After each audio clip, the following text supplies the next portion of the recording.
Prologue. Kazuma Satou, welcome to the great beyond. I'm sorry to tell you that you've passed on. It was a short life, but it's over now. Those were the first words I heard upon finding myself in that bright, white room. It was so sudden I had no idea what was going on.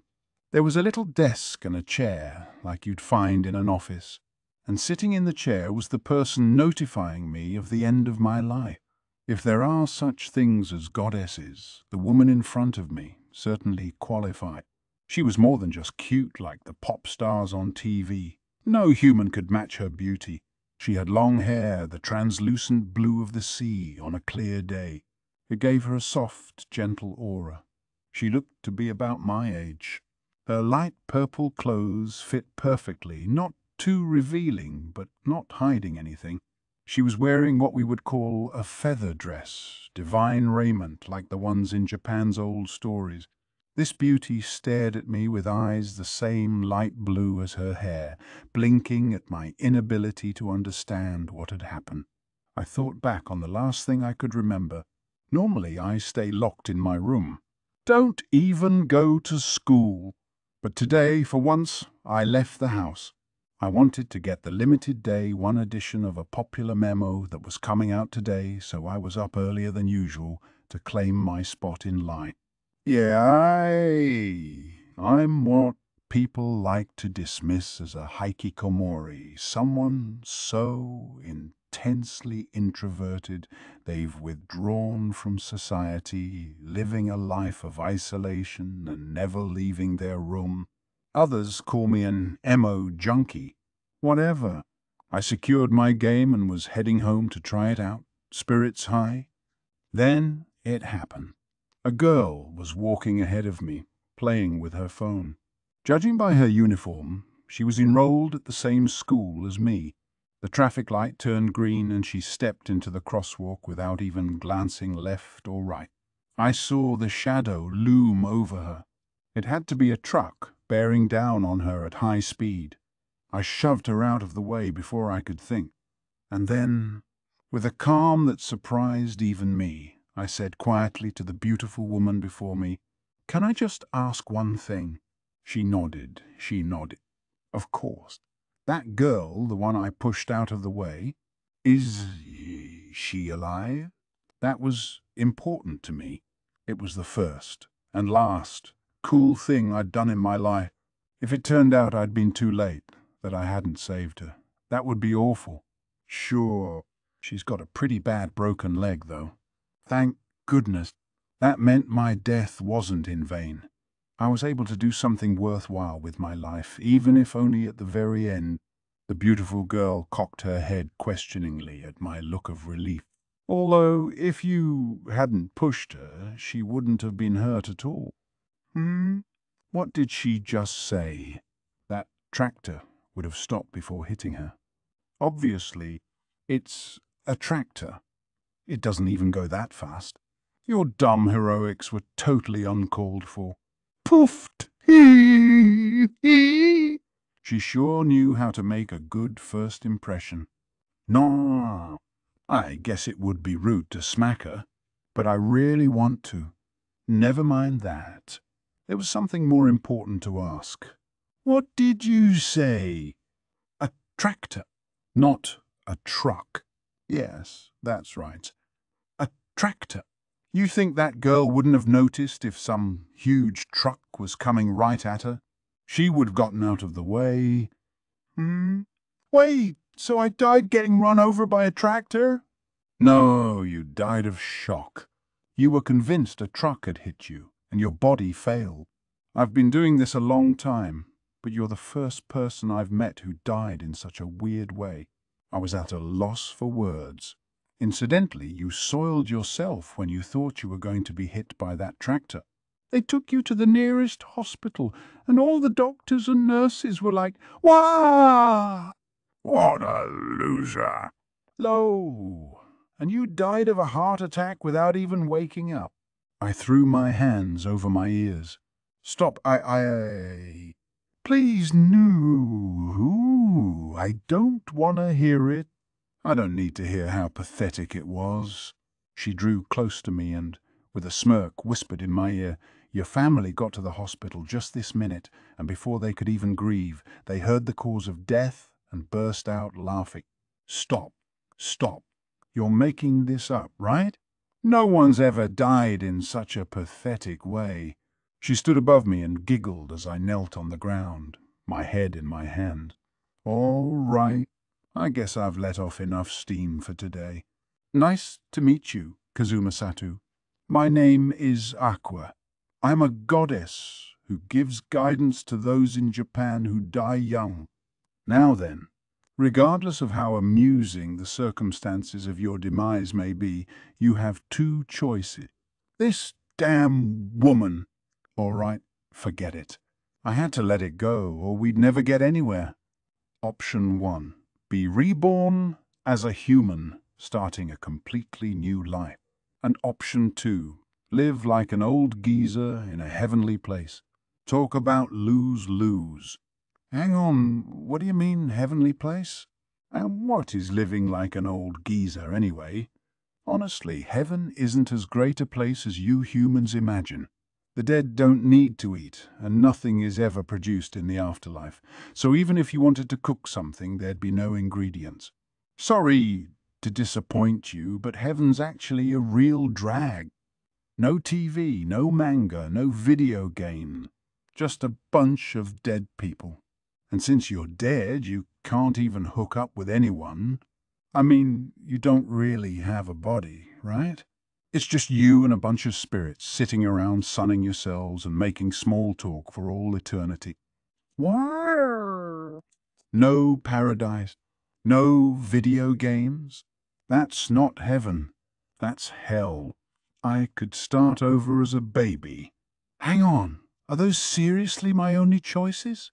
I was clearly dejected, but the goddess gave me a huge smile. You're right. Who wants to go to a boring place like heaven?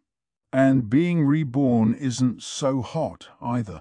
You lose all your memories, and isn't that basically the same as saying you, Kazuma Satou, would cease to exist? Well, have I got an offer for you? I smelled something fishy. She saw I was wary, but Aqua only grinned even wider. You like video games, right? And then she proudly laid out her great proposal or whatever. The long and short of it was this. There's another world different from our own that is home to someone called the Demon King. The Demon King's invading army threatens that world. It's a place of magic and monsters. In other words, a fantasy setting pretty much like those found in popular games like Dragon Hunter or Monster Quest. So people who die in that world, well, see, the majority of them were killed by the Demon King, right? And they don't want to go through that again. So most of them refuse to be reborn. That means fewer and fewer babies are getting born there, and eventually the world will be ruined. So we thought, why not send someone who died in some other world off to this threatened one? I can't imagine the headaches around that immigration policy. And we figured as long as we're sending someone, it might as well be someone who died young, a blank slate. We'd send them with their body and memory intact. What's more, since it would be silly to send someone over there just to die again, we decided to allow them to bring along any one thing they want. A powerful special ability, an incredible talent. Some people choose a legendary weapon, so how about it? You get another shot at life in a new world, and they get someone battle-ready to come to their aid. What do you think? Not bad, right? It really wasn't bad. I could feel my excitement ramping up, though. I like games, sure, but I never thought I'd have the chance to live in a world just like one. But before that, first things first. Just asking, but what about the language in this new world? Can I speak it? No worries there. Through the kind support of us deities, the language will be loaded into your brain when you go over, allowing you to learn it instantaneously. You'll be able to read it too, of course. There's a slim chance that it would result in an overload that makes you go poof if you're not lucky. So, All that's left is to pick your awesome ability or gear. Wait. Did you just say I might go poof? No, I didn't. Yeah, you did. Even though she was a goddess, I found myself speaking bluntly, without any of the anxiety I'd felt until a few minutes ago. I had to admit, it was an attractive proposition. True, I was worried I might go poof, but not to brag. My luck had always been my only strong point, so I figured I would be fine. Aqua thrust something like a catalogue in front of my face. Take your pick. Any one thing. I'll give you power, second to none. Look, this one's an amazing special ability. Here's a legendary sword. Come on, anything at all. Just say the word and you can bring it with you to your new home. I took the catalogue from her and thumbed through the pages. It listed everything by name. Super strength, profound magic, the sacred sword, erudite, Muramasa, the demon blade. I got it. They wanted me to pick some power or item from this catalogue. Oh man, how could I ever choose? Maybe it was my gamer's intuition speaking, but everything seemed totally broken. What to pick? Well, if there was gonna be magic there, then of course I would have to try it. So maybe some power that would involve the use of magic. Come on, hurry up, will you? It doesn't matter what you pick anyway. No one's expecting anything from some hikikomori video game otaku, so just grab something and get out of here. Come on, we haven't got all eternity. I'm not an otaku, and I died outdoors, so I'm not a hikikomori either. My reply was quiet and my voice trembled. Aqua, toying with her hair, answered with complete disinterest. Look, I don't care. You think you're the only dead guy I've got to ferry to the afterlife today? Pick up the pace. Aqua leaned back in her chair, not even looking at me as she spoke. She was shoving some little snack in her mouth. This girl? She meets someone for the first time, and what does she do? Make fun of how they died. She thinks she can do whatever she wants just because she's kind of cute. Naturally, her attitude made me pretty ticked off. So she wanted me to hurry up and decide. Fine, I'd decide. Any one thing I wanted to take with me, right? Then... I pointed at Aqua. Aqua looked at me blankly and put another snack in her mouth. Okay, stay inside this magic circle. Suddenly, she caught herself. Wait. What did you say? At that moment, your wish is received. Then, Lady Aqua, I shall tend to your duties henceforth. A winged woman appeared out of nowhere in a bright flash of light. She looked like some kind of angel. Whirr! Aqua said stupidly. A blue magic circle appeared at her feet and at mine. Oh, cool effects. Were we really headed to another world? Wait, what? You've gotta be kidding me. That wish doesn't count, right? No way it counts. Wait. She flailed ineffectually, tears flying from her eyes. Safe travels, milady, the angel said to her. Leave things to me. Whensoever you do defeat the Demon King, I shall send someone to retrieve you. Until then, allow me to attend to your duties. Wait. Seriously, wait. I'm a goddess. I can heal people, but I don't know how to fight. How am I supposed to defeat the Demon King? The angel only glanced at the sobbing, prostrate Aqua, then gave me a gentle smile.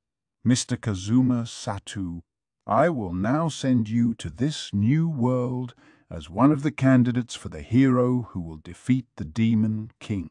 Whensoever you should do so, you will receive a gift from the gods. A gift? I asked.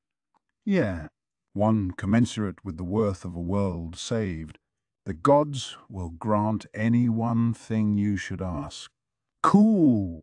If I ended up getting sick of this new place, I could ask to go back to Japan, for example. If I ended up getting sick of this new place, I could ask to go back to Japan, be filthy rich and surrounded by beautiful women, and spend the rest of my life playing video games. Just how decadent could a wish get? Hey, wait, that's a great line, and it's supposed to be mine. It was Aqua again, bewailing the sudden loss of her job to this angel who'd come out of nowhere. Frankly, I was rather pleased to see her like that. I pointed at Aqua. How does it feel to be dragged off to another world by the guy you were just making fun of? You're the one thing I'm bringing along, so you'd better use that goddess power of yours to make my life as cushy as I want. Please don't make me go to a new world with a man like this. Hero, I pray for your success as the one candidate of many who will bring low the demon king. Now, are you hence? The angel's solemn invocation was disturbed only by Aqua's cry. No, that's my too. Then the still weeping Aqua and I were enveloped in a brilliant light. Chapter 1. May I go to a new world with this self-proclaimed goddess? 1. Horse-drawn carriages rattled along the stone-paved streets of a town.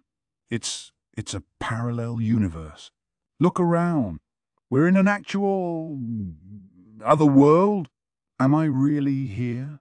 Am I really gonna get to learn magic and go adventuring? I took in the scene before me, quivering with excitement. Brick buildings stood eave to eave, like a scene straight from Middle Ages Europe. There were no cars or motorcycles, no utility poles, no cell phone towers. Oh man, oh man, oh man, oh man, oh man.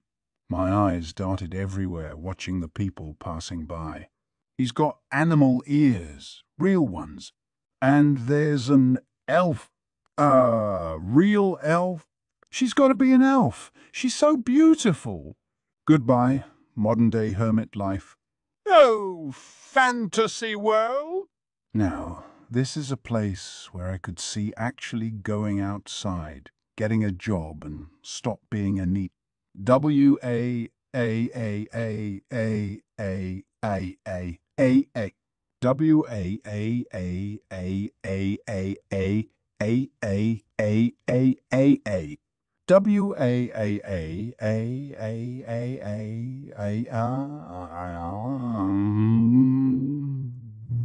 I looked at Aqua, who was on her knees beside me, head in her hands. Hey, keep it down. What'll happen if everyone thinks I'm friends with the crazy lady? Anyway, don't you have something to give me right about now? I mean, look how I'm dressed. I'm wearing a tracksuit in a fantasy world. If this was a game, I'd at least get some kind of basic starting equipment.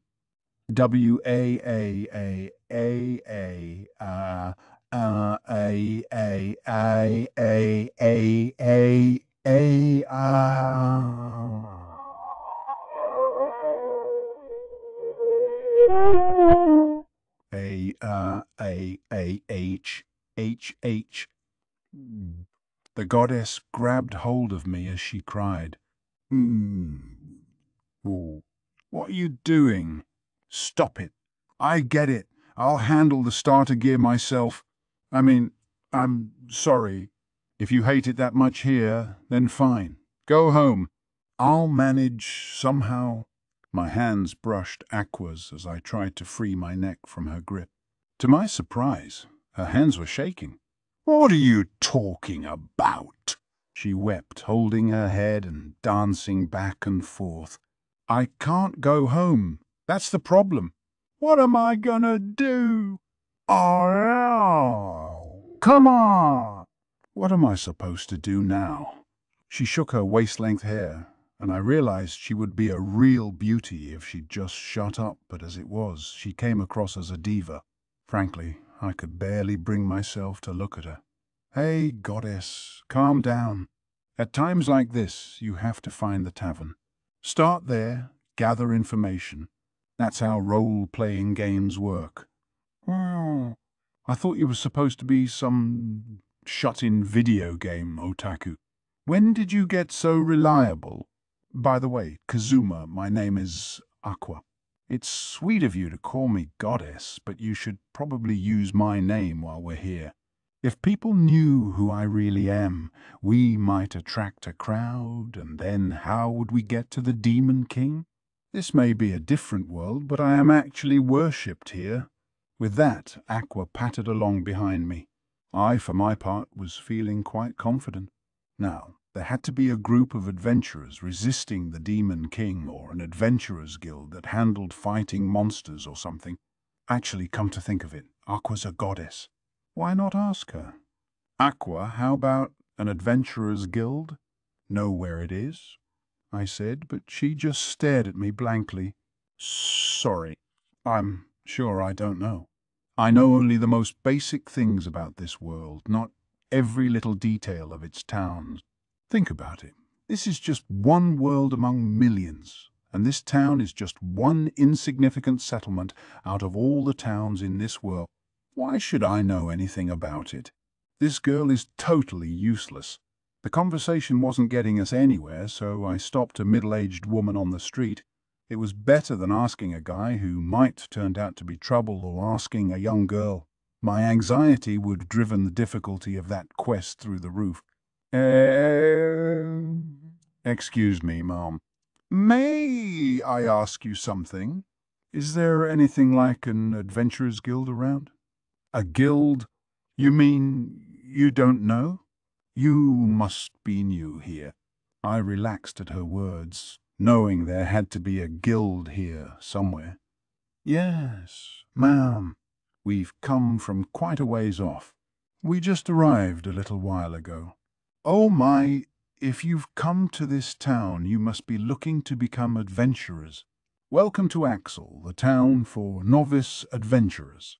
If you follow that street and turn right, you'll see a sign. Straight, then right. Thank you very much, ma'am. Okay, we're off. The town for novice adventurers, huh? A starter town. The ideal starting point for new, freshly dead arrivals from some other world. After thanking the woman and heading down the road she'd pointed out, I could feel Aqua looking at me with new respect as she darted along behind me. Hey, she said with a hint of astonishment, how'd you come up with that story on the spot? You actually seem quite capable. So then, why were you a hermit of an otaku who never had a girlfriend or really any friends at all? Why spend your days as a high-key NEET? Not having friends or a girlfriend isn't necessarily a bad thing. You can't judge a person's worth by how many friends they have or if they're in a relationship. And don't call me a high-key NEET, you dumb bimbo. Don't assume all hikikomori are NEETs. I was just 16. That's too young for society to assume I'll be a member of the workforce. There it is. Aqua made to strangle me at the words dumb bimbo, but I ignored her and went into the Adventurers Guild. Adventurers Guild? You'll find an Adventurers Guild in every video game. It's an organization that helps adventurers find work or otherwise supports them. It's basically a fantasy world version of Hello Work, the government employment service. The guild was housed in a fairly large building and the smell of food drifted from within. There was a rough lot inside, no doubt. People who might not think twice about jumping some newcomers. I steeled myself for conflict as I entered, and was greeted by a waitress with short red hair who said sweetly, "Oh, welcome! If you're looking for work, go to the counter inside.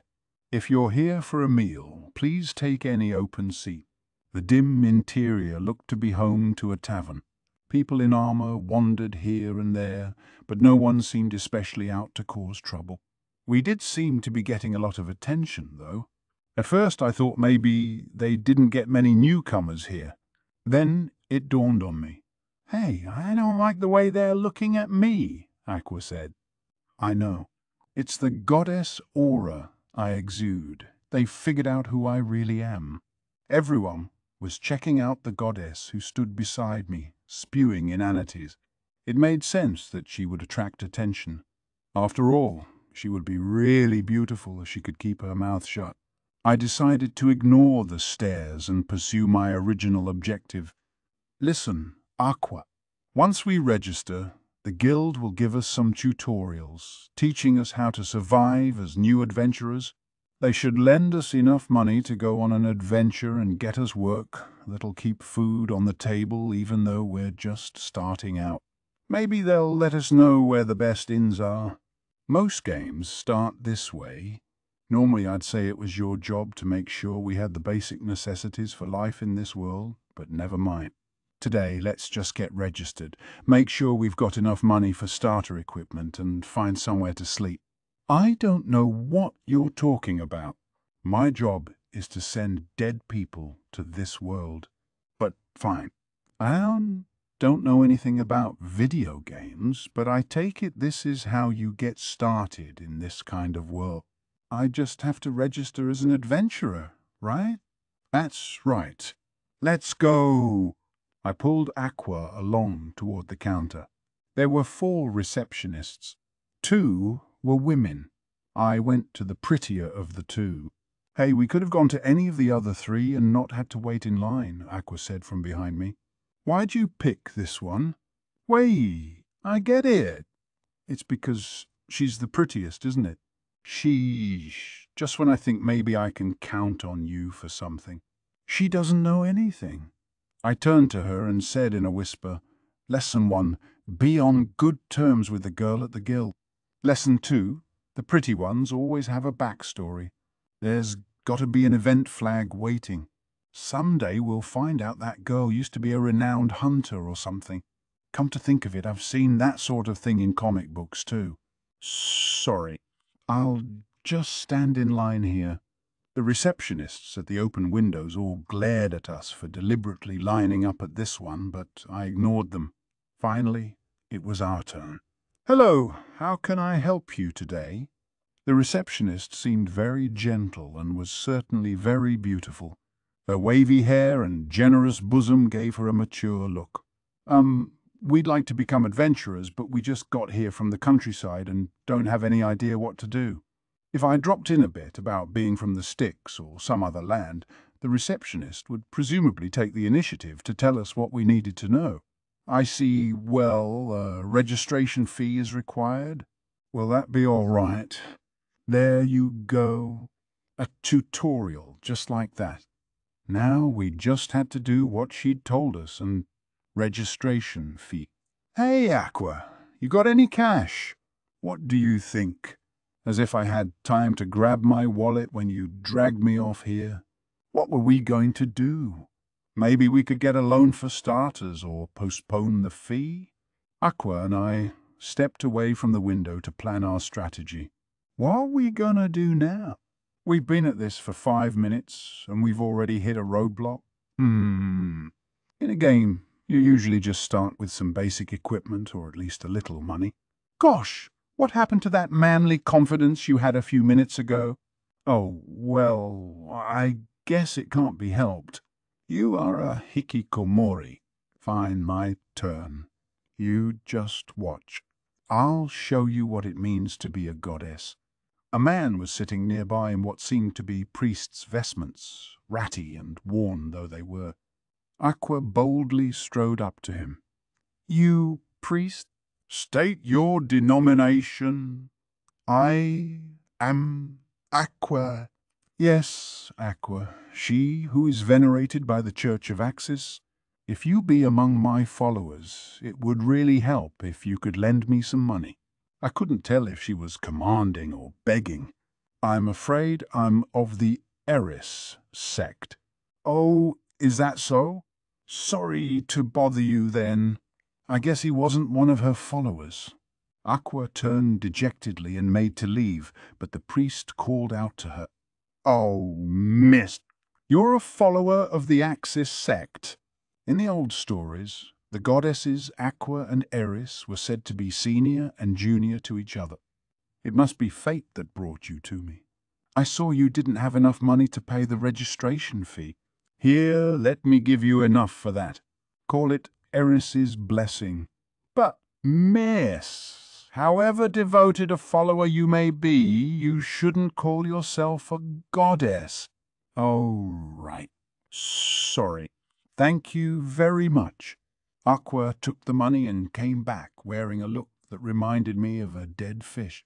Aha. He didn't even believe I was a goddess, you know. Eris is my junior. I got money because the follower of an under-goddess of mine took pity on me. Well, hey, all's well that ends well, right? It would have been a problem if he had believed you, wouldn't it? Aqua looked like she'd lost something important, and I wanted to say something encouraging. Ma'am, we've got the registration fee. That will be 1,000 eris each, please. The priest had given Aqua 3,000 eris. According to Aqua, 1 eris was roughly equal to 1 yen, so he'd basically given her 3,000 yen. The girl at the window hadn't said anything about our little display with the priest. In fact, she seemed to hardly want to look at us.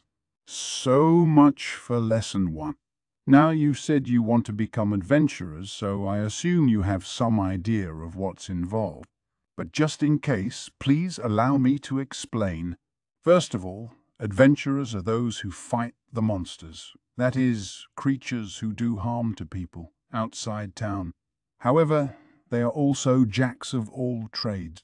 Adventurer is simply a generic term for those who have accepted this life as their vocation. Each one also has an occupation. There it was. Finally, this was what defined an adventurer. Call it an occupation, a job, a class. This was where we got to choose our fighting style. Forget being some run-of-the-mill warrior. A good, flashy spellcaster class was in my future. The receptionist set a card in front of me and another in front of Aqua. It was about the size of a driver's license, presumably some kind of identification. You see the line marked level? As you know, every creature in this world has a soul within it. Whenever we eat or kill or otherwise end the life of another living thing, we absorb some portion of its memories. The memories we absorb are widely known as experience points. Typically, you can't see them. However, she pointed to another part of the card. This section will show an adventurer how many experience points he or she has gained. The corresponding level will be shown too. So the card's a guidepost to an adventurer's strength and also indicates how many monsters he or she has defeated. Any living thing, once it gains enough experience, will suddenly and dramatically grow in its abilities. People often describe this as reaching a new plateau, or, in a word, leveling up at any rate. When your level goes up, you gain points, which you can spend on new skills, as well as a variety of other benefits. So make sure to work hard and raise your level. That reminded me of what Aqua had said. You like video games, right? Now it made sense. Everything the girl just explained was straight out of an RPG. I'd like you both to fill out this form. Please give your height, weight, age, and distinctive physical features. I began to write on the form she handed me. Height 5'4", weight 120 pounds, 16 years old, brown hair, brown eyes. All right, thank you. Now, each of you, please touch these cards. They will show your stats so you can pick a class that matches your ability. Based on that class, you may also be able to learn specialized skills at higher levels, so consider that when deciding on your occupation. Oh, that was quick. This was where my incredible latent abilities would become evident. No doubt the entire guild hall would be in an uproar. I touched the card with a mixture of trepidation and excitement. All right, thank you. Mr. Kazuma Satou, is that right? Let's see strength, vitality magic, agility, all average. Your intelligence is on the high side, huh? Your luck is extremely high. Though luck isn't a very useful stat for adventurers, I'm afraid what should we do? With these stats, you can't actually specialize. You'll have to choose the basic adventurer class. With your luck, I might even recommend you give up adventuring and become a merchant instead. Would you like to do that? Wait, did I just get rejected as an adventurer? What's this about? It was all I could do not to smack the snickering goddess beside me. If I was weak, it would be as much a problem for her as for me. Fine. Just adventure then, please.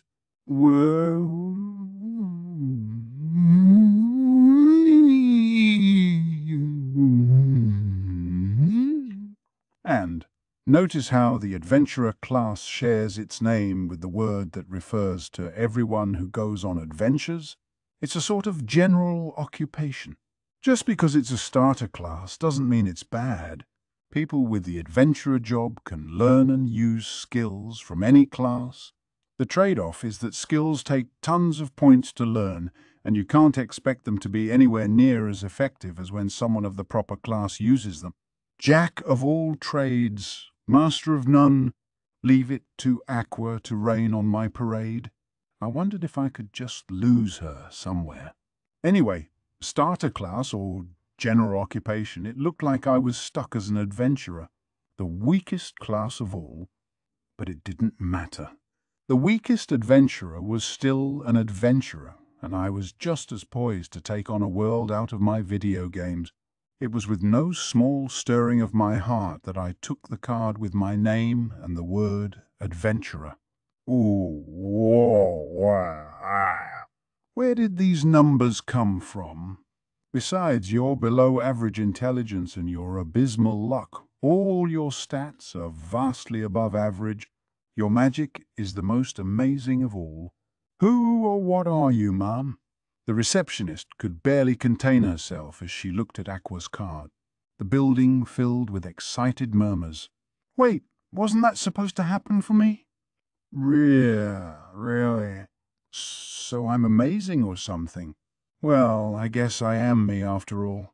She might be obnoxious, but she was still a goddess. Even so, it was hard not to hate her as she grew more and more pleased with her stats. Amazing doesn't begin to cover it. You can't pick the wizard class, which requires high intelligence, but you can be anything else at all.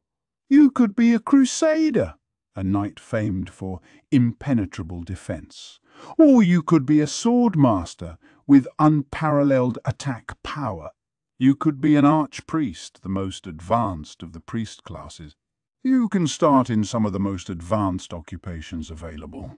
Aqua seemed to mull that over. I see. It's just a shame goddess isn't a class. Well, maybe archpriest would be right for me then. Archpriest it is. A very versatile class with all types of healing and support spells, but also strong enough to stand fearlessly at the front line. Let's see, archpriest there. Welcome to the Adventurers Guild, honored Aqua. I and the entire staff look forward to your future exploits. The girl at the desk had a huge smile on her face. What is going on here? Seriously, am I the main character or not? Well, never mind. And this was how my life as an adventurer in a new world began. 2. All right. Good work, everyone. That's it for today. Here, come and get your pay. Thank you, sir. Another good day of work, sir? Work. At the foreman's announcement of the end of the workday, Aqua and I each offered a word of thanks and a bow of the head. Okay, everyone, I said. See you tomorrow. Tomorrow, Aqua echoed as I said goodbye to the other workers. Right, good work. And tomorrow's another day. With the others' voices still in our ears, Aqua and I walked off the site. Phew! Another day's work finished. Even I could hardly believe I was once a hikikomori. Aqua and I headed for the town's largest public bath, clutching our day's wages. The baths here were more or less the same as the ones in Japan. The entry fee was maybe a bit higher compared to the average wage, but a hot bath after a long day of work was something I couldn't let fall by the wayside, even if it was a little expensive. Oh, yeah, that's the stuff. I sank into the steaming bath up to my shoulders, letting the water wash away the day's fatigue.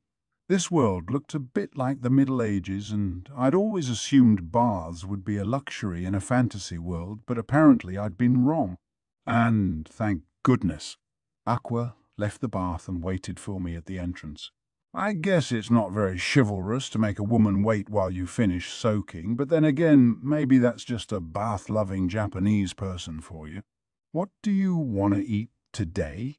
I want a smoked lizard burger and a nice cold crimson neroid. Yeah, I'd like some meat, too.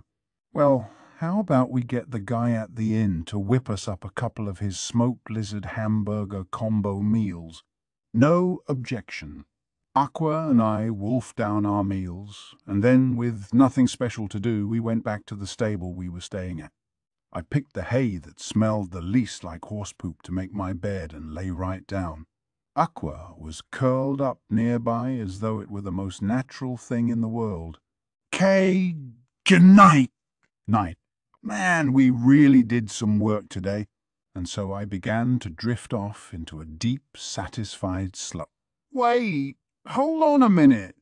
I bolted upright. What's wrong? Did you forget to use the toilet before bed?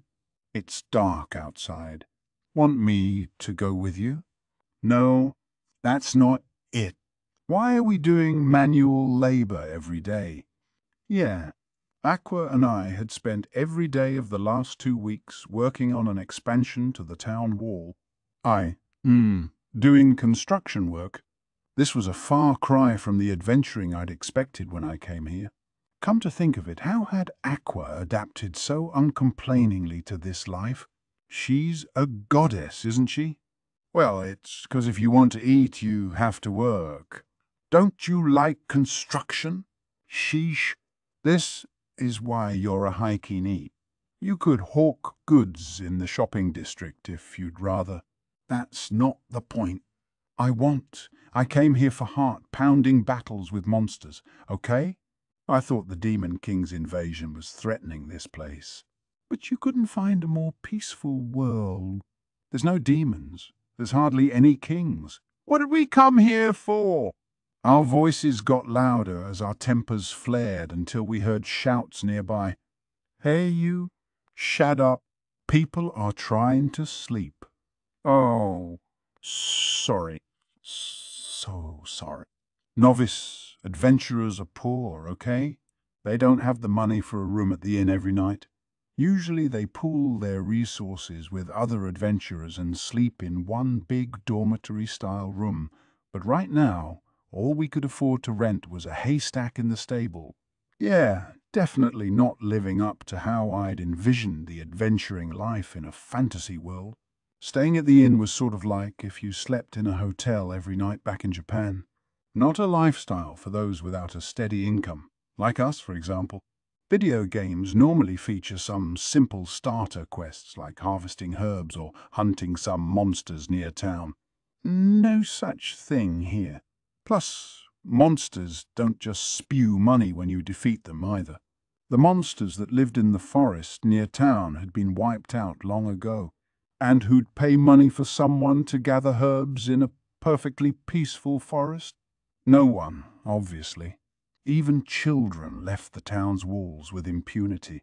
There was a guard at the gate, sure, but not the kind who locks everything down so tight an ant could hardly get in. The forest wasn't big enough to be that worrisome.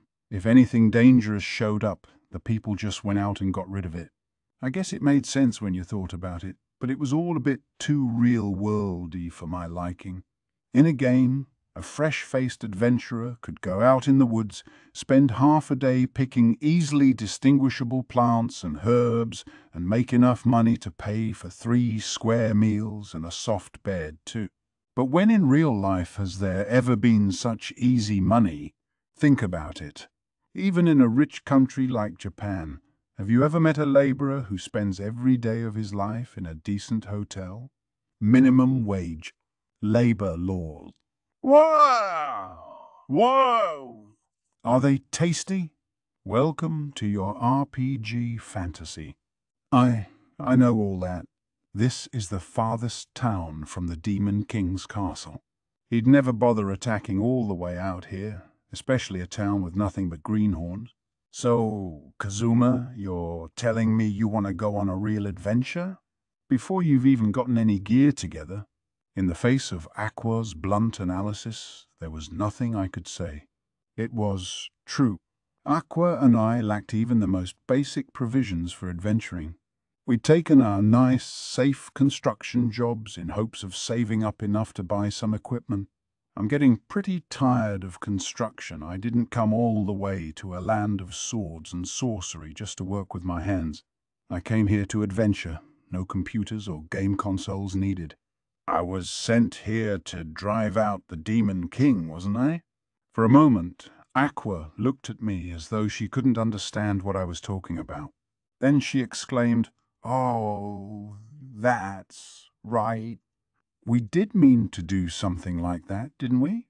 I got so caught up in the joy of work that I completely forgot. But if you don't take out the Demon King, I can't go home, can I? I was a bit taken aback by her words, until I recalled the receptionist's remark that Aqua's intelligence stat was below average. "Fine, let's go take him out. You've got me with you, so we'll be fine. You can count on me. I've got a bad feeling about this, but I guess you are a goddess. All right, it's up to you. Tomorrow we'll get the cheapest equipment we can find and then start working on our levels. Just leave it to me. I thought I told you to shut up. Don't make me come over there." "Sorry. Pardon us."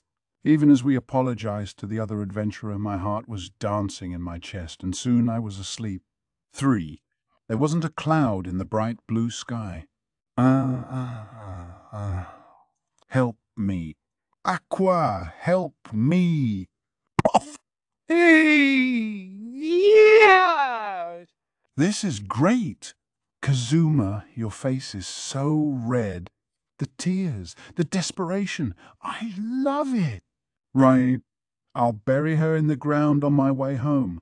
Even as I plotted to leave Aqua in the dirt, I ran around, screaming for her help as the giant toad, a massive frog-like monster, chased me. We were in the vast field surrounding the town. This was where grabbing a quest at the guild had gotten us. I had a short sword, the most minimal of weaponry. Aqua, for her part, had said some dumb thing about how a goddess waving a sword just wouldn't look right, and so she was currently without any weapon at all. Instead, she gaily watched the toad chase me around. I guess you can't underestimate your enemy, even when he's a frog. These frogs, sorry toads, were bigger than cows.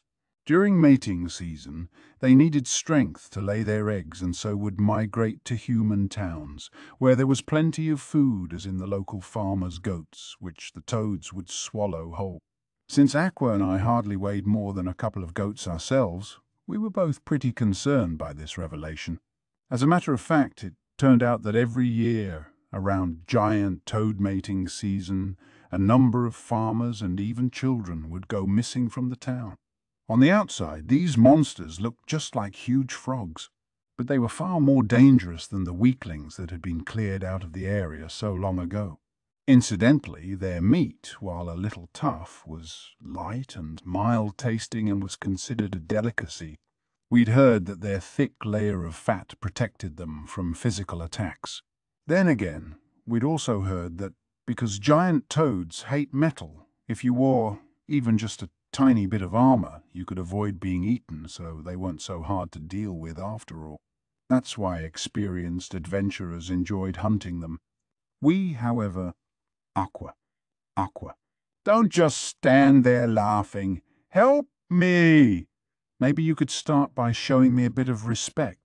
Lady Aqua, I'd get her later. Bury her up to her neck and leave her there so she knew how scary it was to be at the mercy of a giant toad. Nearly in tears, I glanced back at the creature pursuing me, but it had turned away from me. It was looking at, well, all right. I guess I have to help you out then, you Haikini. In return, I expect you to worship me. Starting tomorrow, when we get back to town, you have to join the Axis Church and pray to me 3 times a day. At meals, if I ask for something on your plate, you have to give it to me without complaint. And, Aqua and all her self-aggrandizing suddenly vanished. The giant toad that had been chasing me had stopped moving. From one corner of its mouth, something blue was sprouting. It was Aqua. Hey, don't you dare get eaten. Aqua's leg hung out the side of the frog's mouth, shaking. I drew my short sword and leaped at the giant toad. Sniffle. Oh. Sniff. Aqua squatted on the ground in front of me, hugging her knees. She was dripping with slime. Next to her lay the giant toad, its head split open. Sniff, sniff, thank you, Kazuma, thank you. Wow. She hadn't stopped crying since I'd pulled her from the toad's mouth. I guess even goddesses don't like being eaten. It's all right, Aqua. Take it easy, hey. Let's go home for today. The quest was to kill 5 toads in 3 days, but we're obviously in over our heads. Let's get some more gear first. I mean, I've got a short sword and a tracksuit. I'd at least like to look like an adventurer. I'd been able to kill the toad that swallowed Aqua, mainly because giant toads stop moving when they swallow their prey. I never would have had the guts to go up against a toad that was happily hopping toward me to attack. But Aqua, her whole body covered in gleaming toad mucus, rose to her feet. Sniff, how can a goddess just allow herself to be brought down to this level by some frog? I've been defiled. If one of my followers saw me now, they'd lose all faith in me. If it got out that I'd been laid low by a frog, the reputation of the beautiful and awesome Aqua would be for naught. She sweat every day as she lugged around construction loads, thrilled to be able to carry more than a bunch of middle-aged men. She looked forward to nothing more than dinner after a good bath. Every night she slept next to me on a hay bale, drool dribbling down her chin, but cover her in a little frog slime. And now she worried about appearances. Before I could stop her, Aqua dashed off toward another giant toad in the distance. Hey, wait, Aqua! She ignored me, closing the gap between her and the monster. With all the energy that propelled her, her fist began to emit a white light, and she slammed it into the toad's belly. Know the power of the gods. You shouldn't have stood against me and bared your fangs against us, but you'll have time to regret that in hell. God strike. I recalled hearing from a guild employee that physical attacks weren't all that effective against giant toads. Aqua's fist sank into the monster's soft stomach with a glug, and the toad casually looked down at her. Aqua met his eyes. You know, now that I see you up close, I realize how cute giant toads really are. For the second time that day, I set upon a monster immobilized while eating its meal, and for the second time, I rescued a sobbing, slime-covered goddess. We decided to call it a day. 4. The problem is the 2 of us alone are totally outmatched. We need some allies. When we got back to town, we'd gone directly to the bathhouse. Then we'd headed to the Adventurers Guild, where we were eating fried frog legs and holding a war council. The guild hall functioned as both an adventurers' meeting place and a recreation facility. You could buy and sell monster parts, and the large tavern served up monster-based dishes. We'd gotten 2 frogs' worth of meat today, which we sold to the guild for some pocket change. We could hardly carry back those carcasses ourselves. But the guild offered a transport service for a price. Minus the transport fee, we earned 5,000 eras for each frog. All told, it was barely more than we'd been making in construction. Then again, the fried frog, while a little tough, was way better than I'd expected. When I first got to this world, I'd been loath to eat things like lizards or frogs, but it turned out they were pretty good in a combo meal. The goddess sitting across from me, though, didn't need any encouragement to eat everything that was put in front of her. Sure, but we're brand new adventurers who don't even have any decent gear. What kind of allies would join our party? Aqua waved her fork back and forth, her mouth full of frog leg. Don't worry about Faye. I'm the one who'll be recruiting. Swallow first, then talk. She gulped down her mouthful of food. I'm here.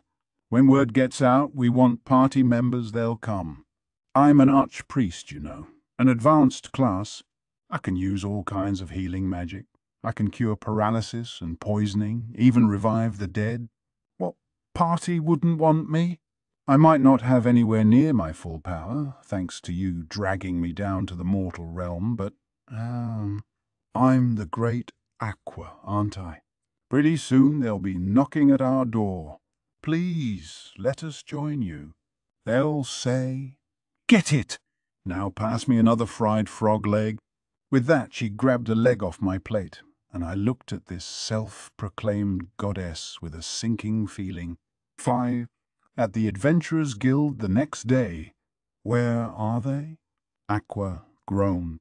We'd posted a notice that we were seeking party members and then set up shop at a table in a far corner of the guild hall, but so far we'd been sitting here for more than half the day, and not one candidate for future hero had shown up. Maybe no one had seen our posting. There were lots of other adventurers looking for party members, but they seemed to have one interview after another, and then, after a friendly chat, would go off somewhere with their new ally. I knew why no one was coming to our table. Maybe we need to lower our standards a little.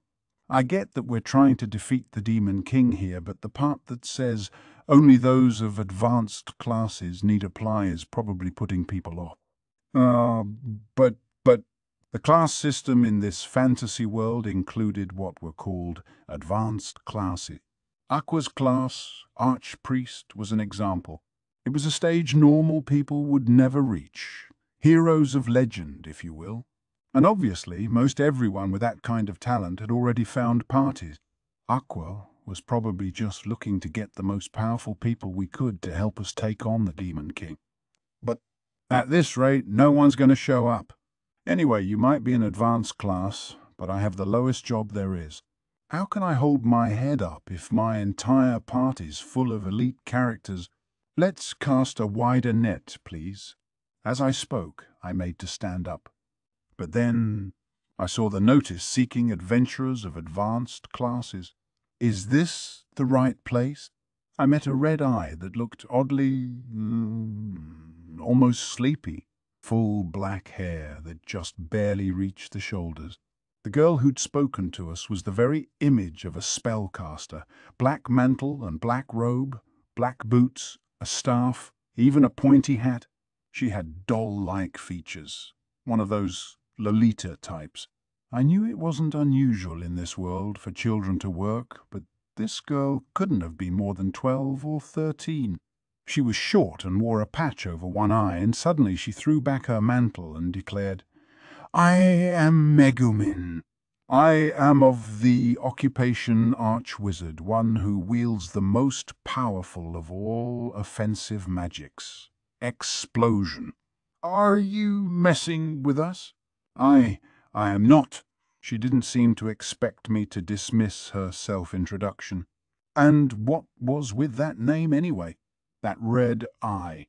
Are you one of the Crimson Magic clan? The girl nodded at Aqua's question and passed her adventurer's card to Aqua. Indeed, I am. I am Megumin, first among the spellcasters of the Crimson Magic clan. My ultimate magic can level mountains and shatter stone. You don't happen to need an exceptional magic user, do you? And if you will pardon my asking, could you give me something to eat before we start the interview? I haven't had a bite to eat in 3 days, she looked at us pleadingly. At the same moment, her stomach gave a loud gurgle. I don't mind treating you, I said. But what's with the eye patch? If you're injured, Aqua here can fix you up. This is a magic item that restrains my incredible power. If I removed it, why, then a great calamity would come upon this world. Wow, really? So it's like some kind of seal? Oh no, I made all that up just now. I just think it looks cool. How? I'm sorry. Stop. Please don't pull on it. All right, let me fill in Kazuma, Aqua said as I tugged on Megumin's eye patch. These kids, the Crimson Magic Clan, are born with exceptionally high intelligence and magic, making it easy for them to become expert spellcasters. They're distinguished by their red eyes, which give them their name and, well, their weird personal names. I'd thought she was just teasing me about the eye patch and the name. I let the patch go, and Megumin collected herself. Weird names, indeed. From my perspective, it is everyone else in town who has a weird name. Out of curiosity, what were your parents' names? My mother is Yui. My father, Hayoizabaru. Aqua and I looked at her in silence. Well, anyway. You said this kid's people turn out a lot of great magic users? How about we take her then? Hey, if you have something to say about my parents' names, let us hear it. Megumin shoved her face up close to mine. Aqua quickly returned her adventurer's card. Why not? You can't forge an adventurer's card, and this girl's definitely an arch-wizard, an advanced class capable of powerful offensive magic. If she really can use explosion, that would be a big deal. That's supposed to be among the most difficult magic to master. Hey, Megumin said hotly, you do not have to call me this girl all the time. Use my name. I passed her a menu. Calm down and order something. I'm Kazuma. This is Aqua. Pleasure to meet you, Archwizard. Megumin looked like she was about to say something, then silently took the menu. 6. Explosion is the most powerful of magics, but it takes time to prepare in proportion to its power. I will need you to hold that toad at bay until I am ready. Aqua, the now sated Megumin, and I had come to get some revenge on the giant toads. We could see one of them far off across the field. It had noticed us and was coming closer, but we could also see other toads approaching from the opposite direction. Use your magic to target the one that's farther away. As for the closer ones, well, here we go, Aqua. Time to get our payback. You keep telling me you used to be Why don't you show me what you can do? What do you mean, used to be? It's present tense. I am a goddess. I'm just an archpriest for now. Megumin gave the self-proclaimed goddess a strange look as Aqua strangled me with tears flying from her eyes. A goddess, is what she calls herself. Poor kid. Sometimes she just lets it slip, you know? Don't pay her any attention. As I spoke, Megumin looked sympathetically at Aqua. The tearful Aqua made a fist and lunged desperately at the nearest frog. Whatever. I know giant toads are supposed to be resistant to physical attacks, but this time I'm going to show you what a goddess can do. Just you watch, Kazuma. I didn't get my glory last time, but today. With that, Aqua, who seemed to have learned nothing from her previous foray into a frog's digestive system, ceased to move and stalled the giant toad in her own way. Only a true goddess would sacrifice herself to buy her allies sometime. That was when the air around Megumin began to tremble. Even I, who didn't know the first thing about magic, could see that what Megumin was cooking up was serious stuff. Her voice grew louder as she chanted the incantation, and a single bead of sweat rolled down her forehead. Behold, the most powerful magic known to mankind. This is truly the ultimate attack magic. The end of Megumin's staff began to glow. The vast light condensed until it was tiny but piercingly bright. Megumin's red eye glowed as she opened it wide. Explosion. A single beam of light flew across the field. It raced from the end of her staff and enveloped the frog that was coming in our direction. Then I saw the effect of this dire magic. The frog burst into tiny pieces with a light bright enough to set your head spinning and a roar that shook the air. I planted my feet and covered my eyes against a shockwave that threatened to send me flying. When the smoke cleared, a 20-meter-wide crater lay where the creature had been, speaking to the awesomeness of the blast. Incredible. So this is magic at that moment, while I was admiring Megumin's spell, a giant toad, perhaps awakened by the sound and the shockwave, crawled up from under the ground. I'd been wondering how the toads survived in an area without rainfall or a major water source, but I'd never thought they might do it by living underground. The toad was crawling out near Megumin but moving very slowly. I just had to get her back far enough to prepare another explosion. Megumin. Let's fall back, then we can hit them again. That was as far as I got before I saw Megumin and stopped in my tracks. She had collapsed. My magic is utterly powerful, but it takes strength equal to its power. I've overexerted myself, and W will not be moving for a while. Oh, who could have known a toad would appear right near me? This is trouble. I shall be eaten. Please help, Mafai. I finished off the two toads Megumin and Aqua had immobilized. And so it was that we did actually kill 5 giant toads in 3 days. Quest successful. 7. Sniffle, sniffle. It stinks, my clothes stink. A whimpering, slime-covered Aqua trudged behind me. The inside of a giant toad smells bad, but it's rather cozy and warm. Add that to the list of things I never really wanted to know firsthand. The equally slime-covered Megumin was perched on my back, offering up facts I myself didn't really want to know. It turns out that when a spellcaster uses a spell that goes beyond the limits of her MIP, she makes up the difference out of her heart. Use a major spell when your mana is running low, and it could even put your life at risk. Save your explosions for emergencies from now on, Megumin, I said. You should stick to smaller stuff most of the time. I felt her hand, resting on my shoulder, clench. I can't. I said dumbly. You can't what? She gripped my shoulder even harder. I felt her small chest pressing against my back. I can't use anything but explosion. I'm completely incapable of casting any other spells. You're kidding. No, I am not. Megumin and I fell silent. Aqua, who'd been quietly sniffling in the background the whole time, finally saw fit to enter the conversation. What do you mean you can't use anything but explosion?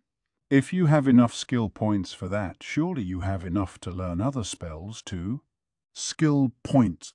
Oh yeah, the girl at the guild had said something about points being connected to learning skill. Aqua saw my expression and explained, you get skill points when you choose a class and you use them to learn abilities. The better you are, the more points you start with, and you can allocate them to various skills. For example, I am very exceptional, so I started by learning all the party trick skills and then all the magic appropriate to an archpriest. What are party trick skills for? Aqua ignored my question. The types of skills a person can learn are limited by their class and personality, she went on. For example, someone who hates water would have to spend more points to learn ice or water-related skills, or, in a worst-case scenario, might not be able to learn them at all. Explosive magics are part of the category called multi-type magic because they rely on a deep knowledge of both fire and air magic, among others. Someone who can learn a spell from the explosive magics should have no problem learning other elemental magic. In other words, there's no reason you should be able to use an advanced spell like explosion and not easier spells. I paused. So, when and where does one use party trick skills? From my back, Megumin whispered. I am an arch-wizard who adores explosion above all else. I do not care for all the explosive magics. Explosion is my only love. I was starting to wonder what made explosion different from any other explosive magics. I had no idea, but Aqua seemed to be taking Megumin's declaration of uniqueness quite seriously. Actually, you know what? The thing about party trick skills bugged me even more than the semantics of magically blowing stuff up. Of course, it might be easier for me to go adventuring if I took other skills. Even abilities in the basic elements of fire, water, earth, and air would help me, but I cannot. I love only explosion, even if with my present EMP I can cast it only once a day. Even if I collapse after casting it, it does not matter. I love only explosion. Indeed, I chose the path of the Archwizard merely and solely so I could cast that one spell. Incredible, Aqua said. Just wonderful. When I see you pursuing something so utterly impractical and yet so romantic, I'm moved to tears. Well, this was no good. Looked like this mage had decided to specialize in being useless. The ultimate proof was that Aqua sympathized with her. Our recent battles with the giant toads had left me doubting whether this goddess was going to be any help to me at all. To be blunt, Aqua was a liability all by herself. To take on another problem child. All right, I'd made up my mind. Wow, is that so? I said. Well, it won't be an easy road, but stay strong. Oh, hey, there's the town. When we get to the guild, let's split the reward 3 ways. And then, who knows? Maybe we'll meet again someday. As I spoke, Megumin's grip on my shoulder tightened. Hey, my one desire is to let off explosion. Any reward is merely a bonus.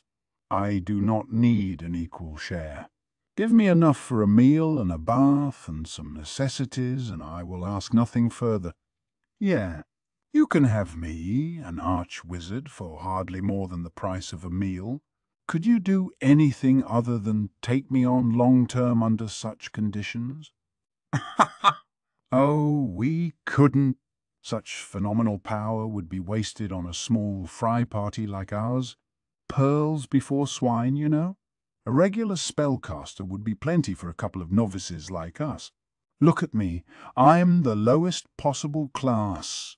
As I spoke, I tried desperately to loosen Megumin's grip on my shoulder so I could send her on her way as soon as we reached the guild hall. Megumin tried desperately to hold on. Not at all. I don't mind in the least if this is a weak or inexperienced party. I may belong to an advanced class, but I am a novice myself. I am only level 6. I'm sure that with a few more levels I will stop collapsing every time I cast a spell. Right, so please, stop trying to pull my hand away. No, no, no, no. A spellcaster who can cast only 1 spell per day? That's hardly user-friendly. Oh, who would have thought a mage could have such a strong grip? Hey, Lego, you've probably been kicked out of other parties too, haven't you? Think about it. If we go into a dungeon, you won't be able to use your explosion in a confined space like that. You won't be able to help us at all. Hey, let go already. Don't worry. We'll give you the reward from this quest. Now let go. Please don't abandon me. No other party will take me. When we go into a dungeon, I can carry your bags for you. I'll do anything. I'm begging you, please don't leave me. Maybe it was the girl on my back shouting, "Please don't abandon me," at the top of her lungs that attracted the looks and whispers of passers-by. By now, we were already in town. Usually just Aqua alone was enough to gather a crowd, so we must have really stood out. Oh my goodness, that man is going to abandon that poor girl. What's all over that woman next to him? Is that slime? He made such a young girl his plaything? And now he's just going to throw her away? Disgusting. Look, both those girls are slimy. What kind of sick games was that perv playing with them? I seem to be the subject of a major misunderstanding. I hated the way Aqua smirked when she heard those comments, and then it turned out Megumin had picked up on them too. As I looked over my shoulder at her, her mouth twisted, then opened. I'll play whatever games you want. I'll even put up with the slime play you showed me with those giant toads earlier. All right, enough. Whoa, come aboard, Megumin. Hey, all right, I see you killed 5 giant toads within 3 days, as requested. The completion of your quest is confirmed. Good work, everyone! I made our report to the receptionist at the Adventurers Guild and received the posted reward. Aqua and Megumin both stank of toad slime and might have caused more untoward misconceptions to boot, so I'd sent them off to the public bath. I had been a little concerned about proving we'd killed all 5 toads, since one of them had been vaporized by a magical explosion, but it turned out my adventurer's card indicated how many monsters I'd killed and of what type. I presented my card to the receptionist along with Megumin's, and the girl simply used a strange box on the counter to check them. It was true that magic rather than science had been the focus of development in this world, but there was still some pretty amazing technology here. When I looked at my card again, it said Adventurer Level 4. I'd heard giant toads were an easy way for beginning adventurers to raise their level. I'd taken out 4 of them all by myself, and it had been enough to get me to level 4. Then again, the lower your level, the quicker it went up. The stats on my card had risen a bit, but I didn't feel like I'd gotten especially stronger. I found myself muttering, so you really do get better just by defeating a few monsters. Back when she'd first introduced us to adventuring, the girl at the counter had told us that everything in this world had a soul, that whenever you eat something or kill something, whenever you put an end to the life of another living thing, you absorb some of that thing's memory. I guess that really is a lot like a video game.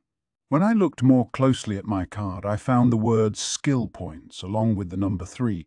I could use those points to gain some abilities.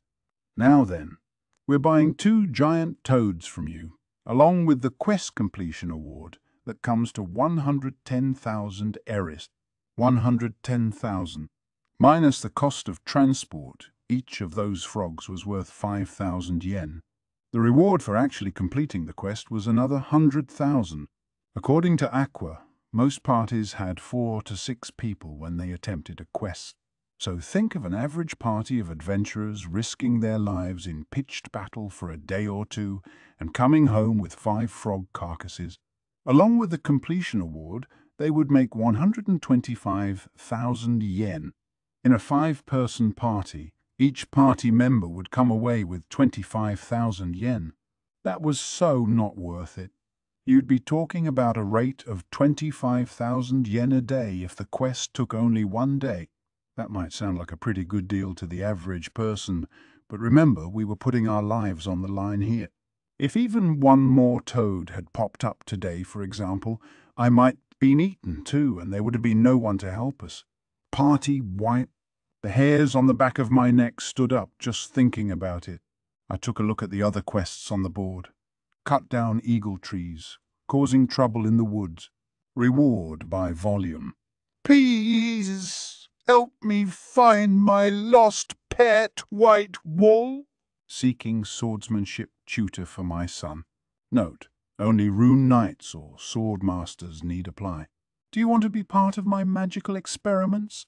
Note, must have exceptional app or strong magic defense. Phew, this world sure didn't make it easy for you.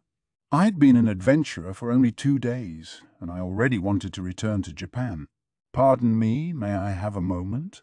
I was sitting in a chair nearby, nursing a bout of homesickness, when a soft voice came from behind me. I looked up with eyes deadened by the realities of this fantasy world. Sure, how can I help you? And then I saw the owner of the voice and was at a loss for words. A female knight, and a drop-dead gorgeous one at that. She was looking at me expressionlessly. She gave off an almost palpable cool. She was just a little bit taller than I am. I'm 5'4", so she was maybe, say, 5'6". She wore sturdy-looking metal armor, and golden hair framed her blue eyes. I guessed she was a year or two older than me. Her armor hid just what type of body she had, but something about her was incredibly sexy. Despite her cool look, she gave off the impression of suffering somehow. Whoa, hang on, hang on. I can't go falling in love at first sight.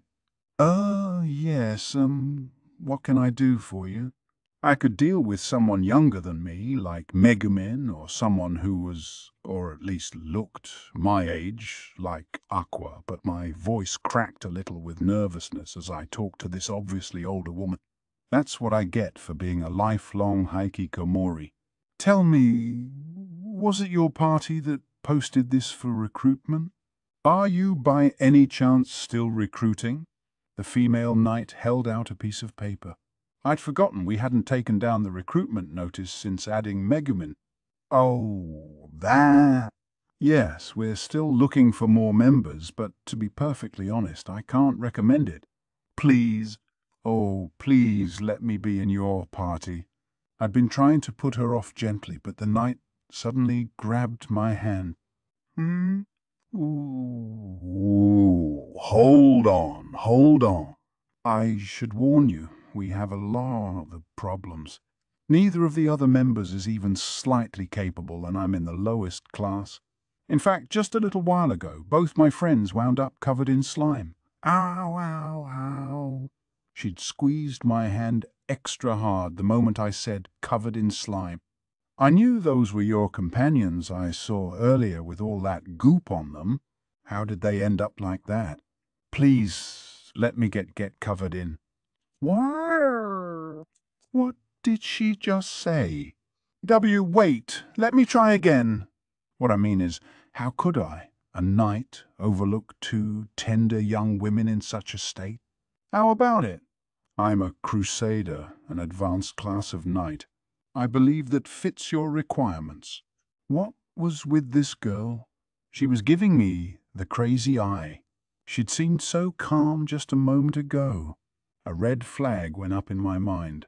This girl had something in common with Aqua and Megumin. I hated to turn down a looker, but I had no choice. Well, I'm sorry, but as I said a moment ago, I really can't recommend this party. One of our members has yet to be of any use to anybody, and the other can cast only a single spell per day. And again, I'm the lowest possible class. We're one dysfunctional group, so I really recommend you look elsewhere. Her grip on my hand tightened further. That's even better. The truth is, it's hard to say out loud, but I'm confident in my defensive abilities. But I'm a bit of a klutz, and my attacks never hit, so good old reliable intuition. So I'm an advanced class, but it's not a big deal. I want you to send me right out front. Use me as a shield. The female knight brought her face, with its graceful features, close to mine as I sat in my chair. Very, very close. Because I was seated, she stood above me, but she'd gotten so near that her long golden hair brushed my cheeks and set my heart pounding. Now I was really paying for that hikikomori life. No, I wasn't. This was just too much stimulation for an adolescent virgin, and it was throwing me off. Stay calm. Don't get taken in by her wiles. Now, how could we use a woman as a shield? We really are an extremely weak party, Mum, so I think you'd wind up as a monster's punching bag on every single quest. Yeah, that's perfect. No, it's not. Just today, my two companions were eaten by giant toads and ended up all slimy. Seriously, that's likely to happen every single day. Now, I get it. The female knight gripping my hand and blushing. As I looked at her, it finally dawned on me. It wasn't just her abilities that wouldn't help us. Like the rest of my party, she was useless to the core. Chapter 2. May there be treasure, by which I mean panties, in this right hand? 1. Hey, I've been meaning to ask, how exactly do you acquire skills? It was the day after we'd fought the giant toads. We were having a late lunch at the Guild Tavern. In front of me, Megumin, who apparently had no money and had been unable to eat anything decent until she met us, was single-mindedly working her way through a combo meal. Aqua was getting a nearby waiter to bring her seconds. She sure had a fine appetite for a woman her age. You'd think a party of 2 girls and 1 guy would basically be a starter harem, but this wasn't hot at all. Megumin looked up, fork still in hand. How to learn skills? Why, from the place on your card that shows currently available skills, of course. Oh, your class is adventurer, is it not? Since that's a starter class, you have to have someone teach you new skills. Have them show you a skill, then guide you through it. Then it will appear on your card and you can allocate points to it. Simple. Okay. I was pretty sure the clerk at the guild said adventurers could learn any skill. Meaning, if I got you to show me how to do it, Megumin, I could even learn explosion? Yes, exactly. Wow. She became inordinately excited by my offhanded question. Yes, that is it exactly, Kazuma. It would take an outrageous number of points, true, but adventurer is the only other class beside archwizard that can learn explosion. If you'd like to learn it, I will show it to you as many times as you want. After all, is there any other skill that is even worth learning? No, of course not. Now, Kazuma, join me on the explosive path. Her face was so very, very close. See, calm down already, jailbait. I only have 3 skill points anyway. Can I learn explosion with that? Jailbait? Megumin was too overcome to continue the conversation, so I turned to Aqua. An adventurer who wanted to learn explosion wouldn't manage it with 10 or 20 points, she said. If you worked at it for about 10 years, saving up every single skill point, you might be able to learn it. Who would wait that long? You say I'm jailbait. Megumin, seemingly in a state of shock at my turn of phrase, hung her head and returned to wolfing down her meal. Anyway, since the ability to learn any skill at all was one of the few advantages of my class, I might as well make the most of it. Hey, Aqua. You must know all kinds of useful skills, right? Teach me something easy, something that won't take too many points, but will still be helpful. I'm looking for a good deal here. Aqua held her water glass thoughtfully and was quiet for a moment. Well, all right. But just so you know, my skills are serious stuff. I don't go around teaching them to just anybody, got it? There was Aqua, trying to make herself look important again, but since I needed her to teach me, I would just have to tolerate it. Nodding solemnly, I watched Aqua perform her skill. First, look at this glass. It's full of water, right? You're going to take it and balance it on top of your head so it doesn't fall off. Here, try it. I managed to steady the glass on top of my head, all too aware of the stares of bystanders. Then Aqua produced a seed of some kind from who knew where and set it on top of the table. Now use your finger to flick the seed up into the glass. If you get it, presto, the seed will absorb the water in the glass and... Hey, who asked to learn party tricks, you useless goddess? What? She seemed excessively surprised by my reaction and joined Megumin in sitting dejectedly. She idly flicked the seed around the table. I didn't know what she was so upset about, but I wished she would take that stupid glass off her head. It was attracting attention. Suddenly, someone nearby piped up. Ha ha ha! You're a funny one. Hey, are you that party darkness wants to get in on? You want to learn something useful? How about some thief skills? That's when I saw the two women at the next table over. The one who'd called out was a youngish girl with silver hair, very attractive, wearing leather armor and a casual air. There was a small cut on her cheek. She seemed a bit cunning, but also open and cheerful. Beside her sat a lovely girl with long golden hair and a full set of plate mail. She seemed cool and aloof and... Wait! Wasn't she the female knight who'd tried to join the party the day before? The thief looked to be a year or two younger than me. Thief skills? What kind of skills are those? The girl seemed pleased by my question. I'm glad you asked. They're very useful for starters. You can detect and disarm traps. You can set an ambush or steal an item. There are even a bunch of great passive abilities. Your class is adventurer, right? Well, you don't even need many points to learn thief skills. It's a great deal. What do you say? I'll teach you some for the price of 1 crimson beer. So cheap. And on reflection, I realized there was no risk in having this girl teach me something. If I wanted to learn more thief skills, I could always ask any of the thieves wandering around town. All right, it's a deal. Waiter, 1 crimson beer for the lady, please.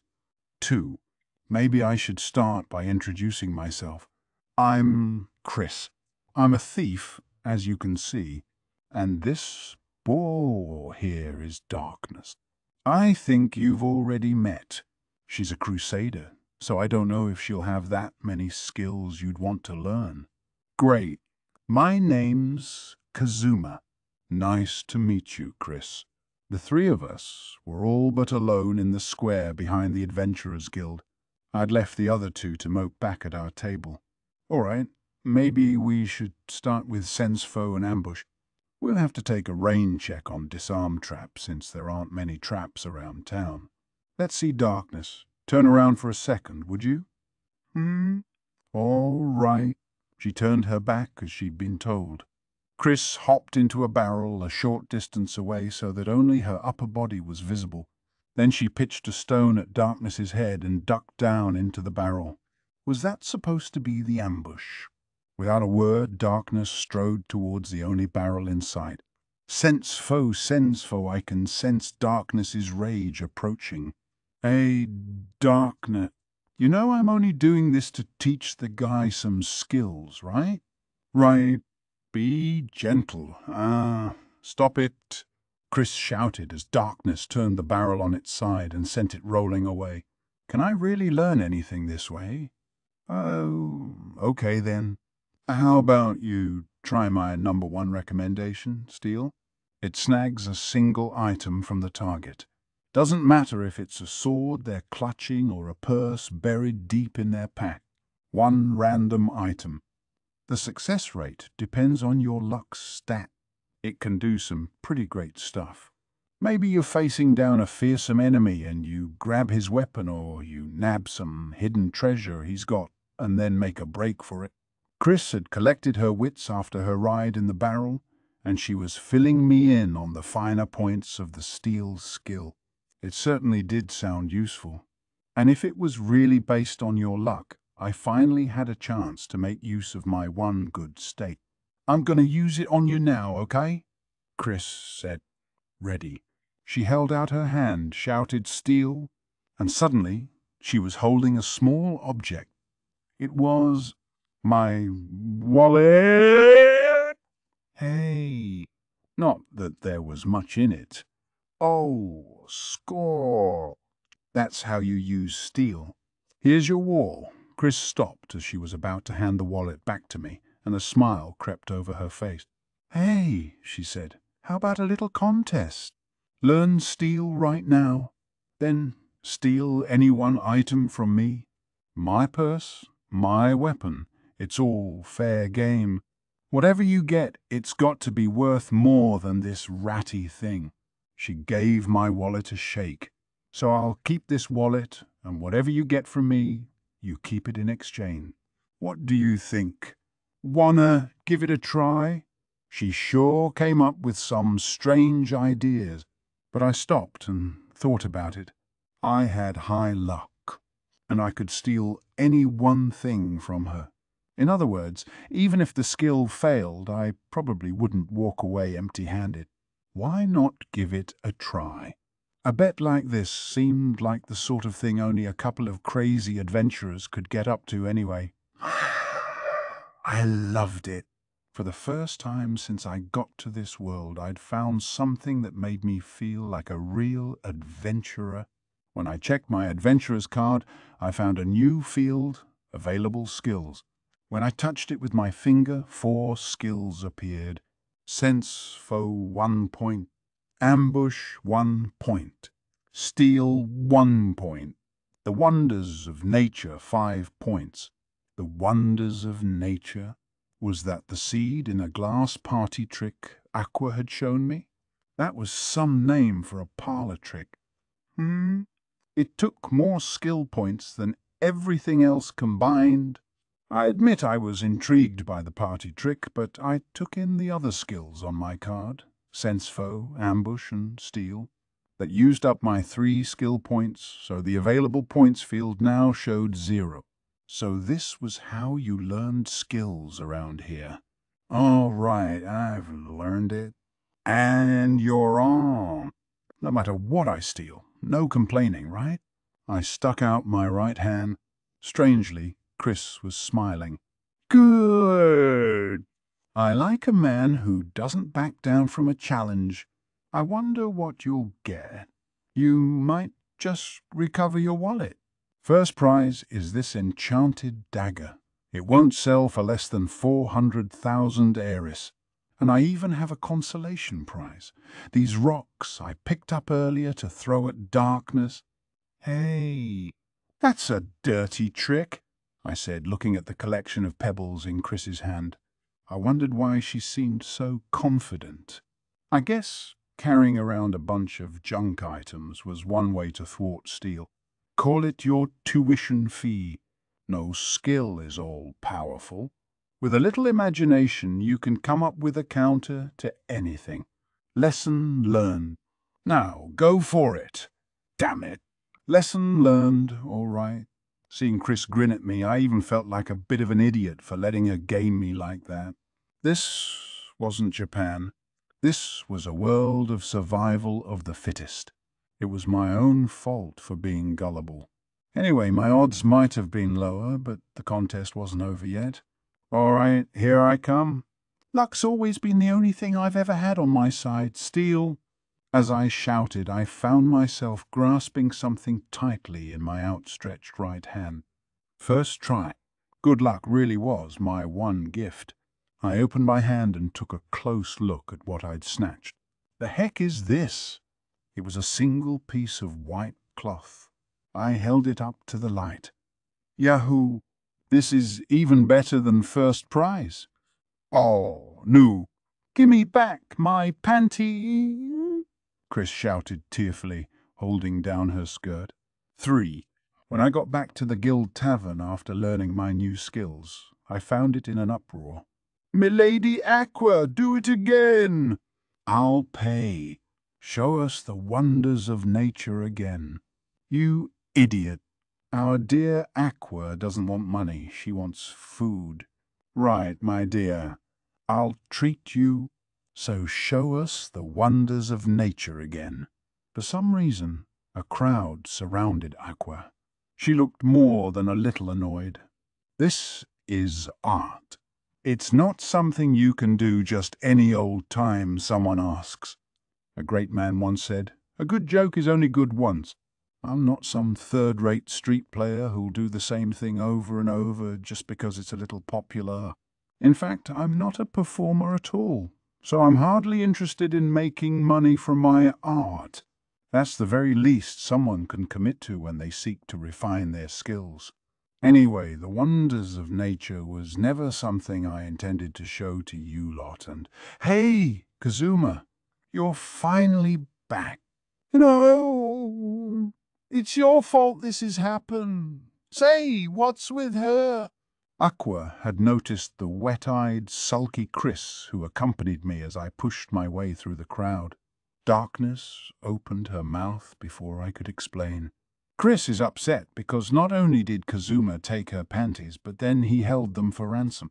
Hey, way to run your mouth. Hold on. Wait. She's not wrong, but really wait. Chris had wept that she would pay anything I asked if I would let her have her panties back, so I told her she should set the price for her own intimate. That was all. And then I'd added that if I didn't like the price she named, I would just keep the panties and take them back to become an heirloom of my house. She'd pulled out her wallet along with the ones she'd taken from me and traded them for the underwear. Darkness made it sound so unseemly. I was starting to squirm under Aqua's and Megumin's gazes, taken in as they were by Darkness's telling, but then Chris raised her dejected face. Well, I guess getting your underwear snatched in public is no reason to get in a mood. All right, Darkness. Sorry, but I'm gonna hit up a well-stocked dungeon I know and do some grinding. I did just use up all my money to get back my hostage panties. Hey, hang on. Aqua and Megumin I'm used to, but every female adventurer in the room is glaring at me now. Just wait. It looked like most of the women there had overheard our conversation. Chris snickered at my anxious expression and said, "Just a little revenge, eh? All right, I'm off to make some cash, so play nice, Darkness. Catch you all later." With that, Chris made for the adventurer recruitment board. Aren't you going with her, Miss, Darkness?" I asked. The knight still sat at our table like it was the most natural thing in the world. "No, I'm a frontline defender. We're in areas a dozen. Thieves, though. You can't tackle a dungeon without one, but it's not a flashy job, so there aren't many. Everyone wants someone like Chris." "I see. Come to think of it," Aqua said, archpriests were in high demand too. "I guess your occupation could get you more than I'd realized." A few minutes later, we saw Chris walk out the door of the guild with several other adventurers in a party she'd found. She gave us a jaunty wave as she left. "They're going to a dungeon now, even though it's almost dark." "First thing in the morning is the best time to tackle a dungeon," Megumin said. "So it is quite common for people to go to a dungeon the night before and camp out at the entrance. There are even some merchants who set up shop outside dungeons specifically to cater to adventurers who are camped there." "So, how did it go, Kazuma? Did you learn a new skill?" A shameless smile grew on my face at hearing Megumin's question. "Hey, how about I show you? Here I go. Steal!" I shouted and thrust my right hand toward Megumin. In a flash, I was holding a piece of white cloth. "Yeah, panties again. I do not understand. Did your stats go up enough for you to change jobs from adventurer to pervert?" She paused. It's rather chilly, so could you please return my panties?" "Ooh, wow. That's weird. It's not, it's supposed to take something random." I hurriedly returned the panties to Megumin, and as the looks of the women nearby went from chilly to freezing, I heard someone pound the table with a slam. It was Darkness, rising from her chair. For some reason, her eyes were ablaze. "I knew it. I knew I had judged correctly." "You beast! Stealing the panties of such a young girl right out in public!" I absolutely must be part of this party." "Nope." "Ooh. Ha!" At my answer, Darkness turned red and began to shake. What was I supposed to do? I wasn't sure how, but I could tell this female knight was not the useful type. So, of course, Aqua and Megumin were immediately interested in her. "Hey, Kazuma, who's this? Is this that girl you said you interviewed while Megumin and I were at the bathhouse yesterday? Wait, is she not a crusader? Why should you wish to refuse such a powerful ally?" With one eye on darkness, they each offered their altogether unsolicited opinion. Damn it, and here I'd worked so hard to put her off yesterday. I so didn't want her to meet these two. All right, let's try this. Listen, darkness. Aqua and I may not look like much, but we have a job to do. We need to defeat the Demon King. Aqua, of course, wanted to get back to the divine realm, but for my part, having been confronted by the reality of a world in which we could barely handle an overgrown frog, let alone a demonic sovereign, I was no longer feeling very enthusiastic about that task. I paid no attention to Megumin, who sat next to us pretending to studiously ignore our conversation. Wait! Actually, this might be the perfect moment. This goes for you too, Megumin, I said. Aqua and I want to defeat the Demon King at any cost. That's why we became adventurers, and because of that, things are likely to get pretty rough for us. Especially for you, Darkness. You're a lady knight. Do you know what the Demon King would do to you if he captured you? I know exactly what you're talking about, Darkness said. From time immemorial, it has been the role of the Lady Knight to be the erotic plaything of the Demon King. Just that alone is enough to make me join you. Say what? Her eagerness brought me up short. What about what? Did I say something strange? All right, let's leave that one for now. I turned to Megumin. Megumin, look, we're up against the Demon King here. Aqua and I are taking the fight to the most powerful creature in this world. You don't have to force yourself to stick with such a crazy bunch of... Bah! Megumin suddenly stood up. Her mantle fluttered out. My name is Megumin, first among the spellcasters of the Crimson Magic Clan and wielder of explosion. Is the Demon King known as the strongest in this world? Then I shall topple him with the strongest magic in this world. We were getting odd looks from around the hall as Megumin made her proud and thoroughly tweeny declaration. Useless. Don't give me that self-satisfied smirk, you. What am I gonna do? The two problem children I most wanted out of my party were the ones most eager to be in it. Hey, Kazuma. Kazuma. As I sat there stewing, Aqua tugged on my sleeve. After hearing all that stuff you were just saying, I'm not so sure about this anymore. Isn't there an easier way to beat the Demon King? You better get on board. Aren't you the one who needs to defeat him most of all? At that moment, urgent question. All adventurers currently in town, please report immediately to the guild hall. Repeat, all adventurers, please report immediately to the guild hall. The announcement boomed through the streets. Maybe they were amplifying it with magic? Hey, what do they mean, an urgent quest? Is a monster attacking the town or something? I was pretty concerned. Darkness and Megumin, on the other hand, looked thrilled. It's probably about the cabbage harvest, Darkness said happily. It's almost the season. I was silent for a long moment. Cabbage? Is that the name of a monster? I said dumbly. Megumin and Darkness both gave me a strange look of pity. Cabbages are green and round, Megumin said. You eat them? They're a crunchy, delicious vegetable, Darkness added. I know what a cabbage is. So what? They're putting out an urgent quest so we can all go and do farm work. Granted, I'd been in construction myself until just a little while ago, but I didn't come here for agriculture. Oh, Kazuma, I guess you might not know, but the cabbages around here... Aqua was hesitantly trying to tell me something, but the desk clerk cut her off with a loud announcement to the adventurers in the hall. Everyone, please pardon our sudden call. Some of you have figured this out already, but it's cabbage season. The time for this year's harvest has come. The cabbages are quite full this year, so we will be paying 10,000 eris a head.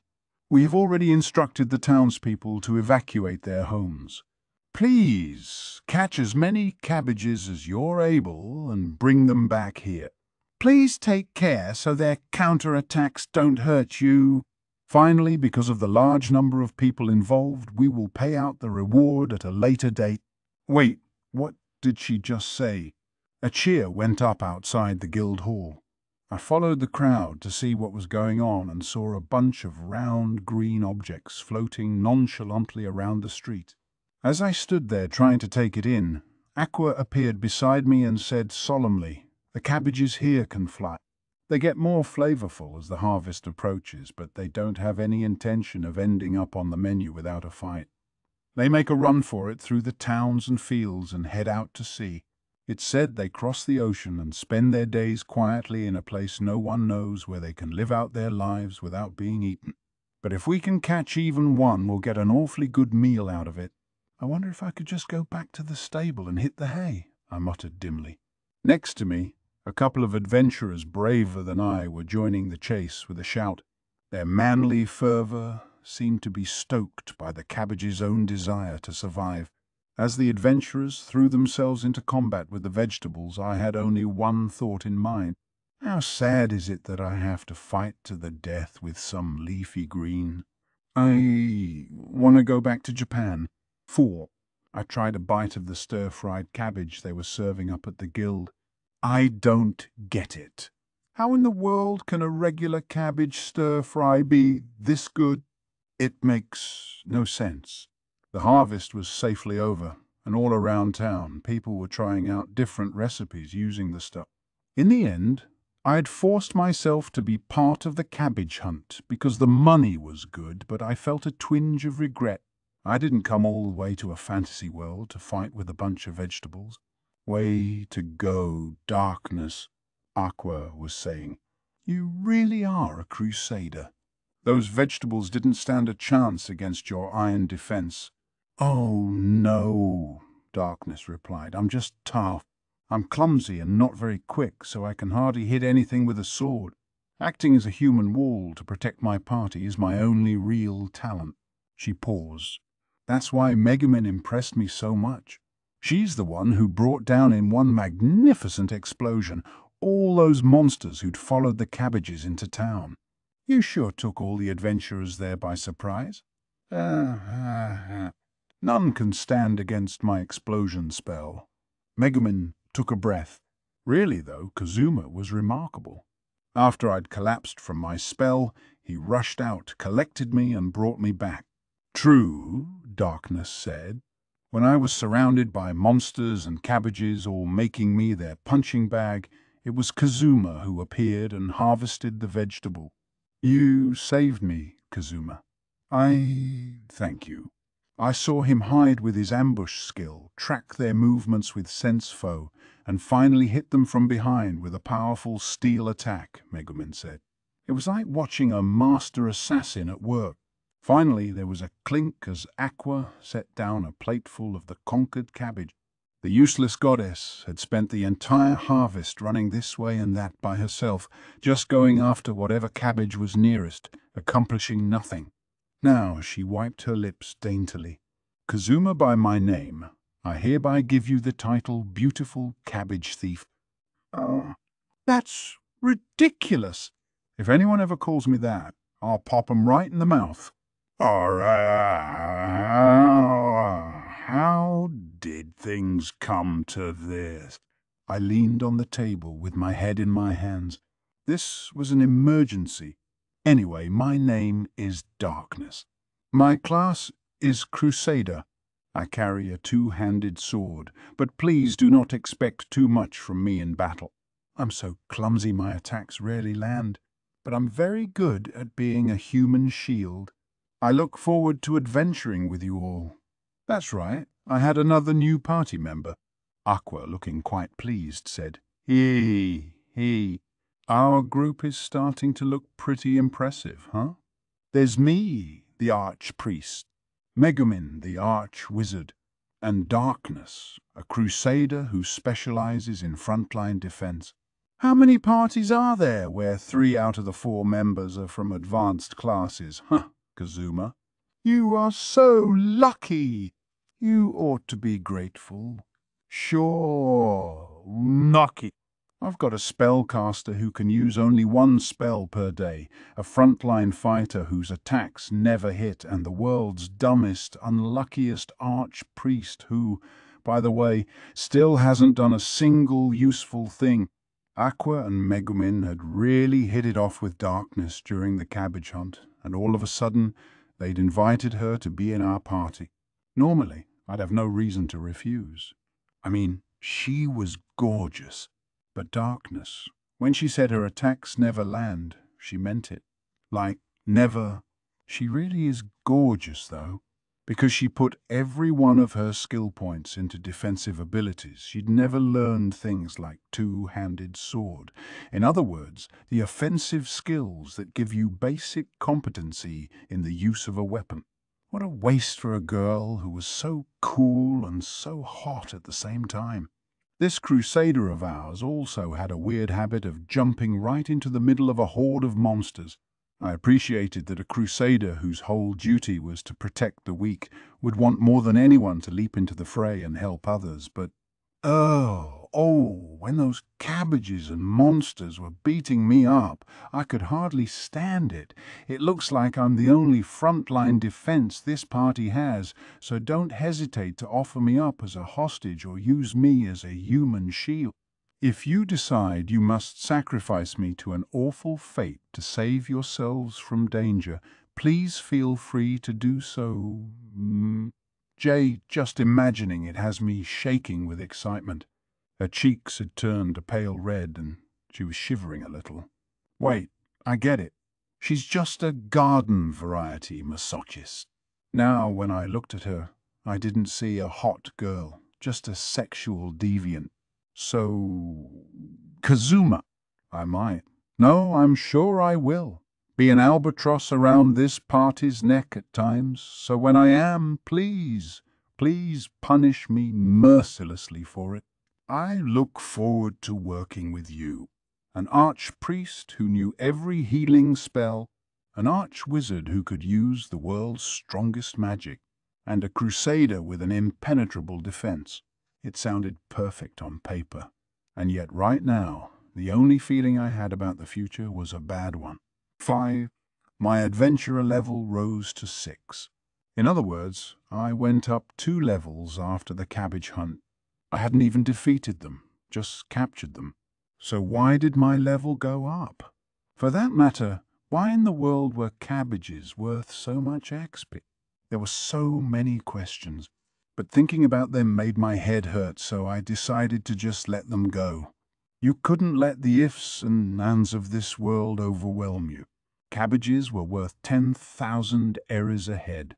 This was apparently because you could gain XP by eating them fresh, meaning adventurers with enough cash could grow stronger by just having a meal. With my new levels came more skill points. Trying to figure out why you got skill points when you leveled, something ripped straight out of a role-playing game, would probably have me losing sleep over it, so I didn't bother. Like I said, you just couldn't let it get to you. When I'd leveled up, I'd received 2 skill points. A magic user and a warrior from another party I met during the cabbage hunt had taught me one-handed sword and basic magic. Each cost me 1 point. The one-handed sword skill, obviously, allowed you to ably wield a one-handed sword. With that, I gained an average ability to use a weapon. I was now out of skill points again, but I wanted to learn magic even more than how to use a sword. Who could possibly come to a world that had magic and not want to try out? Basic magic allowed you to use simple spells related to the 4 elements: fire, water, earth, and air. Incidentally, these basics weren't powerful enough to kill or even hurt anything. Most casters skipped basic magic entirely, saved up their points, and jumped right to mid-level magic. Intermediate magic cost 10 skill points. My magic stat wasn't very high, so at that price, maybe I should just give up on learning offensive spells. I'd heard some people began with a certain number of skill points based on natural talent. These prodigies weren't as rare as you'd think, and they could start out with 10 or even 20 points, taking an advanced class immediately. Megumin and Darkness, for example, must have been pretty well received when they started out. Aqua didn't count, while I, at level 1, had 0 skill points. Not gonna think about it too hard. I'll just get depressed. The more skills I learned, the more like a real adventurer I became. All that was left was the outfit. Sometimes I changed into clothes that I'd bought in this world, but for the most part it was just me, my tracksuit, and a short sword. I really needed some armor, even just a bit of leather. And so, why do I have to come along on your dumb shopping trip? Aqua complained loudly as we walked into the armor shop. Because you need some equipment too. I may be wearing a tracksuit, but what have you got? A flimsy little feather dress? Aqua, like me, was still wearing the same thing she'd had on when we got to this world. Every night after changing into her pajamas, she washed it in a bucket from the inn. Splash, splash, splash, splash, then put it out to dry in the same place where they dried the horse's shake. Dummy, Aqua said, looking put out. You seem to be forgetting that I'm a goddess. This feather dress is holy. It's a unique item imbued with all kinds of magical properties. Status conditions don't affect it, and it's got exceptional durability. Lots of good stuff. There's no equipment better. I considered suggesting she not hang her holy, divine super item out with the horse feed. Hey, sounds good. If we're ever strapped for cash, we can sell that thing. Oh, this chest plate is made of leather, but it looks like a good start. Hey, you were just joking, right? This cloak is pretty much the only proof that I'm a goddess. You'd never really sell it, right? Right. 6. Oh, ho. It seems clothes really do make the man.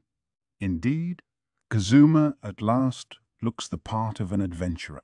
In the guild hall, which had become our unofficial meeting spot, Darkness and Megumin admired my new outfit. I sort of wanted to ask what exactly they thought I'd looked like before. Just some creeper. Now I looked like I belonged here.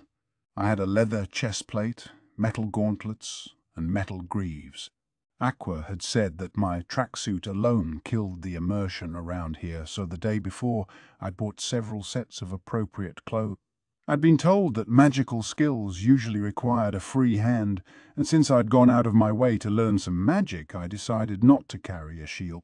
I had just the blade at my hip in a style I like to think of as a sort of magical swordsman.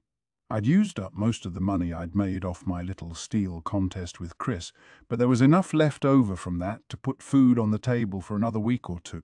And, hey, I had some armor. I'd learned some skills. I wanted to go on a quest.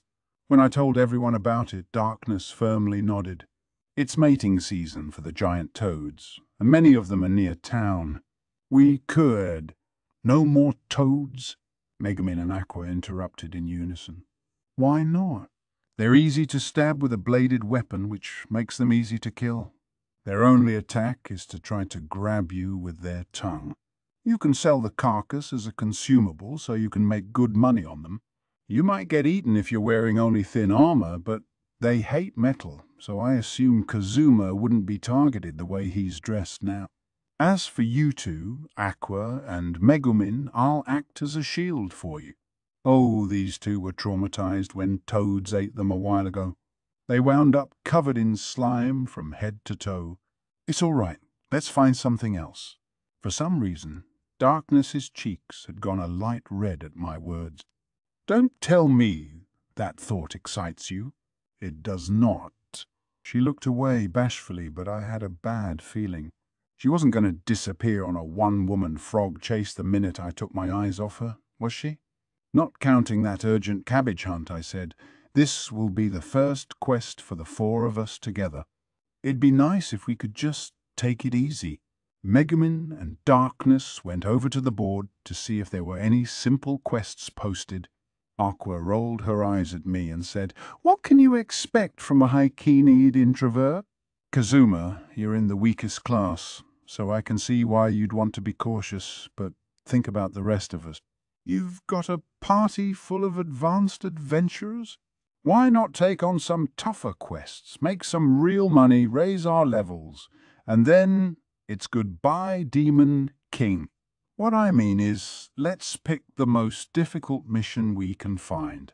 I was silent for a long moment. Then I said, "I hate to tell you this, but you have yet to be any help at all." Aqua seemed aghast at my words, but I paid her no mind. I went on. "I'm pretty sure I was supposed to get some super powerful item or ability from you so I wouldn't have any trouble here. And look, I'm the last person to complain when the gods themselves give me free swag. But didn't I pick you over all the other stuff I could have had? And now that we've come this far, I have to ask, have you done anything for me? Anything? That's better than whatever legendary loot or killer special ability I would have gotten. How about it? Back when we got here, you were sure you were all that, but you still haven't proved it, you self-proclaimed former. You know what? Sniff, I'm not a former. I'm still a goddess," Aqua said despondently. I practically shouted now. "Goddess? You..." A goddess would give guidance to her hero. She'd fight the Demon King herself, seal him away until the hero was ready. "And what did you do on our cabbage hunt? Sure, you somehow wound up with a bunch of them, but all I saw was you crying while flying vegetables chased you around. What kind of deity gets bullied by something that goes in stew? The only thing you know how to do is get eaten by frogs. Your only abilities are stupid party tricks, and you call yourself a goddess. Wow. I felt a bit satisfied seeing Aqua collapsed over the table, weeping. I'd gotten my revenge on her for making fun of me. But Aqua, it seemed, wasn't ready to let it drop. She looked up from the table and said, I can do lots of useful things. I know healing magic and healing magic and healing magic. So what about it, you Haikinet? How long do you think it'll take to defeat the Demon King at this rate, huh? If you've got ideas, I'd love to hear them. She thinks she's clever. Aqua glared at me through teary eyes. I sneered at her. I cut class every day of high school to stay home and work on my pro gaming career. You really think I don't have any idea how to handle this? You were a pro gamer. No, I just wanted to say it. Listen, Aqua, I don't have amazing powers like the usual protagonists of these stories, but I do have the things I learned in Japan. So I was thinking, what if I made simple Japanese goods, something traditional they don't have here, and sell them? I've got good luck, right? Even the girl who registered us said I should go into trading. It got me thinking maybe adventuring isn't the only way to make money around here. We can take other routes too. As long as we've got some cash, it won't be hard to get exp. We can buy cabbage or whatever else gives you exp just by eating it and get stronger that way. True, the other Japanese here knew the same things I did, but unlike me, they'd taken the special powers as they were supposed to. They wouldn't think to do something so menial as selling handmade goods. They'd be too focused on their quests. Basically, the Roy from adventuring for me wasn't very good. I'd only been on a frog hunt and cabbage hunt so far, but looking at the quest board, nothing seemed to offer a reward proportionate to its dangers. Life was just too cheap here. Sure, I periodically brought up the Demon King in front of Aqua for her benefit, but to tell you the truth, I wasn't thinking seriously about defeating him, which meant instead I had to figure out how to live in this world with the least fuss and the most comfort. Anyway, you get thinking too. Think of something easy we can sell and teach me that recovery magic of yours already. I want to be able to heal when I have enough skill points.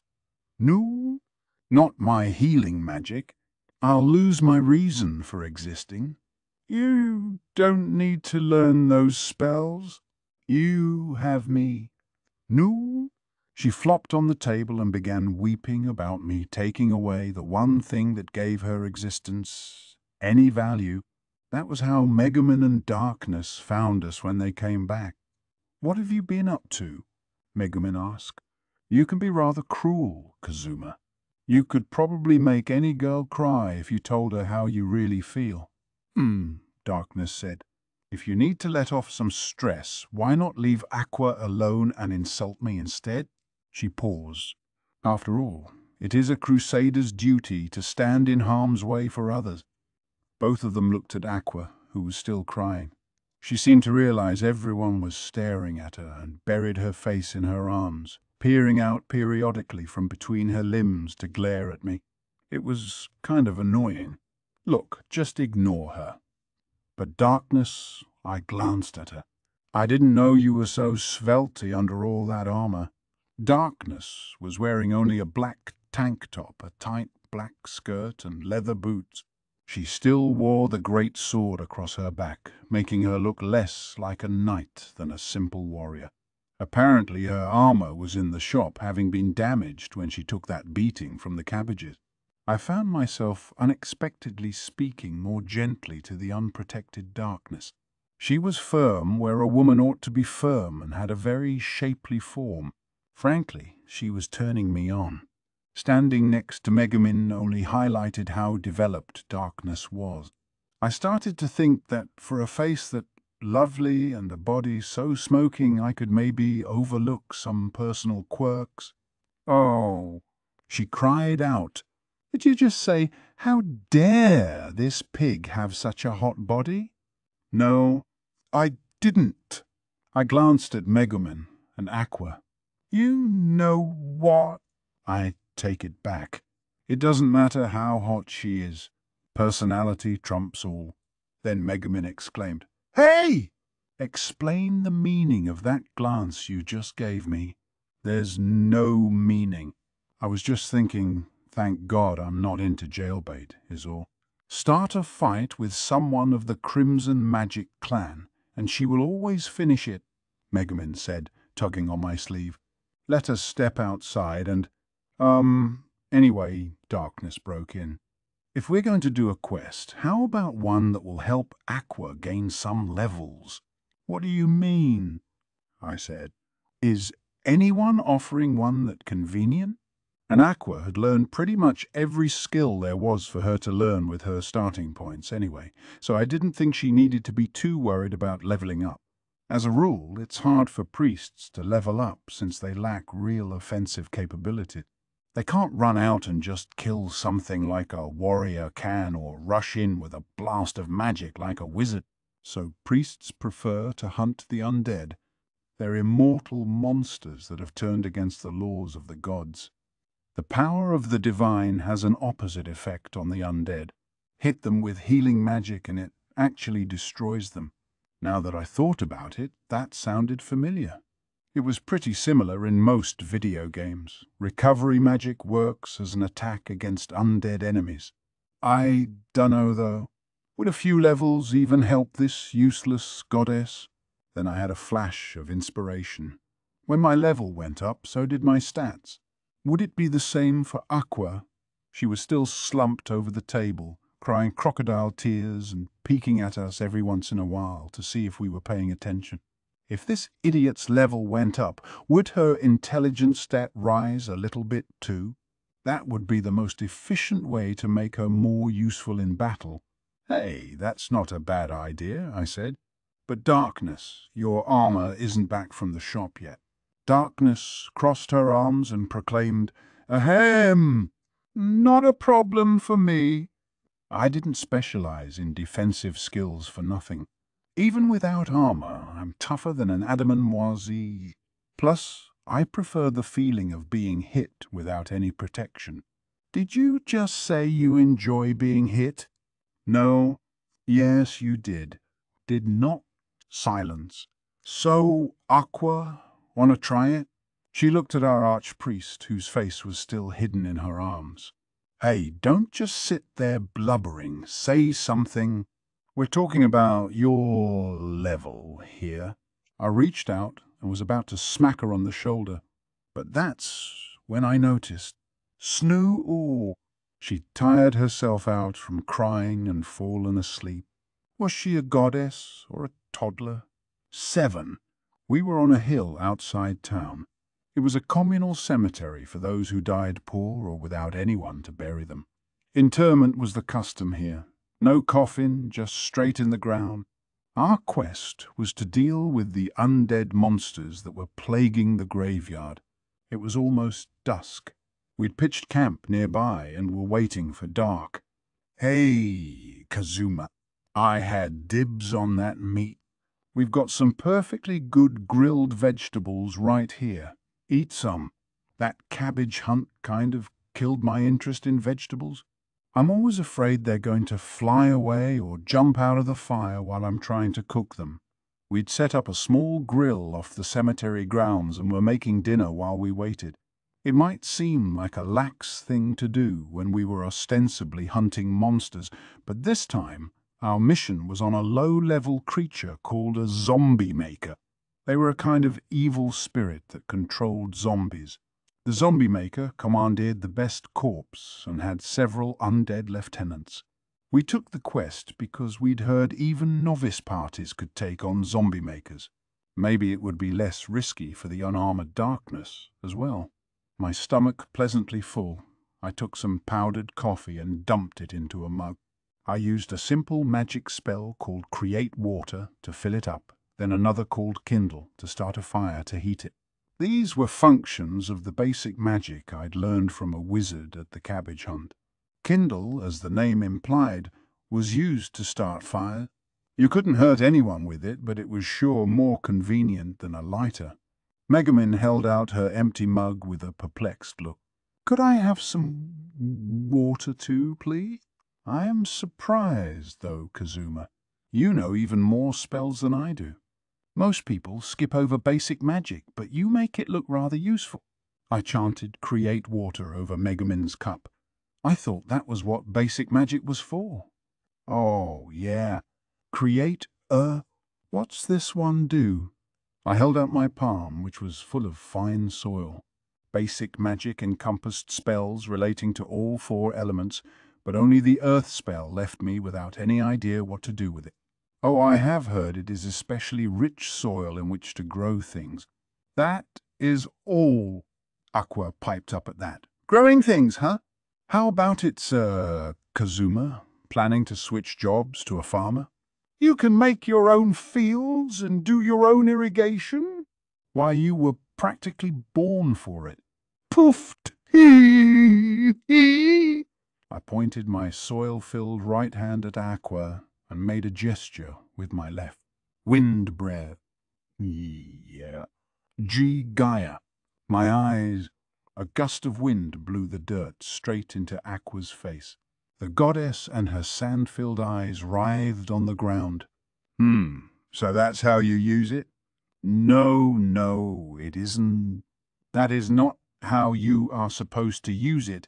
"How come you are better at beginner magic than an actual wizard anyway?" I feel a chill. "Kazuma, didn't the quest say we were looking for a zombie maker?" "I don't think it's that simple. I have a feeling a much worse kind of undead is waiting for us," Aqua said quaveringly. The moon had risen. It was late in the night.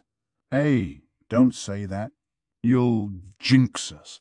We're here to take out one zombie maker. Then we rebury the zombies, head back to the stable, and go to sleep. And if anything weird happens and things don't go according to plan, we'll skip right to going home." "Okay." Everyone nodded. It was almost time. We began to walk toward the graveyard, with me on point, using the sense foe skill I'd learned from Chris. Aqua's words bothered me, but not too much. She was always spouting pointless nonsense, after all. "Well, almost always." I feel kind of a tingle. Sense foe is working. "There's 1, 2, 3. That was too many. Granted, We'd heard a zombie maker could have 2 or 3 zombie underlings. This was within the margin of error. Just as I was thinking that, a bluish-white light shone in the middle of the cemetery. What was that? The light was weirdly, wondrously blue. It seemed oddly far off, and it looked like a magic circle.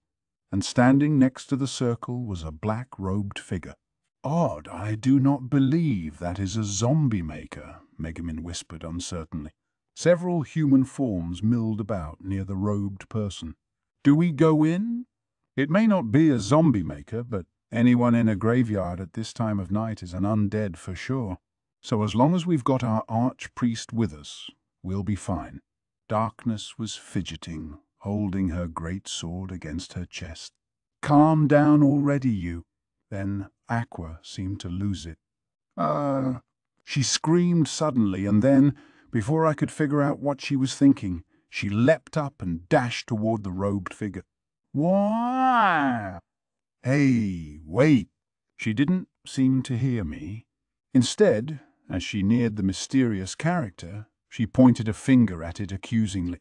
"How dare a lich show her face here so nonchalantly?" "You'll pay for this." That was a serious undead monster, up on top of the pecking order with vampires and the like.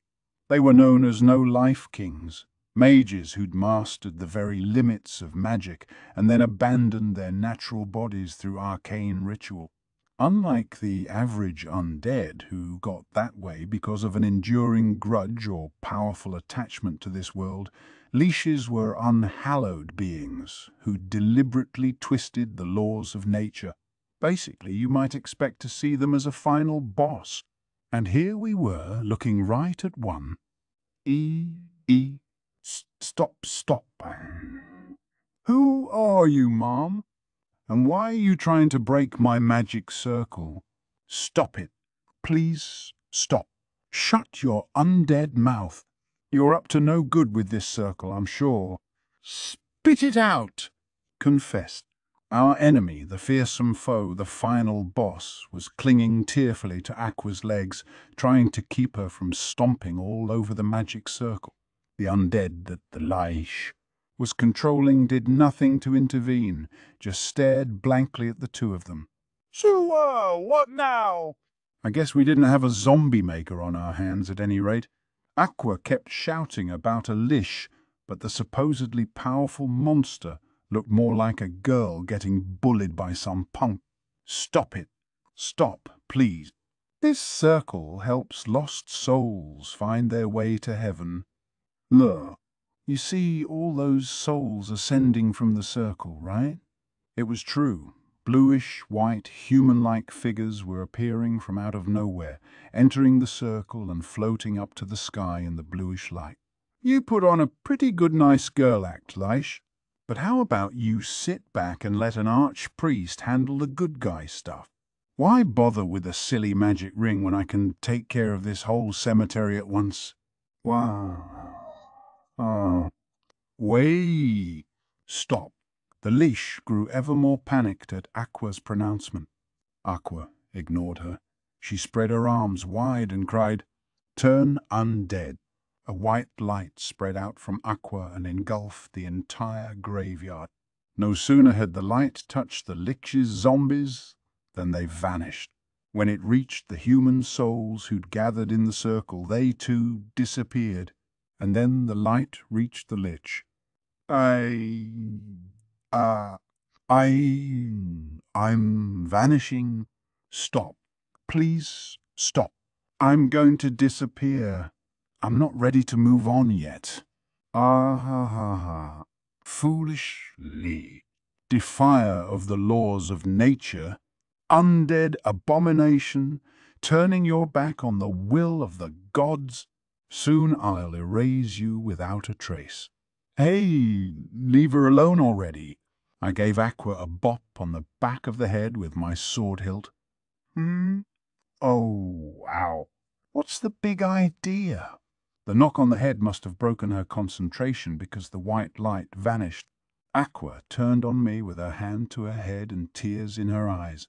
When darkness and Megumin joined us, I was ignoring Aqua's attempts to strangle me and instead talking to the leash, who sat shaking on the ground. Hey, are you all right, Lich? Can I call you Lich? I could see that her legs were semi-transparent, having started to disappear. They slowly returned to normal, and she unsteadily stood up. I'm all right. That was a close one. Thank you for saving me. Yeah, you're right. I'm a lich. My name is Wiz. As she spoke, she drew back her hood. The moonlight illuminated a face that looked like a normal human's, albeit someone barely 20 years old. Brown hair framed her face. In fact, she was quite lovely. Somehow, I'd imagined a lich would look like a skeleton or something. Wiz's robes were all black, the very picture of an evil mage. Wait, did she still count as an evil mage if she was also a lich? Wiz, what exactly are you doing here? I mean, in a graveyard in the middle of the night. You said something about sending souls to heaven? Aqua might have been a little hasty, but I agree that doesn't sound like something a lich would do. Be careful, Kazuma. If you talk to this rotten apple, you'll become undead, too.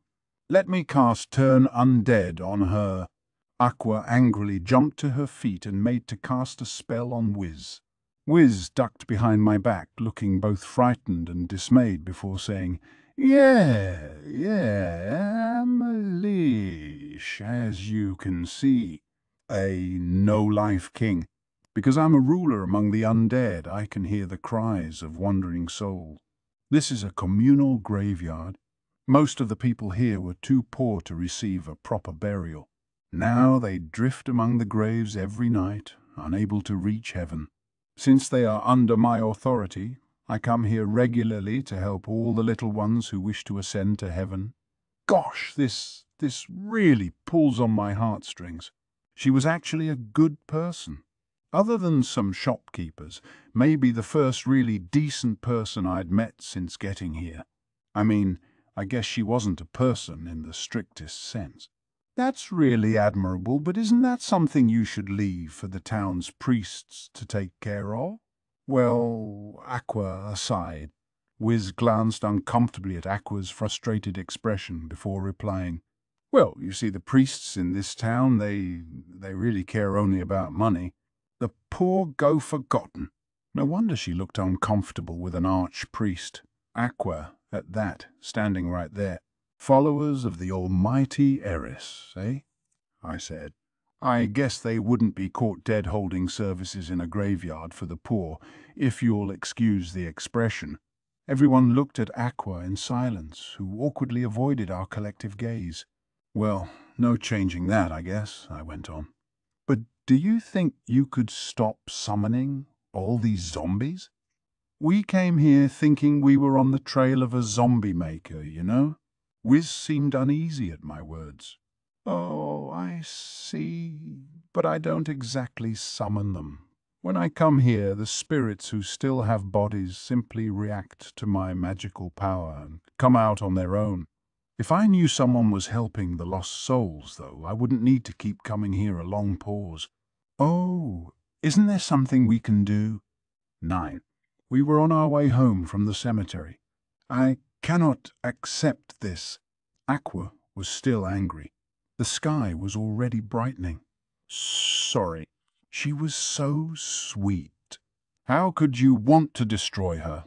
We decided to let the lich go, and we agreed that Aqua, who had plenty of time on her hands anyway, would go to the graveyard every so often to help along its wandering spirit. Aqua might have been a pretty rotten goddess, but even she seemed to understand that helping lost souls and the undead was her duty, even if she complained about not being able to sleep in any more. Darkness and Megumin, who'd at first resisted the idea of letting a monster off the hook, relented when they learned that Wiz had never actually attacked anyone. I looked at the piece of paper Wiz had given me and muttered, Lish just makes her home in this town and nobody minds? Some security. The piece of paper gave her address, It turned out she was living in Axel just like we were. In fact, she was running a little shop that specialized in magic items. When I said I'd always pictured leashes living in the deepest depths of some dungeon, she replied that dungeons were awfully inconvenient and there was no reason to go out of your way to live in one. I got what she was saying. Leashes were human once too. But even though I got it, this place had sure upended most of my assumptions about fantasy world. It was nothing like what my games had led me to believe. All the same, I am glad things ended peacefully. We may have had Aqua on our side, but we were still facing a leash. If it had come to a fight, Kazuma and I would have surely died, Megumin said casually. I almost choked. Are leashes really that dangerous? Just how close a call was this? Close does not begin to describe it. Leashes have extremely high magic defense, and only enchanted weapons can harm them. They can inflict a variety of status conditions merely by touching you, or they can absorb your harp and MP.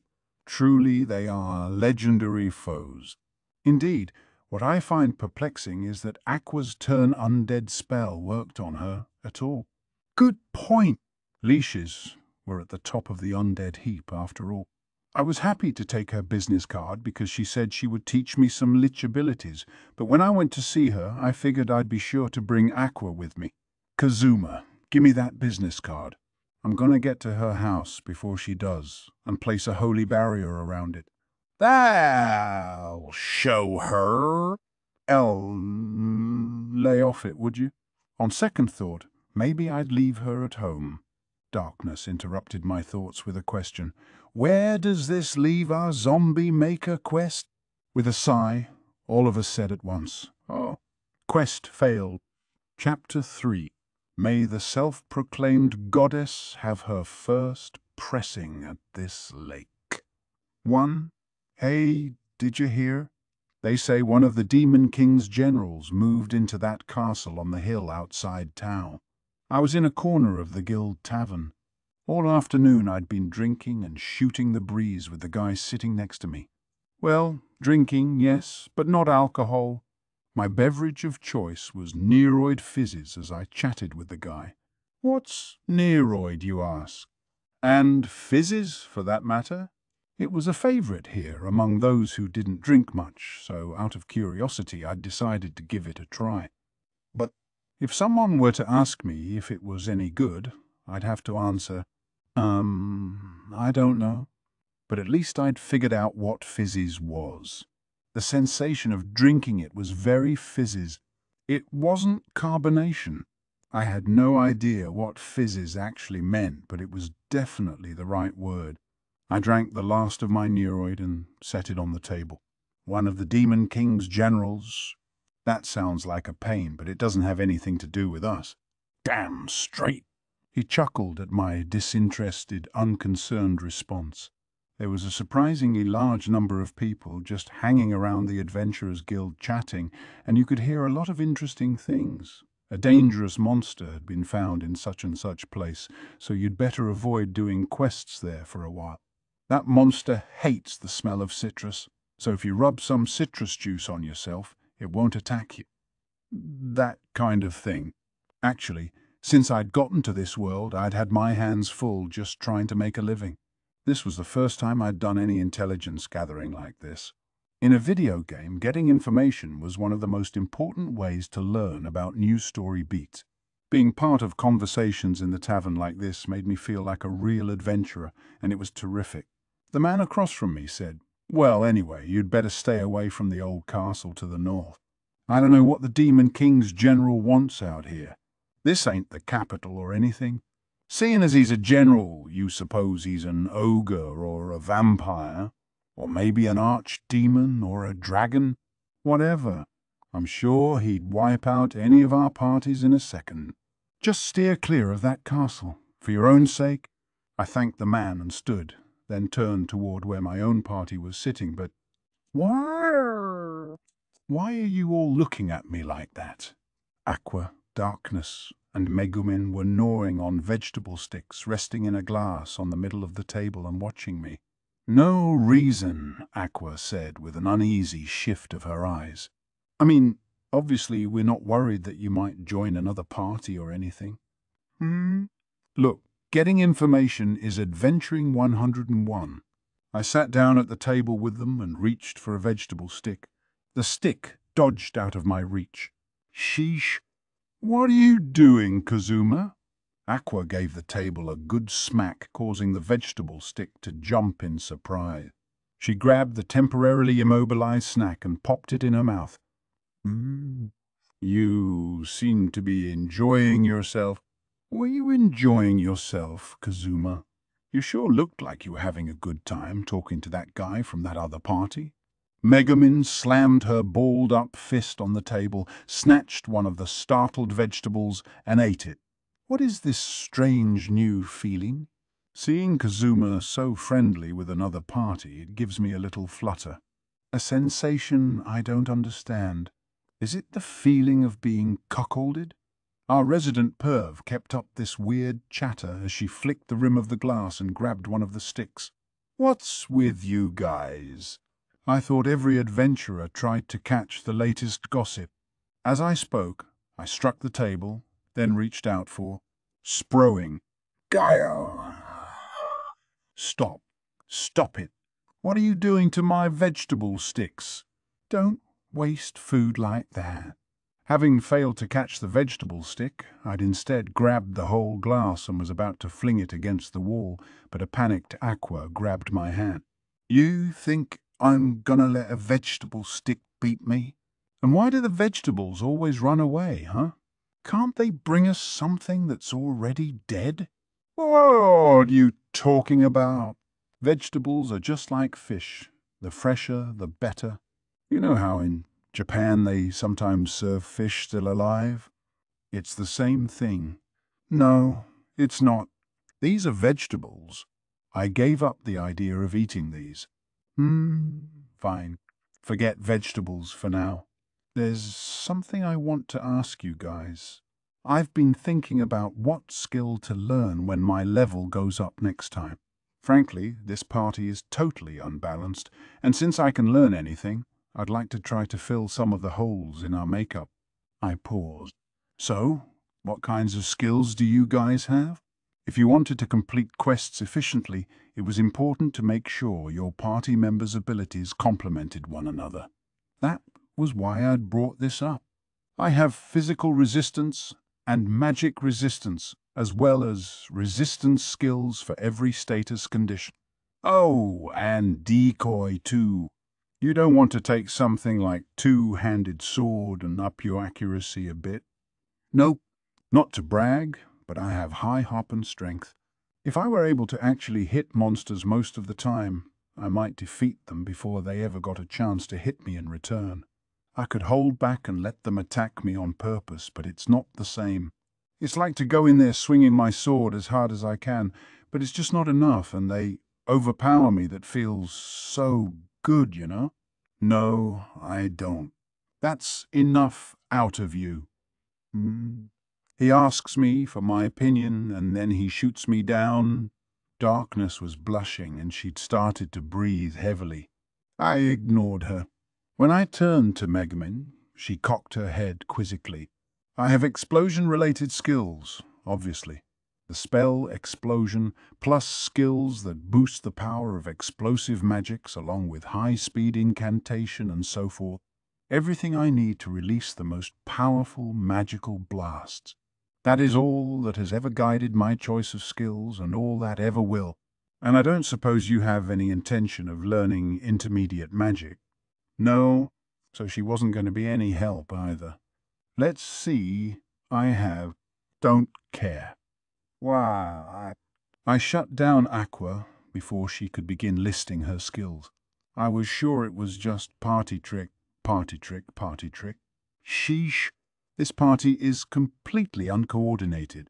Maybe I really should look for a new group. All three of them recoiled at my muttered suggestion. 2. It had been several days since the urgent cabbage harvesting quest. We'd recently sold all the cabbages we'd collected, and the adventurers had finally gotten their payment for the harvest. Have a look, Kazuma. I got enough of a reward from the cabbage hunt to have them improve my armor a bit while it was in the shop. What do you think?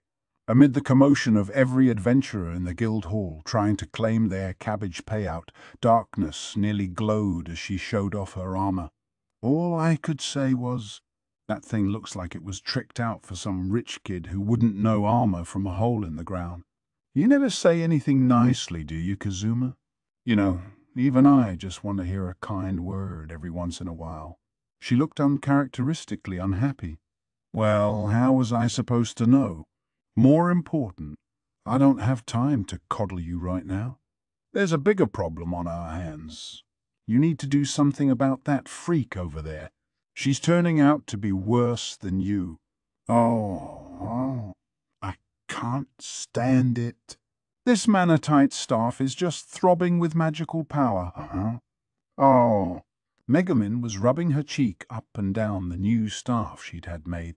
Apparently, if you constructed it with a rare metal called manatite, it boosted the staff's attack power. Megumin had used the generous cabbage reward to get such a manatite staff, and she'd been acting this way all day. She was convinced her explosions would be that much more powerful now. Her explosion spell was overkill as it was. What could she possibly do with more power? Wasn't there some more helpful magic she could learn? I knew better than to ask her that, though. In her present state, I really just wanted to stay away from her. I'd gotten my reward, too, and I was riding high. We had Darkness, who'd taken on the monsters that had come after the cabbage, Megumin, who'd blown them all up, and Aqua, who'd gone off after whatever vegetables she could find and paid no attention to what the rest of us were doing. We decided to split the reward not evenly but proportionally based on how many cabbages each of us had caught. It was Aqua's idea, since she'd gotten the most after me, and now she was waiting to reap the rewards of her brilliant idea. Hold on, what is going on here? Her shout echoed throughout the guild hall. Oh. Sure enough, Aqua was at the clerk's counter, fuming. She had the clerk by the collar and was giving her a tongue-lashing. 50,000 measly errors. Do you know how many cabbages I caught? I can tell you it was more than that. I'm very sorry to tell you this, but... Why? Miss Aqua, most of what you brought back was lettuce. Why was there lettuce flying around, too? I'm sure I don't know, Mom. It sounded like Aqua had gotten considerably less money than she'd expected. Perhaps she figured it would be futile to abuse the staff any further. She came over to me with her hands behind her back and an ingratiating smile on her face. Oh, Kazuma, my friend, how much did you make on this quest? 1 million even. All three of my companions' jaws dropped. It was true. That quest had come out of thin air and made me a minor nouveau riche. I'd managed to collect a number of especially high-quality cabbages packed with XP. Just another benefit of good luck, I guess. You know, great Kazuma, I always thought you were one of the... If you can't think of anything nice to say, don't force yourself. Anyway, I've already decided how I'm going to spend this money, so I'm not sharing. Aqua's smile froze as I pulled the rug out from under her. But Kazuma, I was so sure this quest was going to pay out. I spent all my money. I ran up 100,000 Eris tab at the bar here. My reward isn't nearly enough to cover that, I peeled the beseeching Aqua off me. Why did she never think ahead? I rubbed my aching temples. Not my problem. You're the one who said everyone should get just what they earned and no more. Anyway, I want to find an actual place to live. How can we be serious adventurers if we spend our entire careers renting a stable? Most adventurers didn't own houses. They traveled around too much for that. Then again, with the exception of a handful of successful questers, most lived a hand-to-mouth existence and couldn't support a resident. Frankly, in light of the human resources I had available, I'd given up on ever defeating the Demon King. Let the other guys who'd been sent here before me deal with him. The ones who'd picked incredible special abilities or awesome equipment or whatever. I was sitting here as an adventurer, the lowest job class, something any loser could do. My stats weren't even that good. Certainly nothing like people who'd been training their whole lives for this work. I was barely better than average. I would be happy to adventure just enough to satisfy my curiosity in relative safety and then retire to a nice, comfortable existence. So I'd planned to use my reward to lease a place or maybe even buy a little cabin if the price was right.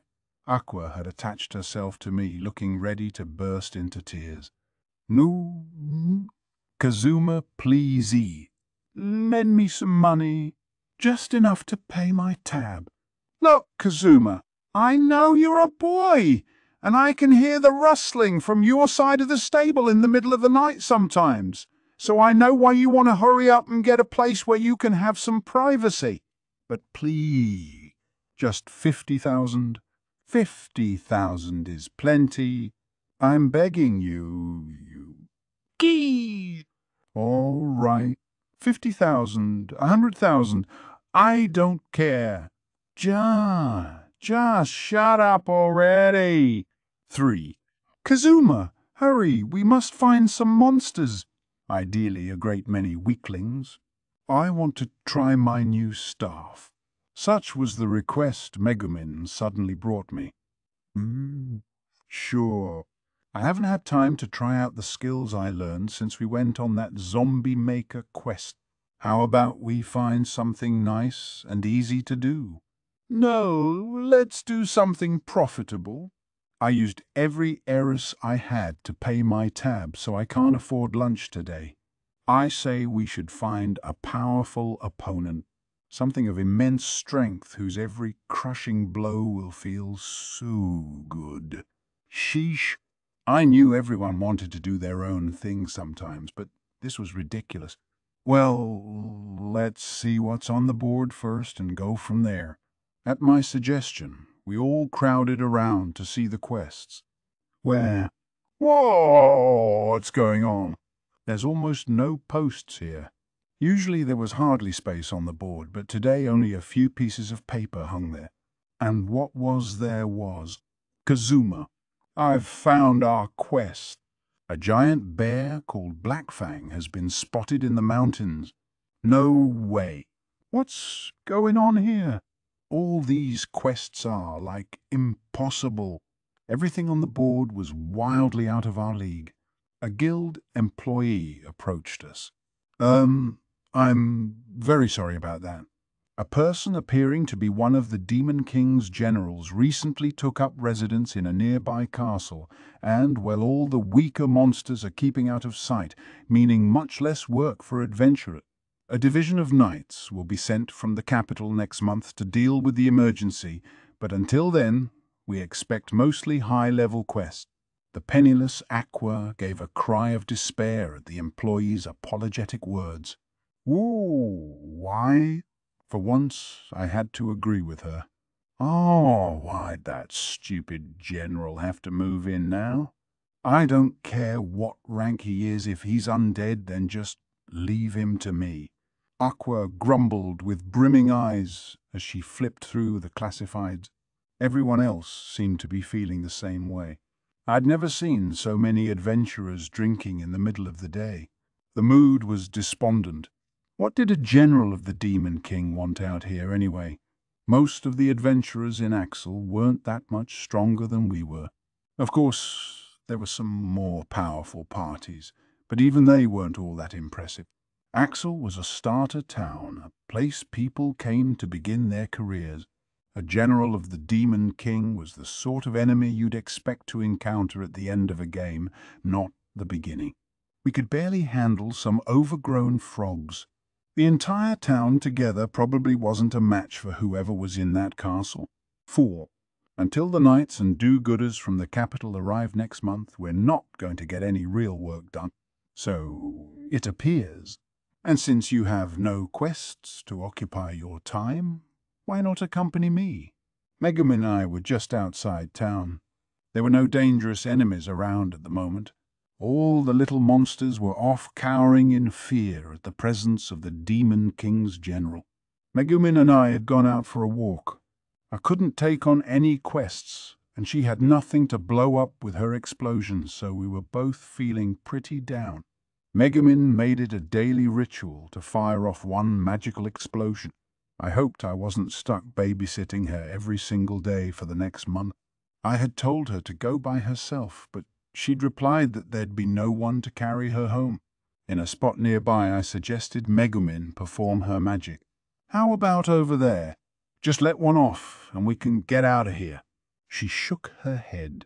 "This won't do. If I'm not far enough from town, the guards will yell at me again." "Again? What? Did people complain about the noise or something?" She gave a short nod. "No choice, then." I wasn't thrilled to be leaving the area without a weapon, but there weren't supposed to be any monsters around anyway. It wouldn't hurt to see the wider world just a bit. Come to think of it, I'd hardly done any touring since getting to this world. When I left town, it was always to hunt monsters for a quest. Just calmly wandering around like this was. Hey, what's that? An abandoned castle? It stood on a far-off hill, an old redoubt slowly crumbling away. It looked like it was probably haunted. "I don't like the feel of that place," I muttered. "I bet there's ghosts in there or something." "It is perfect," Megumin exclaimed. "I can blow it up as thoroughly as I wish, and no one will be bothered." And she happily began preparing her spell. A pleasant breeze blew across the hill. It was quiet. It was calm. And then I heard Megumin's chanting on the wind. That was how Megumin and I passed the time each day. Aqua, without an heiress to her name, had taken on a part-time job, and Darkness had gone back to her hometown to train. Megumin had nothing better to do, so every day we would go to that abandoned castle and set off a magical explosion. It might be in the evening with a cold rain falling, or in the afternoon, after a quiet meal, even during a lovely early morning walk. At some point each day, Megumin would unleash her magic on that castle. I went with her each time, and had even gotten to the point where I could tell how good the day's explosion had been. Explosion. Ooh, that was a good one. You could feel the vibrations in your bones, but then the way the shockwave came a moment later and kind of brushed your skin. I'm always curious why that castle never seems the worse for wear after you blow it up. But, oh well. Nice one. Nice one. Kazuma, you have gained no small appreciation for the explosive path. Your appraisal of today's blast was nothing short of poetic. How about it, Kazuma? Might you seriously consider learning explosive magic? I admit it's tempting, but with our party's current makeup, I don't think a second wizard would be a good idea. Maybe I can look forward to learning explosion when I've finally retired from adventuring. We laughed together as we chatted. How many points would we give today's explosion? Well, the volume was a little low, but the quality of the sound was so good. We went over it piece by piece, chatting away. 5. Thus we spent a week in pleasant explosions. Then one morning, urgent. All adventurers, please equip your weapons and items and prepare for battle at the town gate. The familiar sound of an emergency announcement echoed through the streets. We dutifully grabbed our gear and headed for the town square. When we arrived in the press of adventurers gathered in front of the main gate, we saw a monster standing there casually, oozing terror. A Dullahan. Dullahans are headless riders, harbingers of death. They inspire only despair. They're a form of undead whose physical strength and special abilities surpass anything they possessed while alive. The creature that stood at the town gate looked like a knight in pitch-black armor. His own head rested under his left arm, and before an entire town's worth of adventurers, he held out the helmeted visage. A muffled voice issued from it. "I am the general of the Demon King, who lately took up residence in a castle near this town." The head gradually began to shudder. And every single day, every damn day, one of you recalcitrant idiots comes and sets off a magical explosion in my castle. Who is it? Tell me. I guess he was angry. The Dullahan's exasperated yell set the adventurers around me murmuring. No one there had the slightest idea what was going on. If nothing else, it was clear the Dullahan was the reason we'd all been called out in such a hurry. A magical explosion? Do we know anyone who can use explosion? Explosion, huh? One by one, the faces in the crowd turned to Megumin next to me. Megumin promptly turned to a young wizard girl standing beside her. I followed her lead, and soon everyone was looking at the girl instead. Wow, what's going on? Why is everyone staring at me? I can't use explosion, the object of our suspicion said with a touch of panic. Wait a second. We've been setting off an explosion at an old castle every day. Could it possibly be? I cast a sidelong glance at Megumin. She'd broken out in a cold sweat. Apparently she'd had the same thought I had. Finally, Megumin sighed, made a face, and stepped out from the crowd. As she did so, the collected adventurers moved aside for her. The Dullahan stood in front of the town gate. Megumin stopped about 10 meters away from him. First I, then Darkness and Aqua, stepped up behind her. At the sight of the undead creature, Aqua had gotten a look much like a parent upset with a misbehaving child.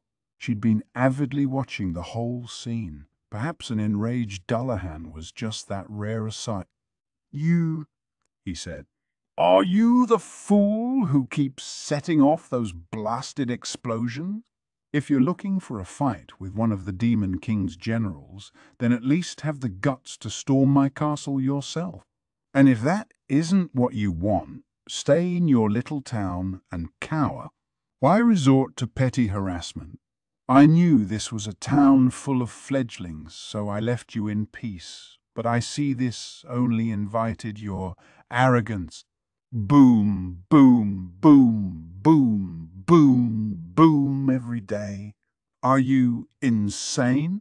The Dullahan's helmet vibrated with the anger he'd stored up over a week of explosion. Megumin shivered a little, obviously intimidated, but then she threw back her mantle and declared, "I am Megumin, arch-wizard and master of explosion." Megumin, what kind of a name is that? Are you making fun of me? I am not. She apparently hadn't been expecting the Dullahan to shoot her down, but she quickly collected herself. I am of the Crimson Magic Clan and the greatest magic user in Axel Town. Those explosions were a stratagem to draw you out, O General of the Demon King.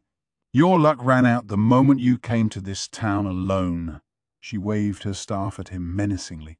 Behind her, I whispered to Darkness and Aqua, "Can somebody tell me what she's talking about?" She swore she had to let off an explosion every day or she'd die, so I took her to that stupid castle. When did it become a stratagem? Good question.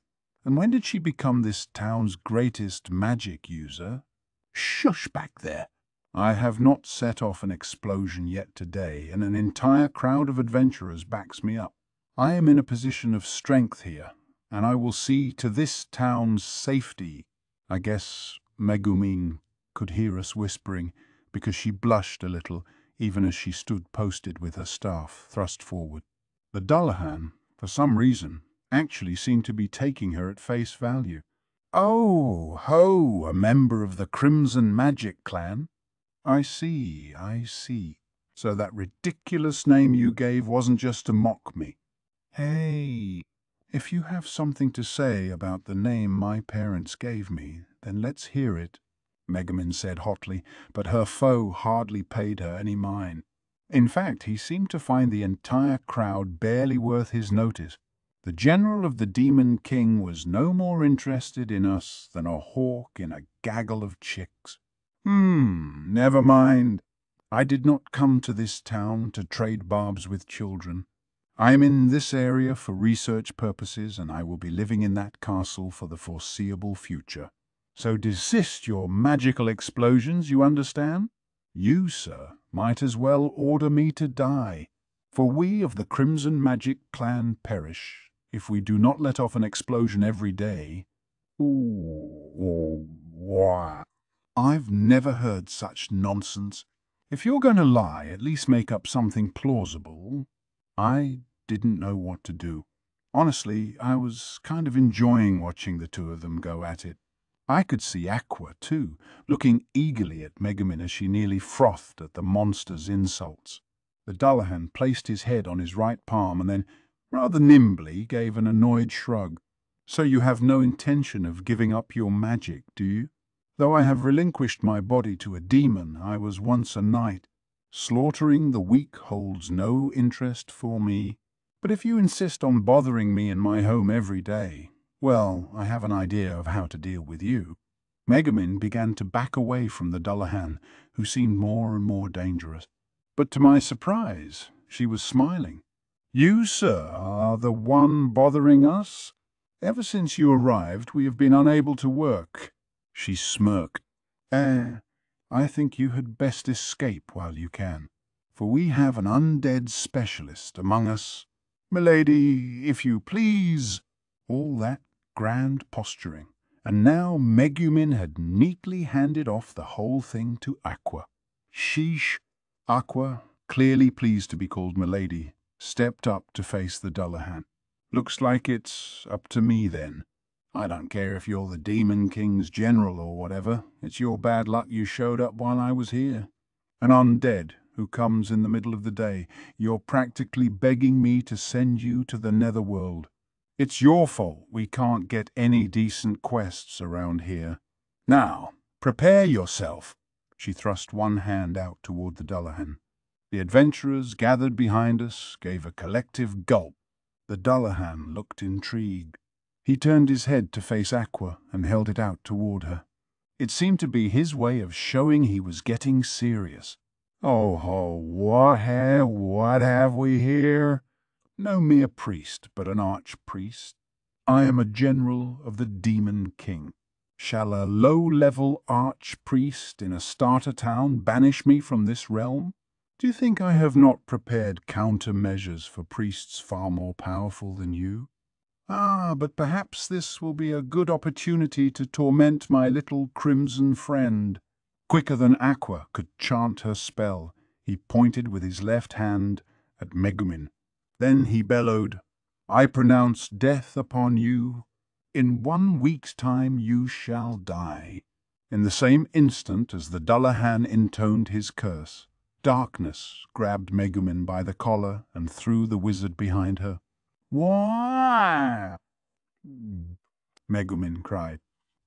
Darkness? For an instant, darkness's body shone with a black light. A death curse. Damn darkness, I said. Are you all right? Are you hurt? She was opening and closing her hand as if to make sure it still worked. It looks like I'm fine, she said calmly. But I'd heard the Dullahan. In 1 week's time you shall die. Aqua was busily looking darkness over when the Dullahan exclaimed triumphantly, The curse appears as nothing now! This is not quite what I planned, but with the bonds of fellowship you adventurers share, it may be even better. Listen, you crimson whelp. Your crusader will die a week from this day. You can watch her stew in the terror of her impending demise, and know that it is your fault. Watch her suffer for 7 days and rue what you have done. If you had only listened to me, at his words, Megumin paled and darkness moaned with excitement. Oh, how devious. You have placed this curse of death upon me, and in order to break it, we must do whatever you want. Isn't that right? The Dullahan seemed completely flummoxed by Darkness's reaction. I had no idea what she was talking about either. All right, I didn't want to have any idea. I'm daunted by no curse, and yet Kazuma. What shall we do? Look at the terrible eyes burning within that Dullahan's helm. Those are the eyes of one who would take me to his castle as his sex prisoner and force me to do all kinds of freaky hardcore porno stuff if I want to break this curse. Said the Dullahan, having clearly not expected to be called out as a pervert in front of the whole town. I felt a little bad for him. Well, you may be the master of my body, but you will never be the master of my heart. A female knight, prisoner in a castle, slave to the vile demands of the Demon King's minion.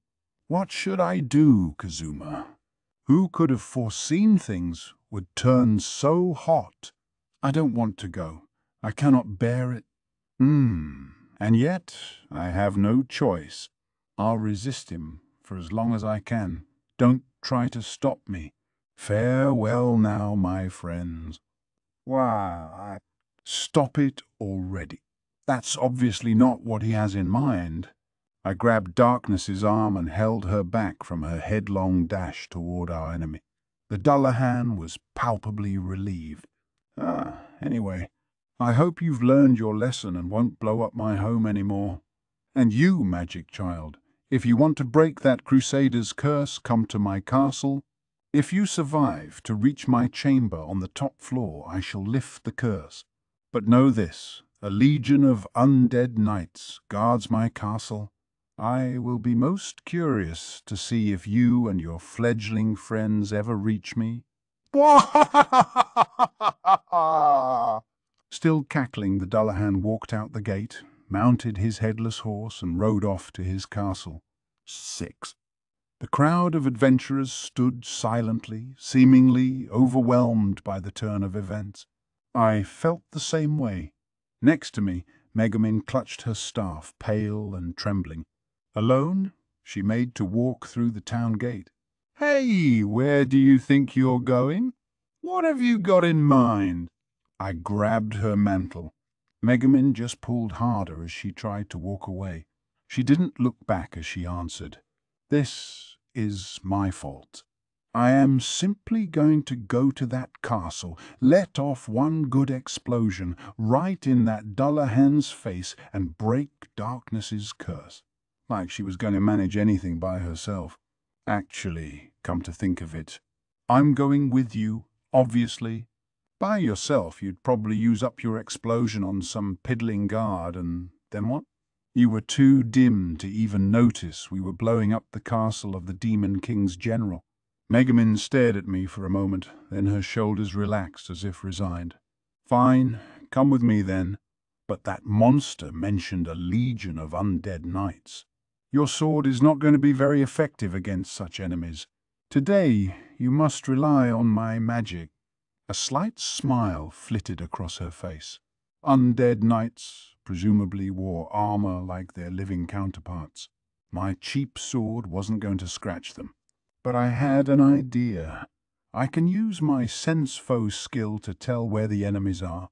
As we go through the castle, I'll track them, and then we can jump them with my ambush skill. Or maybe we could go there once a day and take out all the enemies on one floor of the castle with explosion. Then we go home and come back the next day. We could probably clear the whole place in a week, right? Megumin brightened a bit, perhaps seeing a glimmer of hope in my strategy. The two of us turned to Darkness. Darkness. We're going to lift that curse, I guarantee it. So you just... Sacred despair. Aqua's incantation interrupted my attempt to encourage Darkness. Darkness's body shone with a faint light. Aqua's cheerful face was a stark contrast to the despondent-looking crusader. Some Dullahan's little curses don't stand a chance against me. How about that, huh? I can totally act like a real priest sometimes. Megumin and I looked at her. We said. And here, Megumin and I had been just starting to get excited. Way to take the wind out of our sails, Aqua. 7. We passed an uneventful week after our brush with the Demon King's general. I need a quest. Even a hard one. Let's go on a quest. Megumin and I were startled by Aqua's sudden outburst and less than pleased. Except Aqua, our party's purses were overflowing. We certainly didn't want to go out and work now, with only high-level quests available. I don't mind, Darkness said. But Aqua, you and I alone rather lack firepower. She glanced significantly at Megumin and me. Well, she could give us all the significant glances she wanted. There was no need for the two of us to go on any dangerous quests. Aqua could see we weren't biting, and she began to plead. Please! I'm so sick of doing part-time work every single day. The store owner gets mad at me if there's even one croquette still left at the end of the day. I promise I'll be helpful this time. I my. Megumin and I looked at each other. Geez, all right already. Fine, go have a look at the board and see if there's anything worthwhile. If you can find something decent, we'll go with you. Aqua dashed off happily to the quest board. Kazuma, could you perhaps take a look at the board, too? I have a bad feeling about leaving Aqua to pick something by herself. She's right, though I personally wouldn't mind a quest that got us beat up a little. The girls were right, and I knew it. I went over to the quest board with mounting dread. I stood behind Aqua as she diligently scrutinized the quests. She didn't notice me, only continued to study the pieces of paper tacked to the board. Finally, she picked one and pulled it off. Okay. What's okay? Do you even know what you're getting us into? I grabbed the paper from her. Manticore, Griffin Hunt. A manticore and a griffin are fighting over territory here, making the area very dangerous. Seeking adventurer, S to hunt both monsters and end the feud. Reward, 500,000 eris. Are you insane? I shouted, and put the paper back where she'd found it. Good thing I'd come to check on her. She'd almost gotten us into a lot of trouble. Why are you so upset? There are only 2 of them. We get them in one place and let Megumin do her thing. Boom! We go home. Sheesh, forget it. Yeah, great plan. And I supposed it was up to me to figure out how to lure 2 magical feuding monsters to the same spot. Just as I was considering taking the quest and sending Aqua off to handle it alone, she came up and started pulling excitedly on my sleeve. Hey, look, check this one out. I looked at the quest she was pointing to. Lake Cleansing, the nearby lake, which provides much of the town's water, has become impure, and brutal alligators have taken up residence there, seeking purification of the lake. The monsters will leave if the water is cleansed, so hunting them is not necessary. Note, party must include a priest who has mastered purification magic.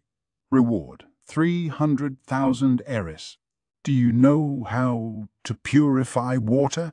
Aqua snorted. Now, who's being dumb? Just who do you think I am? Think about my name, look at my outfit, and tell me, what do you think I rule over? Party tricks. Wrong, you haikini. Water.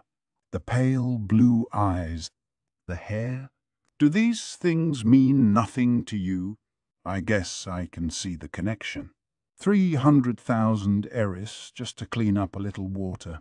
It was definitely tempting, especially the fact that we didn't have to fight anything.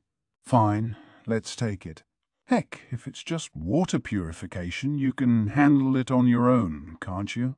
Then you could keep the reward all to yourself. But Aqua hesitated.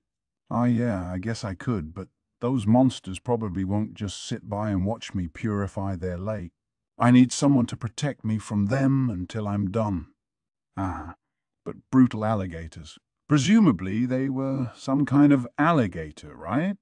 That sounded bad. How long does it take you to purify water anyway?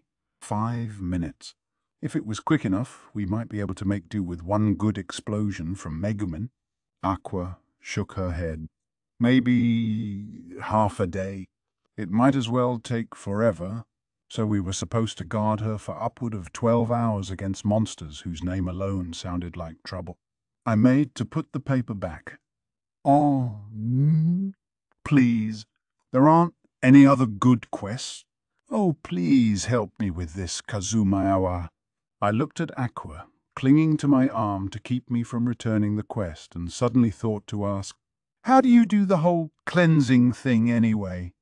I just touch the water and keep using purification magic. Why? I see. She had to physically touch the water. For a second, I'd thought, well, wait. All right, Aqua. I think I know how you can do your ritual. No risk, no problem. Wanna give it a try? The lake in question was a large body of water not far from town. This was one of the town's major water sources. A small river flowed from this lake all the way to Axel. The snowmelt from mountains immediately bordering the lake was what kept it full. I could see it. The water was somehow cloudy and stagnant, just as the request had said. I thought maybe monsters liked clean water just like humans, but I guess not. As I gazed out at the lake, Aqua's trembling voice came from behind me. Are we really gonna go through with this? She seemed extremely ill at ease. But my plan was airtight. What could she possibly object to? I feel like some rare monster you're going to sell to the guild or the circus, Aqua said. She was sitting cross-legged in a steel cage, not unlike the kind you might use to hold a rare monster. I was going to take the cage, with Aqua inside, and dump it into the lake. At first I'd thought she could just sit safely in the cage at the lakeside and do her magic, but when I found out she had to touch the water for the magic to work, I revised my plan. Being the goddess of water, Aqua could, she said, be submerged all day without even getting tense, let alone drowning. And, again, so she said, even if she wasn't actively using the purification magic, the water would gradually be cleansed just by her presence in it. I guess she's just that holy. She is a goddess, after all, even if you'd never guess it. We'd borrowed the cage from the guild. They had it on hand for quests that required prey be captured rather than killed. The cage didn't need to go all the way to the bottom of the lake, useless cargo and all. It just needed to sit deep enough for Aqua to touch the water. Since the cage was big enough to carry a monster, Aqua could just stay in the middle of it, out of range of any attack. The guild employee said the monsters would leave the area when the water was purified, but just in case they wouldn't leave Aqua alone, we'd attach some sturdy chain. A steel cage isn't light, so in town we'd borrowed a horse to drag it out here. In an emergency, we could have the horse pull it back by the chains. We shoved the cage past the lake's edge, the water rising until it reached Aqua's legs and bottom. The rest of us just needed to wait nearby. Aqua hugged her knees and muttered dejectedly, I feel like a tea bag you've left to steep. 9. Purification plan in motion. We'd set Aqua in the water at the edge of the lake. 2 hours passed, but there was no sign of any monsters. Megumin, darkness, and I watched and waited in a spot about 20 meters from Aqua. Aqua sat in the partially flooded cage. I called out to her, Hey, Aqua, how's the cleanup going? Not getting cold in that lake water? If you need to go to the bathroom or anything, just tell me. I'll let you out of there, she shouted back. It's going fine, and I don't need the toilet. Archpriests don't go to the bathroom. Whatever. She sounded like a washed-up idol. I'd thought sitting there in the water for hours might be a problem, but apparently not. It looks like she is doing all right. Incidentally, the people of the Crimson Magic clan do not use the bathroom either, Megumin said. As if I'd asked her. She and Aqua both had bottomless stomachs. I wondered where it all went. I'm a crusader, and we Don't get into a knot-pissing contest with those two, Darkness. One of these days we're gonna get a quest that takes more than a few hours. Then we'll see who does and doesn't go to the bathroom. Please stop it. Crimson Magic Clan members really do not use the toilet. But I will apologize, so please stop. Strange, though, that there seems to be no sign of the brutal alligators. Well, we can only hope they leave us alone, Megumin said. A line like that was an invitation to raise an event flag if I ever heard one. No sooner had she spoken than ripples appeared in the water. It wasn't any bigger than a normal earth alligator, but it sure seemed different. It was a monster, no doubt. Kazuma. Something's coming. A whole bunch of somethings. Apparently the alligators here traveled in packs, 4 hours into the purification process.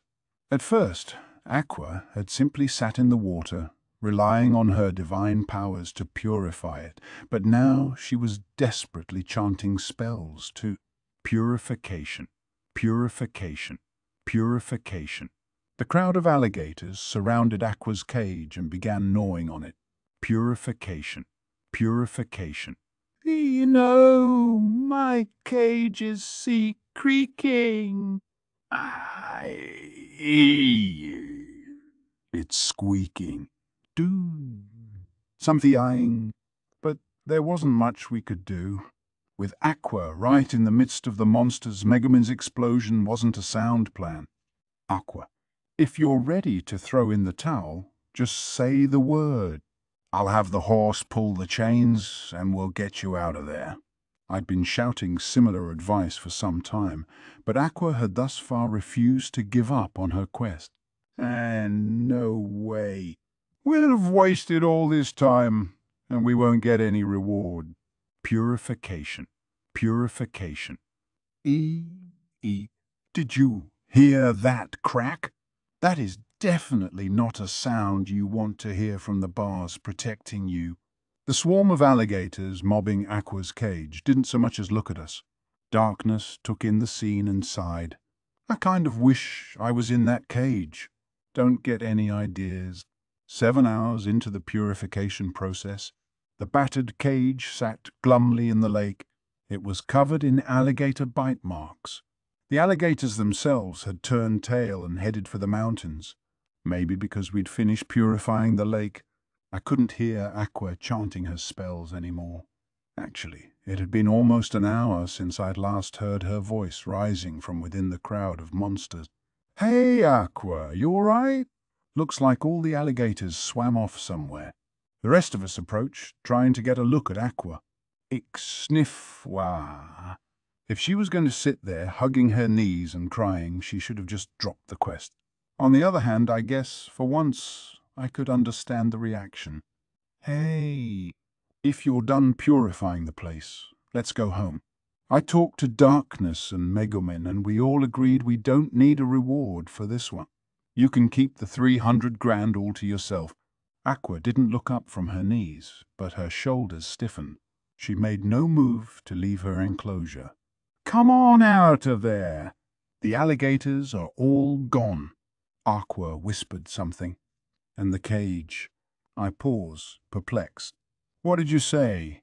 The world outside the cage is scary. Just take me back to town in here.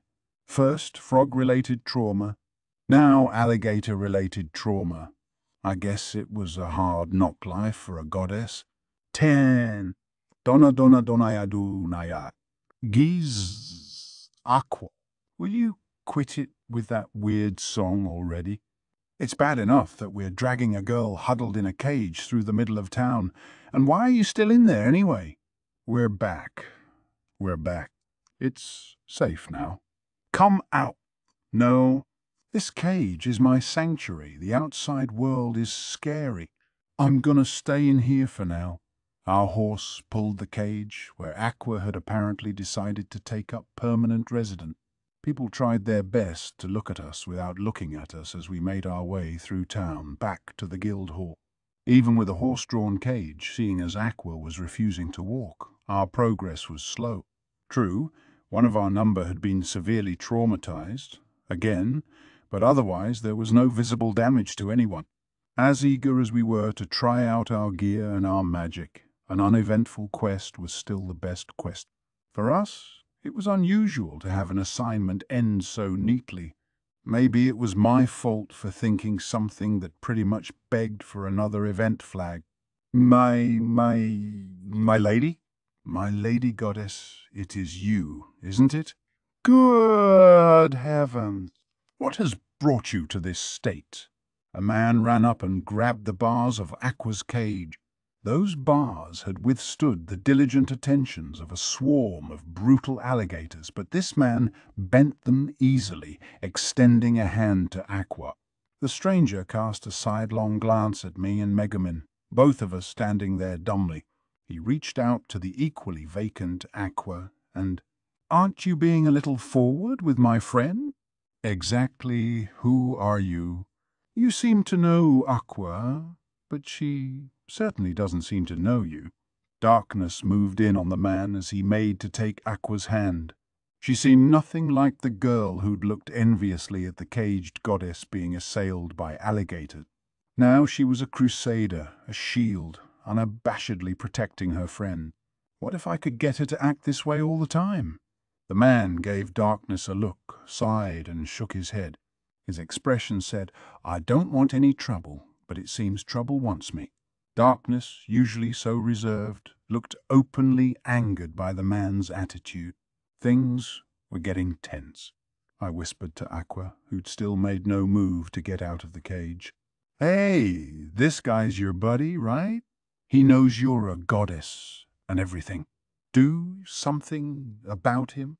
For just an instant, Aqua looked at me with a confused but genuine expression. "Oh, goddess. Right, I'm a goddess. So, you want me to handle this situation?" "Leave it to the goddess." She finally wormed her way out of the cage.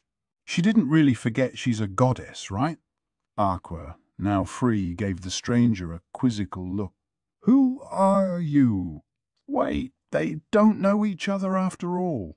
"Wait, again. Maybe they did." The guy looked awfully surprised for his part. Chances were, Aqua had just forgotten who he was. "What do you mean, who am I, my lady?" "It is I, Kuya Mitsurugi. You gave me the magical swordgram?" Aqua said nothing, only looked even more confused. I, however, had a sudden thought. His name sounded like it could have come straight out of an anime, but it was also obviously Japanese. He must have been one of the people who'd run into Aqua before I did. He seemed very upstanding, and his shock of brown hair made him, actually, pretty handsome. He wore shimmering blue armor that looked very expensive, and a black scabbard hung at his waist. Two attractive women stood behind him. One carried a spear and seemed to be a warrior. The other wore leather armor with a dagger at her hip. This Mitsurugi seemed to be about my age, but unlike me, he looked like the hero of a manga. "Oh, yeah, I remember you. I'm sorry. I've sent so many people here, it's hard to keep track of them all." Between us, Mitsurugi and I had finally managed to ignite a spark of recognition in Aqua. Mitsurugi gave Aqua a slightly strained smile. It's been a long time, Lady Aqua. I'm doing everything I can to complete the mission you gave me. I'm a swordmaster now, level 37. But why are you here, milady? And in a cage?" He glanced suspiciously at the rest of us. I could just see it. Aqua sending this guy off with a song and dance about you are a hero. Chosen for a task, blah, blah, blah, blah. She may have totally forgotten he existed, but I knew all too well the sorts of ridiculous things she'd probably said to him. Wait a second, Mitsurugi probably thought I put Aqua in that cage. I guess that would be the obvious conclusion to draw from this scene. What were the chances he'd believe me if I told him Aqua had wanted to stay there? Heck, I wouldn't believe me. Who knew such a messed up goddess even existed? So I explained to Mitsurugi as clearly as I could how Aqua and I had wound up here together, and ridiculous, impossible. What were you thinking? Bringing a goddess to this world, and then putting her in a cage and leaving her in a lake? Mitsurugi, enraged, had me by the collar. In a panic, Aqua tried to intervene. And now, just a minute. I have a pretty good life here. It doesn't really bother me anymore that he dragged me here, okay? And I can go home if I just defeat the Demon King. Just like our quest today. I was terrified, sure, but in the end we did it and no one got hurt. And the reward is 300,000, and they said I could keep all of it. Mitsurugi gave Aqua a look of pity. Lady Aqua, I don't know what this man did to win you to his side, but your treatment is unjust. All the danger you went through for a mere 300,000 eris. You're a goddess. Is this what you've been reduced to? Say, what inn are you staying at? I thought we were trying to avoid saying Aqua was a goddess, but Mitsurugi looked pretty worked up, so I kept my mouth shut. He certainly wasn't keeping his shut, though, saying goddess every chance he got. Some goddess. Mitsurugi clearly didn't know who he was dealing with. Aqua answered his question hesitantly. It's not an inn we're all staying at. It's more of a stable. What? Mitsurugi's grip tightened. That hurts. Darkness grasped Mitsurugi's other arm. I think it's time you let go of my friend. I warn you, grabbing the neck of a man you've just met is not the way to make a good first impression. Usually the only time Darkness talked was when she had something dumb to say, but now she was uncharacteristically angry. I glanced at Megumin and realized she too was raising her newly made staff and beginning the chant for Explo. Wait a second! Stop that! Mitsurugi let me go and looked at Darkness and Megumin with great interest. A crusader and an arch-wizard, and rather fetching ones at that. It seems you've been blessed with fine party members. All the more reason, then, that you should be ashamed of yourself, forcing Lady Aqua and these fine-looking people to sleep in a stable. If I understand correctly, you're an adventurer, the lowest class. Hearing him tell it, even I started to think I was pretty lucky. Was that how other people saw me? I whispered to Aqua. Hey, I thought most adventurers slept in stables around here. Isn't that just how it goes? Why is this guy so upset? I gave him a magic sword as an incentive to come here, she said, so he's been able to take high-level quests from the start. He's probably never been poor here. Well, that's how it is with most people who have been granted special abilities or equipment. Unexpectedly, I found myself boiling at Aqua's words. This kid had never had to work for anything here just because he started out with some enchanted sword, and he was lecturing me who'd had to work for everything I had. Mitsurugi, totally oblivious to my rage, was giving the girls pitying smiles, like he thought that was showing them sympathy. Looks like you girls have had a rough time of it. Well, you can stick with me now. I won't let you sleep in any stable, that's for sure. I'll get you the best gear, and the party's balance will be perfect with you. We'll have me, a swordmaster, and my companion, a warrior, along with you, a crusader. And on the other hand, my thief friend here will pair perfectly with this arch-wizard. And we'll have Lady Aqua, of course. You couldn't ask for a more balanced group. Excuse me, I didn't hear my name anywhere in there. Not that I'd want to join this lug's party. Mitsurugi's attempt to poach my entire group sent my companions into a whispering huddle. He might be a self-centered moron with a messiah complex, but it was still a pretty good offer. It would certainly give Aqua a better chance of achieving her dream of defeating the Demon King. That's what she needed to do to get home after all. I may have been the one who brought her here, but presumably she could get back no matter who took care of the big bad. I crept up behind them, Sure they wouldn't go unmoved by the possibilities. Geez, this guy is dangerous. I mean, trouble. Did you see the way he just assumed we'd come with him? What a narcissist. He's kinda scary. I don't understand this feeling. I usually like to take the punishment, but for the first time, I want to dish it out instead. Can I blast him? Oh, how I want to put an explosion right in his coddled face. Wow, Mitsurugi buddy. Rave reviews. Aqua tugged on my sleeve. Come on, Kazuma. Let's get back to the guild. I may have given that kid a sword, but I don't think I want to give him any more of my time. I was sort of hoping for the opportunity to sock him one before we left, but Aqua was probably right. Discretion would be the better part of valor. Well, it looks like all my party members are happy where they are. Thanks, anyway. If you don't mind, we've got a completed quest to report. And with the horse pulling the cage behind it, we made to leave. Could you maybe get out of the way? I said in annoyance. Mitsurugi was standing directly in front of me. Some people just didn't know how to take a hint. I'm sorry, but Lady Aqua gave me the magic swordgram, and I cannot allow her to remain in these conditions. You cannot save this world. I will be the one to defeat the Demon King. Lady Aqua must come with me. He paused. You claim that what you chose to bring to this world was Lady Aqua herself, yes? Sure do. I'd read enough manga to know what was coming next. He would say, in that case, fight me for her. You brought her here like chattel. Well, wager like it. If I win, relinquish Lady Aqua to me. If you win, I will heed any one thing you ask. All right, you're on. Let's go. Just as I'd expected, I'd had enough of this guy.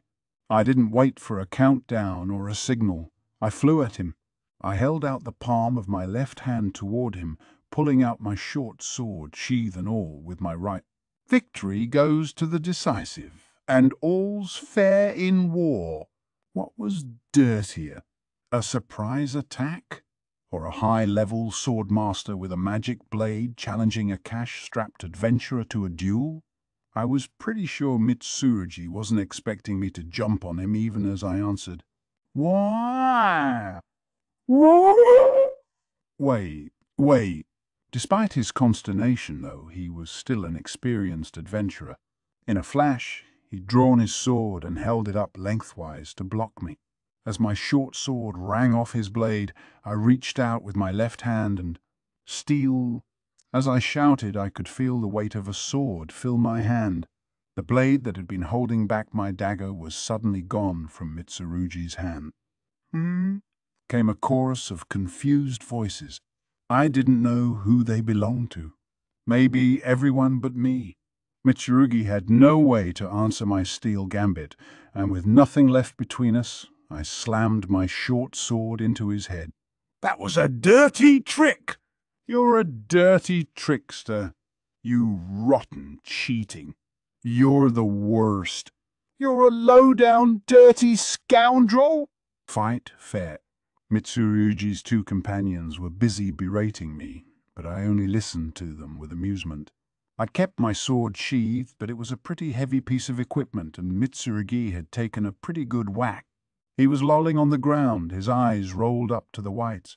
I declared to his followers, "So that means I win."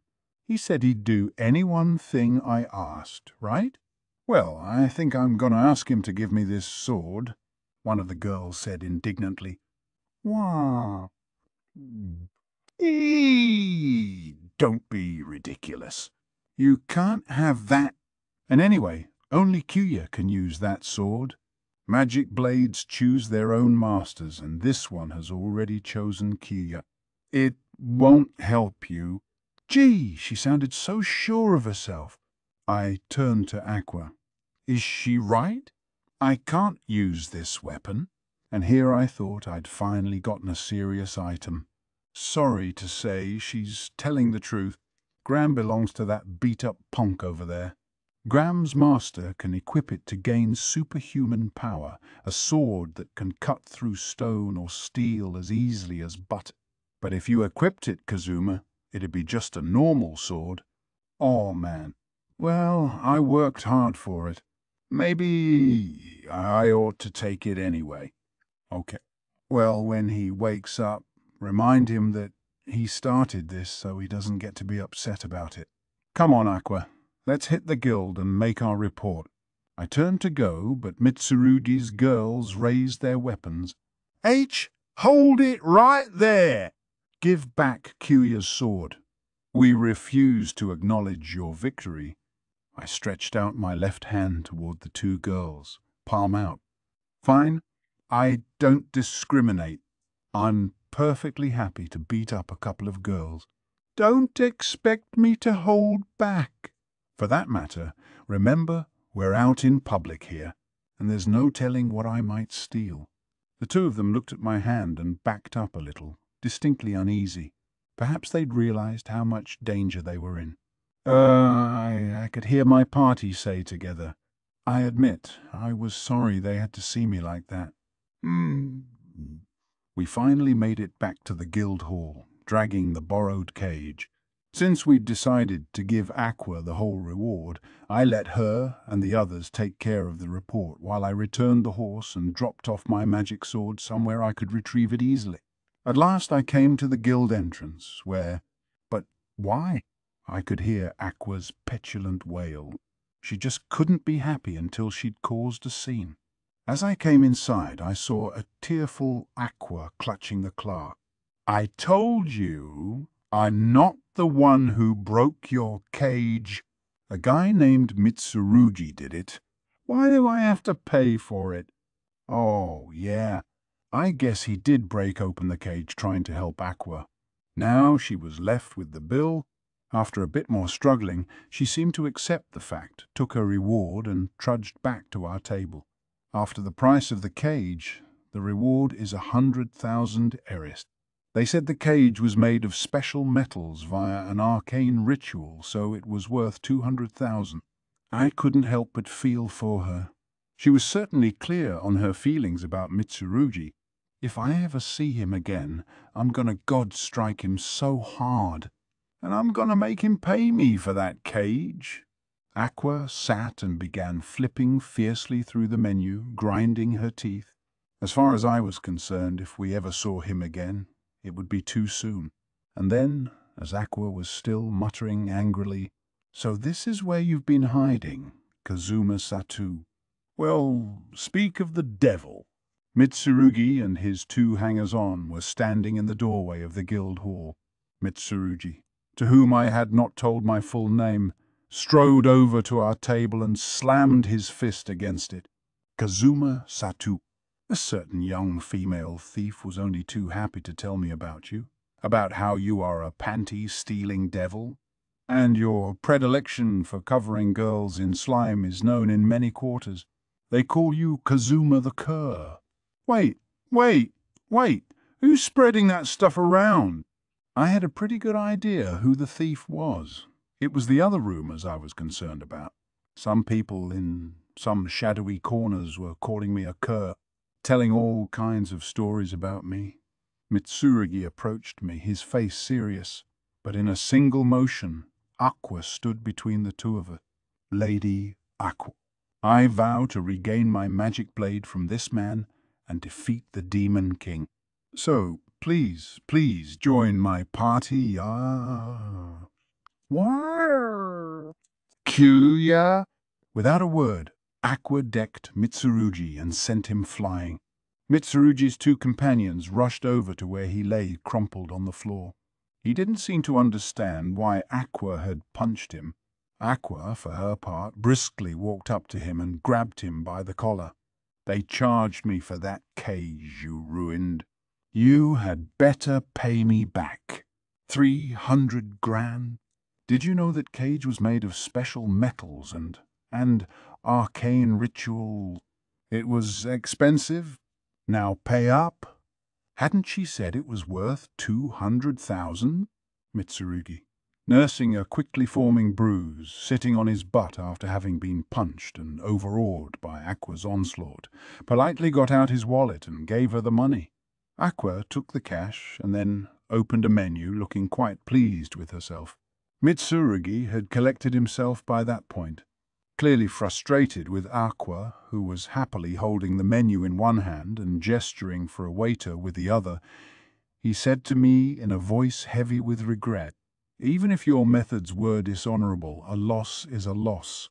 And I said I would give you anything you asked, so I know what I am about to say may seem outrageous, but I beg you, will you not return my magic sword?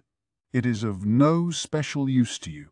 If you wield it, it will cut no better, strike no harder than any weapon here. What do you say? If you want a sword, I'll buy you the best one in the shop.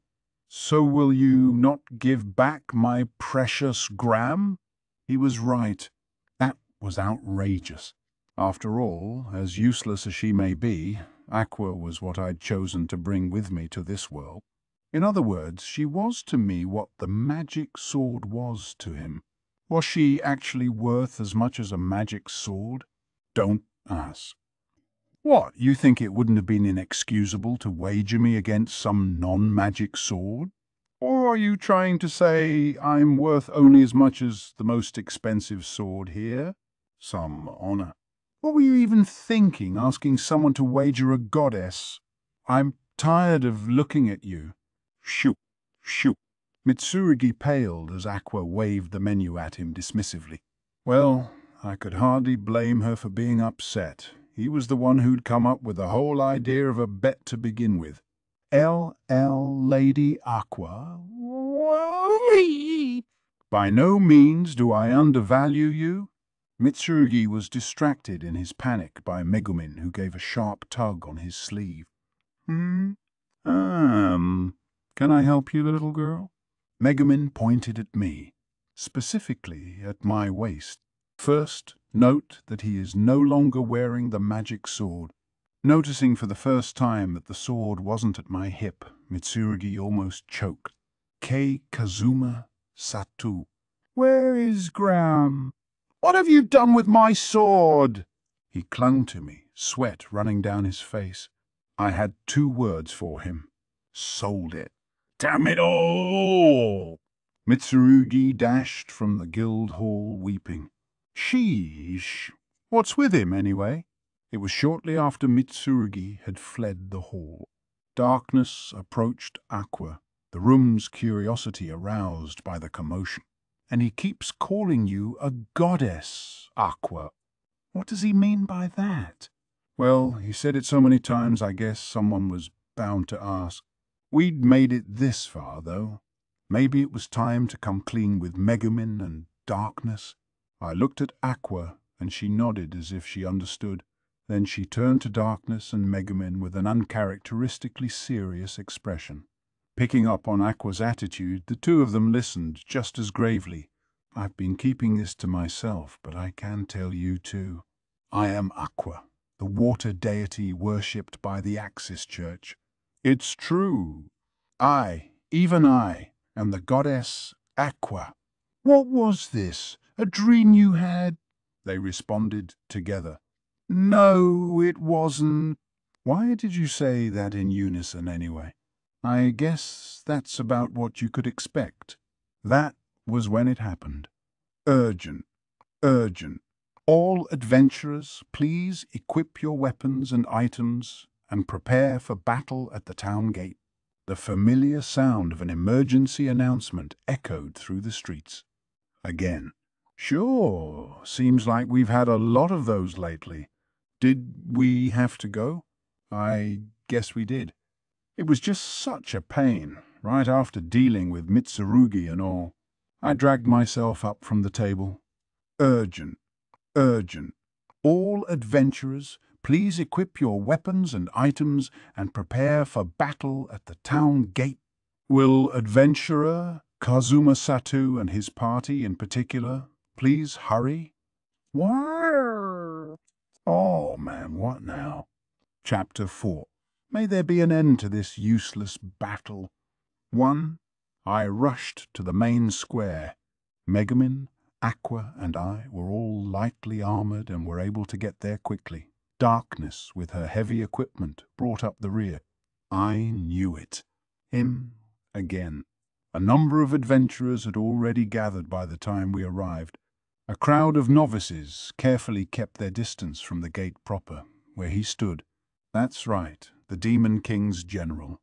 The Dullahan. I noticed how pale the other adventurers looked, but it wasn't until I glanced behind the Dullahan that I understood. This time, he wasn't alone. A horde of monsters, knights in decaying armor, backed him up. Look too hard at what was inside their armor, and you'd probably lose your lunch or be permanently traumatized. In between the battered plates and behind the creaking visors, you could catch glimpses of rotting corpses. It didn't take an adventurer to tell that these were the undead. When the Dullahan spied Megumin and me, he burst out, "Why haven't you come to my castle, you miscreants?" I stepped out in front of Megumin, covering her with my body, and said, Why should we? And who's a miscreant? We haven't set off one explosion since you asked us to stop. Why are you so upset?" At that, the Dullahan raised the object in his left hand and almost flung it to the ground before he remembered that it was his own head. He hurriedly pulled it back next to him. "You haven't set off a single explosion, have you? Not one magical blast? Ridiculous. Your insane crimson friend has come by every single day." I looked at Megumin. She looked away. "You went to his castle? I told you not to go, and you still went." That hurts. Do not misunderstand, Kazuma. Let me explain. I used to be able to get by just setting off an explosion in an empty field. But now that I have tasted the joy of exploding a castle, I need to cast my spell on something huge and hard. I know what it means when you get all fidgety. And anyway, you can't move after you cast explosion, which means you must have had an accomplice. Now, who was it? Aqua saw me tugging on Megumin's cheek and suddenly averted her eyes. I took a deep breath. Was it you? Yeah. We just wanted to get him back for keeping us from finding any good quests. He's the reason I spend every day being screamed at by the shopkeeper. Excuse me, but I think that's because you do terrible work. As I caught a fleeing Aqua by the back of her collar, the Dullahan continued speaking. What angers me most is not that you insist on your puny pyrotechnics, but that you have no desire to help your friend. Before I was unjustly put to death and transformed by my anger into the monster you see before you, I was a knight. And as a knight, I tell you, to abandon that crusader who selflessly shielded you from my curse with her own body, trading her life for yours, the very image of knighthood. At that moment, darkness finally ran up to my side, her heavy armor clattering as she moved. Her face was red from the Dullahan's praises. Their eyes met. Darkness waved, almost apologetically, at the Dullahan. Whoa. The Dullahan screeched. His expression was hidden behind his helmet, but I assumed his face showed plain shock. Oh, whoa, what is it? Are you surprised to see darkness alive and well, even though it's been more than a week? Were you waiting for us in your little castle this whole time, never knowing that I broke the curse on darkness, like 5 minutes after you left? Puff! That's rich. That's too much. Aqua pointed at the Dullahan, gripped by gales of laughter. I didn't need to see the Dullahan's face. His shoulders were trembling. He was hopping mad. But Aqua had broken the curse after all, and why should we wander right into his trap for no reason? Do you understand who you're dealing with, you impudent knave? If I wanted to, I could wipe out every adventurer in this town, put all its inhabitants to the sword. Don't think I'll look the other way forever. My immortal body knows no fatigue. You would be as chicks before the wolf. You could not so much as touch me." Aqua's taunting had obviously pushed the Dullahan to the breaking point. The anger veritably rolled off him. Before he could make a move, though, Aqua thrust out her right hand and shouted, "You won't look the other way!" "What about me?" "You've got some nerve causing all this trouble. Now go back where you came from, monster. Turn undead." A white light flew from Aqua's hand. The Dullahan, though, made no move to escape, just watched Aqua as though her magic meant nothing to him. "I guess that's the kind of confidence you have when you're one of the Demon King's general." The white light emanating from Aqua began to surround the Dullahan. "Did you suppose the servants of the Demon King went into battle without taking measures against priests? You fool! Not only I, but every undead knight with me is resistant to holy magic by the grace of His Majesty, the Devil Kii." Wherever the light touched him, black smoke began to rise. But even though he was smoking and shaking, his confidence shattered, the Dullahan held his ground. "I don't understand, Kazuma," Aqua cried. "It's not working." "I don't know. I would have said it seemed to be working pretty well, what with the tortured scream and all." "This is why you shouldn't interrupt, girl. I am Beldia, Dullahan and General of the Demon King. His Majesty specially blessed my armor, and when combined with my own power, it makes me impervious to your silly turn undead." "Impervious, all right. Say, priest, what level are you anyway? Are you really a beginner? This is the starter town, isn't it?" He tilted the hand holding his head just a bit. "I guess it was supposed to look inquisitive. Well, never mind. I came here to investigate when our soothsayer babbled something about a great light that fell near this town, but it's too much trouble. We'd do better just to wipe this place off the map." "Seriously, I'd heard childhood bullies say less awful things."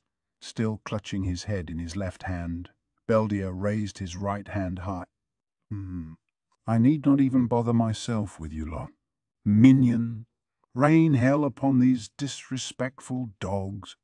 "Hey, he's running scared because Aqua's magic actually worked on him. He's gonna get to safety and leave his underlings to fight us." That's not true at all. This was my plan from the start. How dare you insinuate that a general of the Demon King would act out of cowardice? You don't get to go straight to the boss battle. First you fight the minions, then you fight the boss. That's how things have worked since time immemorial. Sacred turn undead. Beldia's rant turned into a scream as Aqua's magic hit him. A circle formed at his feet, and a white light lanced up from it into the sky. Smoke began to billow from Beldia. He threw himself to the ground and began to roll around as though his armor were on fire. "What do we do, Kazuma?" I knew something was weird. My magic doesn't work at all on him. I really think means it's working. Then again, turn undead usually worked in one go. It might mean. Why you... Let me finish for once. Very well, minions. Still smoking here and there, Beldia raised his right hand. Destroy this town, and everyone in it. He brought down his hand. 2 undead knights. They were a top class of zombie, and though their armor might not have looked like much, they wore it well. These monsters were more than enough to terrorize novice adventurers. "Oh, no." "A priest. Call a priest. Somebody go to the nearest church and get all the holy water you can. The adventurers' panicked cries rang out as the undead knights advanced into the city. Adventurers lined up to face the monsters, and Beldia watched it all, laughing. Ha ha ha ha! I shall enjoy listening to your cries of despair. Your cries! A shout from the crowd had interrupted his merriment. Yay! Why are you all coming after me? I'm a goddess. My life isn't supposed to be this hard. Oh, not fair. My life isn't hard. Why not attack me?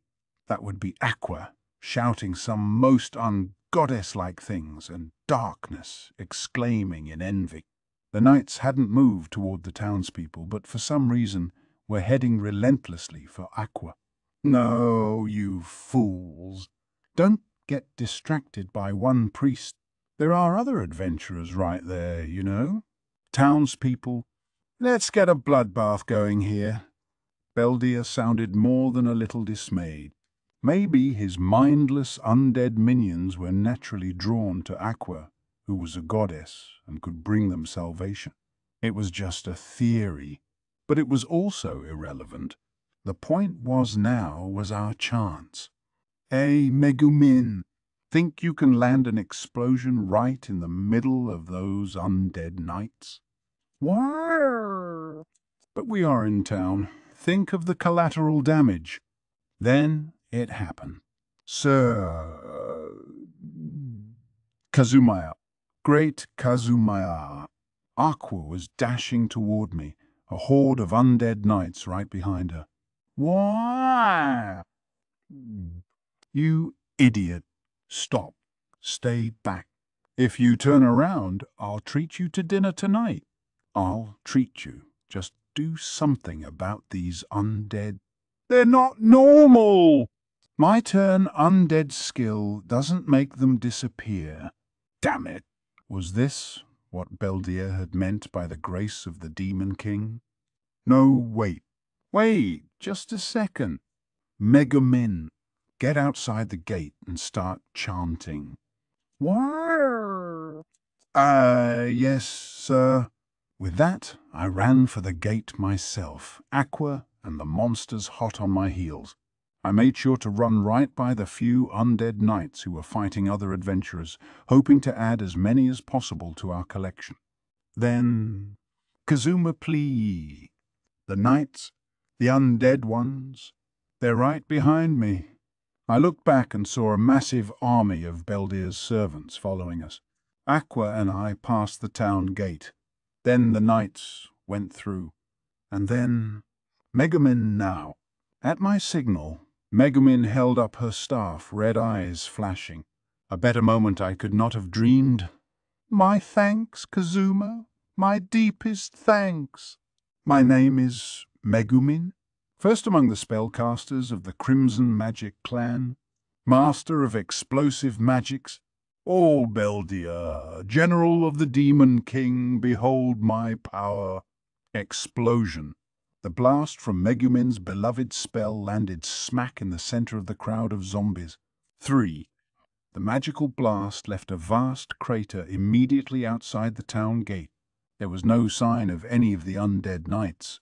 Everyone was struck dumb by the power of the spell. Hey, came Megumin's triumphant voice. It seems the sight of my power has silenced you all, ha ha ha, if I may say so. That was tremendously satisfying. Need a ride? Yes, please. Nearby, Megumin was collapsed face first on the ground. I hefted her onto my back. Yuck, it's like I've got sand in my mouth. Aqua had been closest to the knights. Now she walked along, spitting little particles out of her mouth. The force of the blast had kicked up plenty of dirt.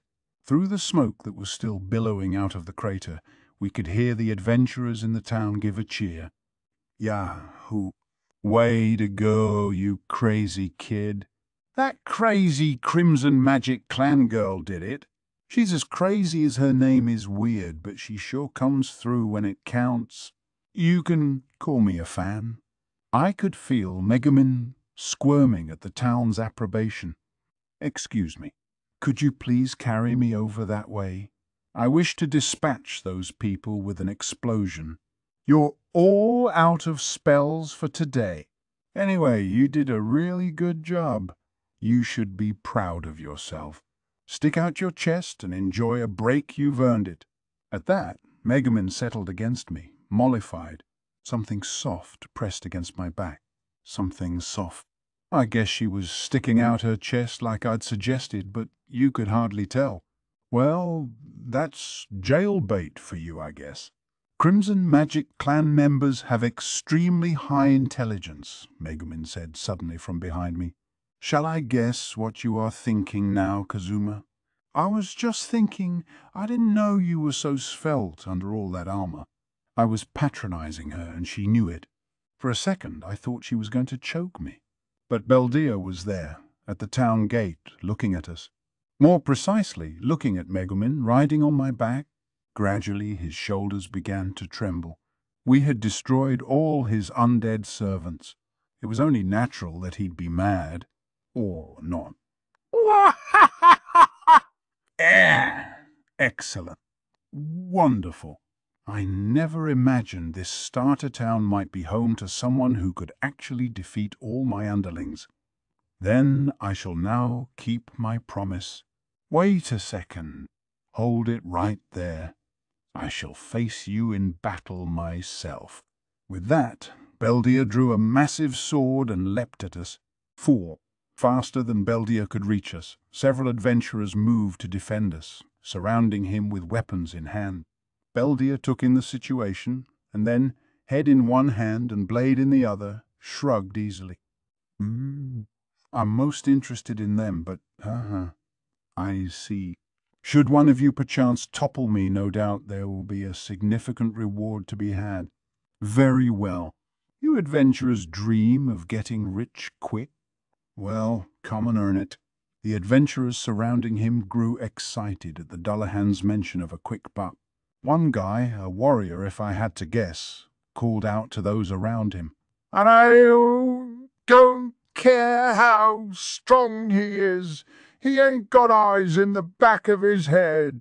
"Circle up, everyone, and we'll all hit him at once." Well, what a death flag. "Hey," I shouted to the cannon fodder, "this is the Demon King's general we're talking about here. You think he'll fall for a trick like that?" Even as I spoke, I started to raise my own sword to help them, and stopped. I'm pretty much the weakest possible character. If I took a swing at him, what would happen? The important thing now was to get Megumin somewhere safe. And then what? Megumin was out of MP. Aqua's magic wasn't doing the trick. Maybe the best plan would be for all of us to just run like hell. As I was having that thought, the warrior was moving to attack Beldia in earnest. I don't have to kill him. I just have to buy us some time. The town's ace must have heard the urgent announcement. He'll be coming. If we can hold out till he gets here, that'll be it. General of the Demon King or no. Come on, everyone. He must have a blind spot. Let's come from everywhere at once. Faced with the bellowing warrior, Beldia took his head in his hand and tossed it into the air. The town's ace. Who could that be? Presumably some famous, powerful adventurer. Beldia's head floated above the fray, drifting until it faced straight down toward the ground. I saw it and froze. So did everyone else. Everyone watching seemed to have realized at the same time. Stop. Stay back. We called out, tried to stop the nameless adventurers. Beldia answered the oncoming circle of fighters as if he could see everywhere at once. I heard an adventurer gasp as he was cut down. I wondered who he was. Having stopped all his attackers, Beldia changed his grip on his sword from one hand to two, and in the blink of an eye he cut down all the adventurers who'd come at him. People who'd been alive seconds before were suddenly gone, blank-eyed and limp. It was outrageous. It was unbearable. It was a reminder that this world was all too real. the sound of men crumpling. Beldia listened gleefully, then raised one hand. Its outstretched palm caught his head neatly. It seemed as if he'd hardly broken a sweat, murdering an entire crowd of adventurers. "Who's next?" he said easily. The remaining adventurers quailed at the words. But one girl's voice rang out. You big bully. Just wait till Mitsuji gets here. He'll take you out in one hit." Why? My heart almost stopped. Mitsuji, the guy whose magic sword I'd taken and then sold? That Mitsuji. Right. Another voice cried. Just hold on. When that boy and his magic blade get here, not even the Demon King's general will be able to. Beldia, was it? We may be a starter town, but we've got a few powerful friends of our own. Oh, crap. Oh, crap. The only person in this town besides Mitsurugi who had a chance against Beldia was Aqua, and she was ignoring the Dullahan completely. For some reason, she was scurrying from one of the fallen adventurers to the next, placing her hands on the bodies. Maybe she was doing what a goddess does, trying to offer them a prayer on their way into the afterlife. Beldia stood lazily, observing his handiwork. Heavily armored adventurers lay dead at his feet, and now no one would challenge him. "Oh, ho! Do you seek to be my next victim?" Beldia held his head in his left hand, his great sword in his right. He held the head out on his palm to inspect Darkness, who'd moved to cover Megumin and me. With the two of us behind her and her sword at the ready, Darkness was not the weird pervert who caused me so much trouble. She was a crusader I would be proud to be seen with anywhere. Beldia had seen just how powerful Aqua and Megumin were. He probably assumed Darkness had something up her sleeve, too. He stood across from her, not moving. Darkness's white armor shone in the sunlight in stark contrast to Beldia's pitch-black plate. The adventurers who'd attacked him earlier had all been armored, too. But the Demon King's general had cut through their armor like paper. Darkness prided herself on being tougher than anyone. But would it be enough to withstand his attacks? Darkness seemed to understand that I was fighting with myself about whether to stop her. She said bravely to me, "Don't worry, Kazuma. I can take a hit better than anyone, and skills affect weapons and armor as well. No denying Beldia has an excellent sword, but a sword alone isn't enough to cut through armor the way he did. It looks to me like Beldia's specialized in attack skills, so we'll just have to see which is better, his attack or my defense." Actually, she seemed unusually prepared to attack herself. "Give it up! Give it up!" It's not just attack. He has serious evasion, too. Did you see how he dodged all those opponents? You can't hit a target that's standing still. What are you gonna do? Darkness's gaze didn't waver from Beldia as I spoke. As a paladin, as one whose vocation is to protect, there is one thing on which I will never bend. Let me do this. I had no idea what she was talking about, but I guess even Darkness had her own reason to keep fighting. As I stood there, silent, Darkness hefted her great sword and lunged at Beldia. Oh, ho! A feisty one! I was once a knight. What better opponent could I have than a paladin? Have at you, then. And Beldia prepared to meet her. He looked at the huge blade Darkness held and dropped into a low, evasive stance, as if afraid to take a blow from her sword. Darkness leaned in with the blade as if she was going to slam into him with her entire body weight, and rammed her sword into the ground a few centimeters from Beldia. Maybe she'd misjudged the distance. Beldia said flatly. He stared in surprise at Darkness.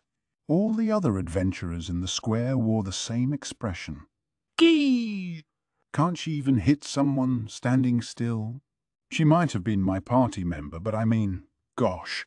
I'd heard of amateurs who swung their swords so recklessly they ended up chopping off their own foot. But this Darkness for her part, didn't seem the least bit chagrined, but simply took a step forward and reset her stance, holding out the sword to one side. Her cheeks were the tiniest bit red, betraying a hint of embarrassment at missing her mark after all that build-up. Maybe she had the right angle, because Beldia settled even deeper into his stance, ready to evade. Such a disappointment. Enough now, he said, sounding almost bored. Then he casually let loose a single strike at darkness, down and across from shoulder to hip. Now, then who's next? Why?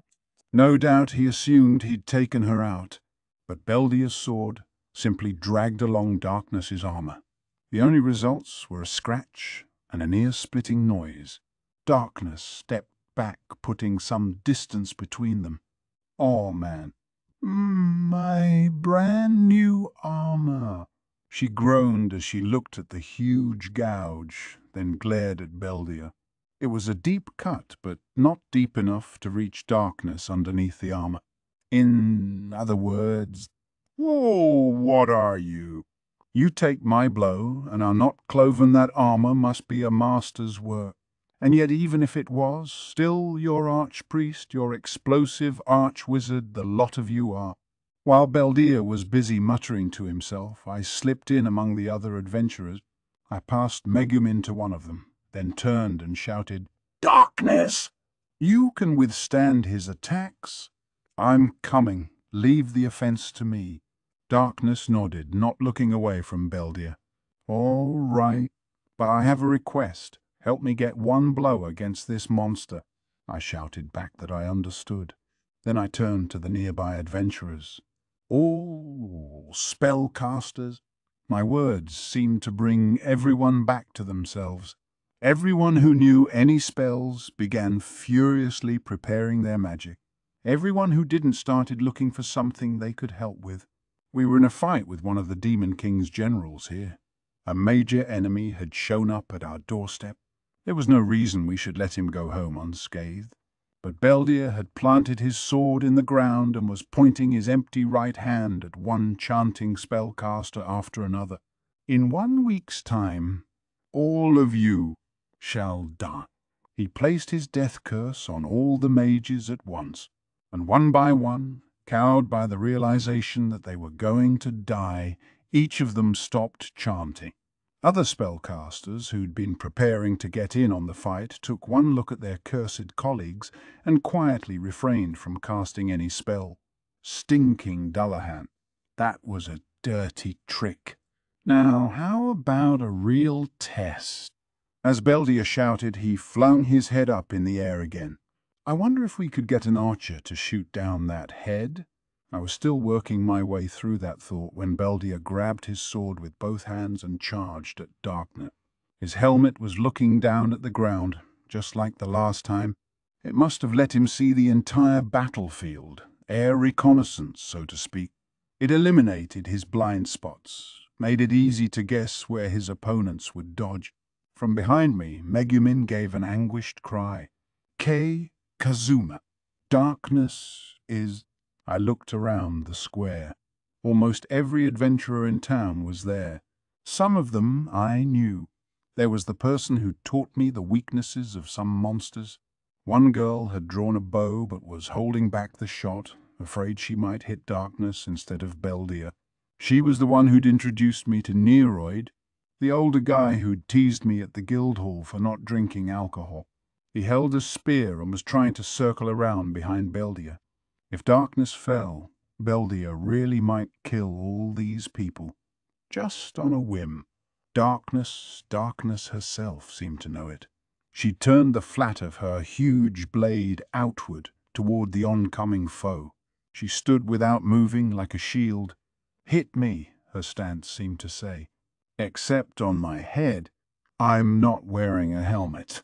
"I like the lively ones," Beldia cried. "How about this, then?" He grasped his sword in both hands and unleashed blow after blow, more than any mortal could have made. 1, 2, 3, 4. Soon it was 10 strikes, then more. Each one made a grating sound of metal on metal and left a mark on Darkness's armor. Any one of those strikes would have cut down an average adventurer, but Darkness weathered them all without flinching. A few strands of her golden hair, caught by the blade, danced into the air. Beldia let up for a moment to catch his head as it came tumbling back out of the sky. He made an appreciative noise at Darkness's durability, then gave a one-handed swing of his sword. The magic users stood, watching Darkness endure. They were pale from shock, but as if finally resolved, they began to chant again. I felt something warm dribble down my cheek. I wiped at it with my hand. It was, "Darkness, you're hurt? Stand down. You've done enough. We'll all scatter. Come up with a new plan." I could see blood dripping from her cheeks, from the gouges in her armor. In spite of my urging, though, she didn't back down. A crusader will never abandon her place when there are lives at stake, she said. That alone is absolute. And she sure knew how to talk a good game. Her cheeks grew redder and redder as she tried to play it up too. And this Dullahan knows what he's doing? He's planning to chip away at my armor until there's only one piece left. He's going to humiliate me by leaving me here, not even totally exposed. He'll leave me just covered enough to inflame the imaginations of all and sundry. Say what? Beldia froze for an instant at Darkness's outrageous suggestion. As I quietly started to prepare some magic, I also began to abuse our resident pervert. I guess a degenerate leopard couldn't change its spots, even at a time like this. Hey, ever heard of choosing a time and place more carefully? You're the perviest perv who ever perved. Darkness began to tremble a little at my words. Kazuma, speak for yourself. I have my hands full here being beaten up in public by a Dullahan. If you start abusing me, too, are you and this Dullahan secretly in league together? Why, as if you perv. Create water. At my shout, water appeared over the combatants' heads. It came down as fast as if I'd emptied a bucket over them. Darkness was soaked from head to toe, and Beldia was trying desperately to avoid the water. What's he so worried about? Darkness, dripping, turned red and muttered, "An ambush are not bad, Kazuma, not bad at all. But you really should learn to pick your moment. That this isn't some sick game, you nut! It's this. Freeze." I intoned some basic magic to freeze water. By itself, it didn't do much, but on wet ground, Beldia gave a start. "Oh, ho! You've frozen my feet as a little obstacle, have you? I see you think evasion is my only strength. How wrong you are." I jumped towards the ice-legged Dullahan, ready to deploy my real skill. That's right, the one I'd used on Mitsurugi, my most powerful weapon. I just needed to slow you down. "I'll have your sword now, Dullahan. Steel." I slammed into him with my skill, my random item grabbing steel ability. Spells and skills were ubiquitous in this world. They drew on Emp, which everyone had rather than Harp. Aqua once told me that there used to be lots of people on Earth too who could use magic. We'd just forgotten how. And by using more MP, you could increase the power of your skills or spells, as well as their success rate. I'd managed to literally freeze Beldia in place. I had him right where I wanted him, a sitting duck for my ultimate ability. Not bad, boy. No doubt you were quite sure it would work. But I am the Demon King's general. Remember the difference in our levels. If you were more powerful or I less, I might have been in trouble. But as it is, my skill had had no effect on Beldia at all. He pointed at me. Well, this was no good. I guess I should have known steel wouldn't work on one of the Demon King's own general. Before Beldia could curse me, though, There was a shout. "Hands off, my friend!" Darkness had none of her usual cool. Her anger was obvious. As she shouted, she threw aside her huge sword, a weapon she couldn't hit anything with anyway, and launched herself at Beldia in a massive body slam. Beldia might have been stuck to the ground, but he still dodged her easily, and with time to spare he adjusted his grip on his sword. Darkness had thrown away her sword to try that body blow. She had nothing to defend herself with. Before I knew it, I was shouting, "Thieves, help me!" Maybe it's a 1 in 10,000 chance, but if even one of us can get that sword away from him, we win. Everyone who can use steel, come with me. Maybe there was someone out there with a higher level or better luck than mine. Thieves appeared at my side one after another, silently thanks to their ambush skills. "Steal!"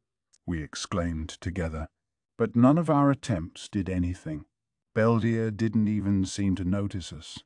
Instead, he was taking a stance, facing the defenseless darkness, and then he tossed his head up in the air again. "Oh, no!" A collective groan went up from the gathered adventurers. We all knew the head in the air was the prelude to his crushing two-handed rain of blows. "Ha!" Darkness gave a small squeak. "No, no, no, no, no!" What was I supposed to do? I didn't have any special abilities. No hidden talents.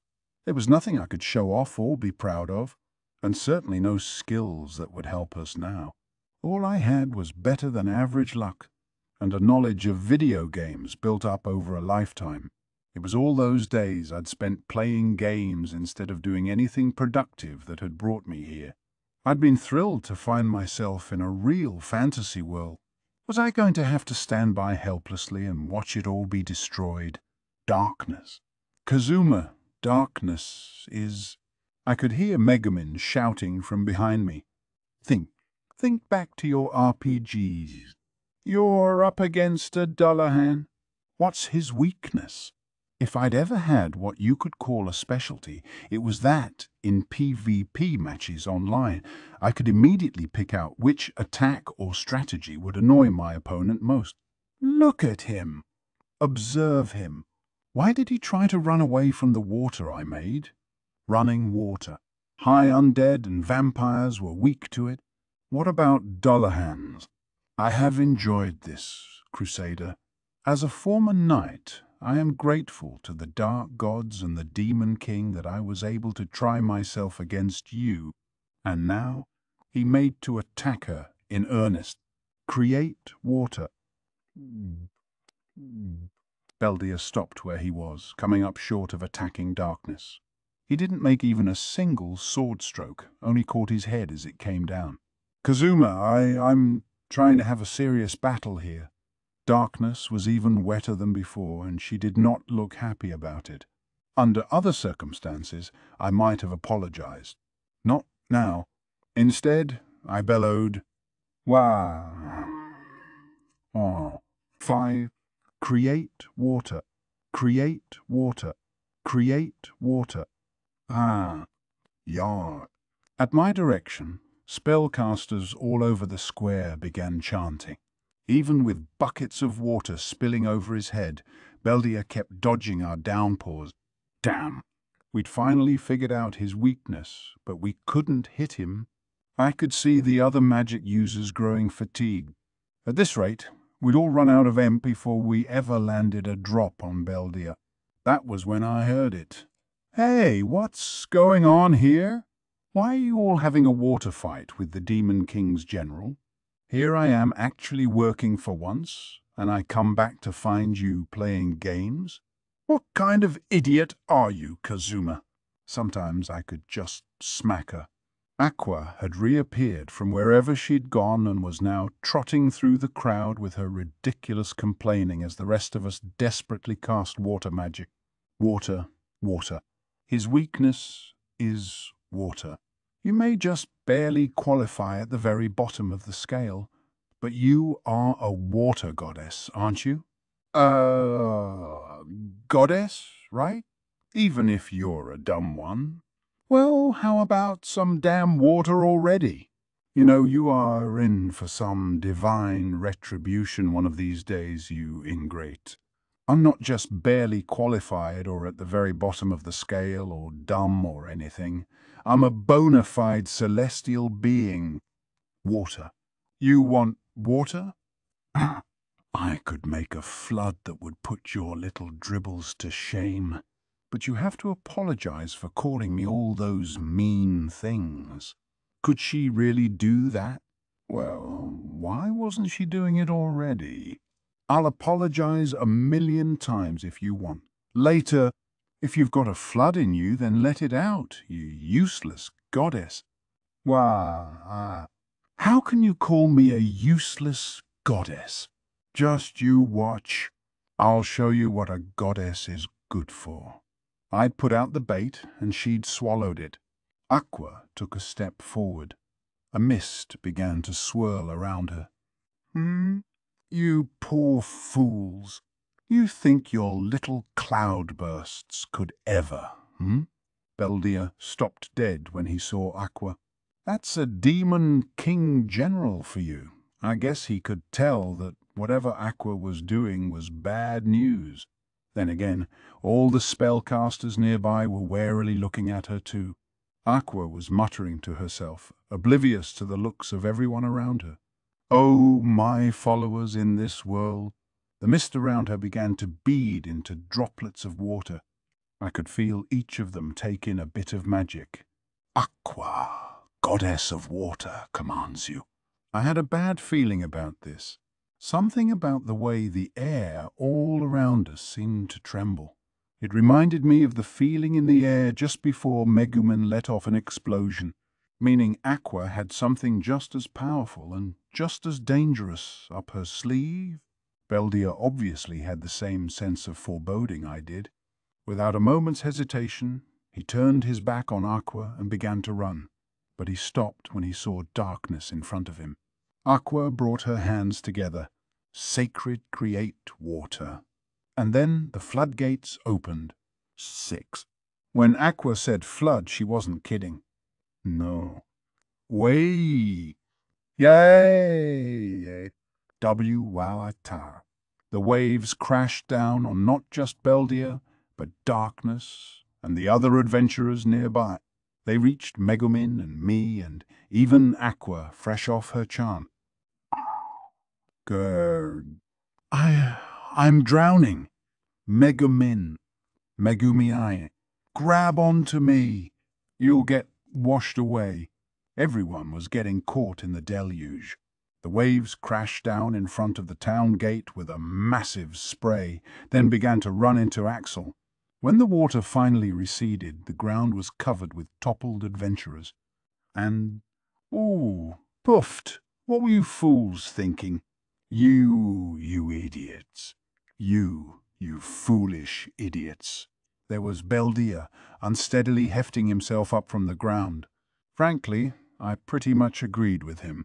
But now wasn't the time. This was our chance, our best. This is our chance, our best shot at taking him down. My amazing display of magical prowess has weakened him. Now go, Kazuma. Finish him off. Quick, go already. Why? That's stinking useless. I made a mental note to steal her so much she'd break down crying from shame in front of everybody.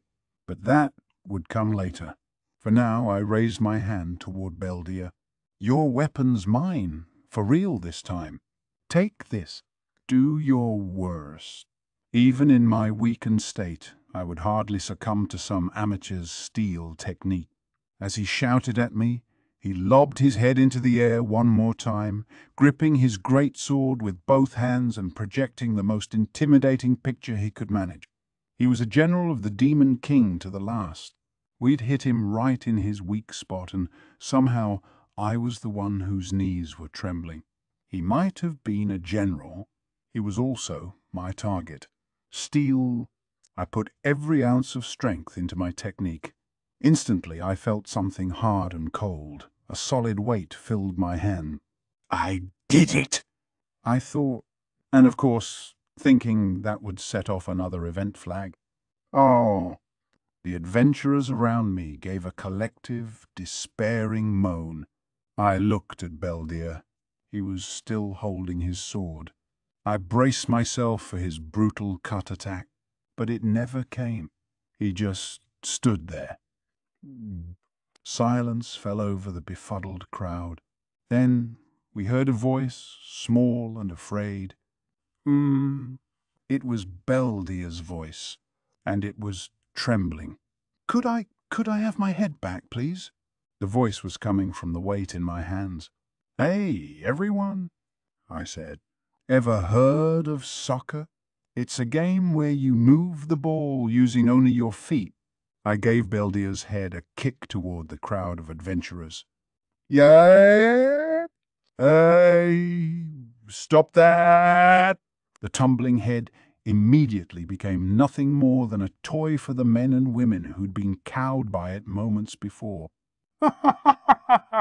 I like this game. Hey, over here. Pass it to me. Yay! Stop it. That hurts. Stop. The Dullahan's body, thoroughly blind, stood stupefied with the sword in its hand. Hey, Darkness. You said you wanted a shot at him, right? I picked up the sword she'd dropped and took it over to where Darkness stood sopping wet, breathing hard and dripping blood from a variety of wounds. She raised the blade and took a stance facing Beldir's body. I gestured to Aqua to join us. She came over, still wringing out her feather dress. Darkness raised her sword high. This is for all those I cared for whom you killed.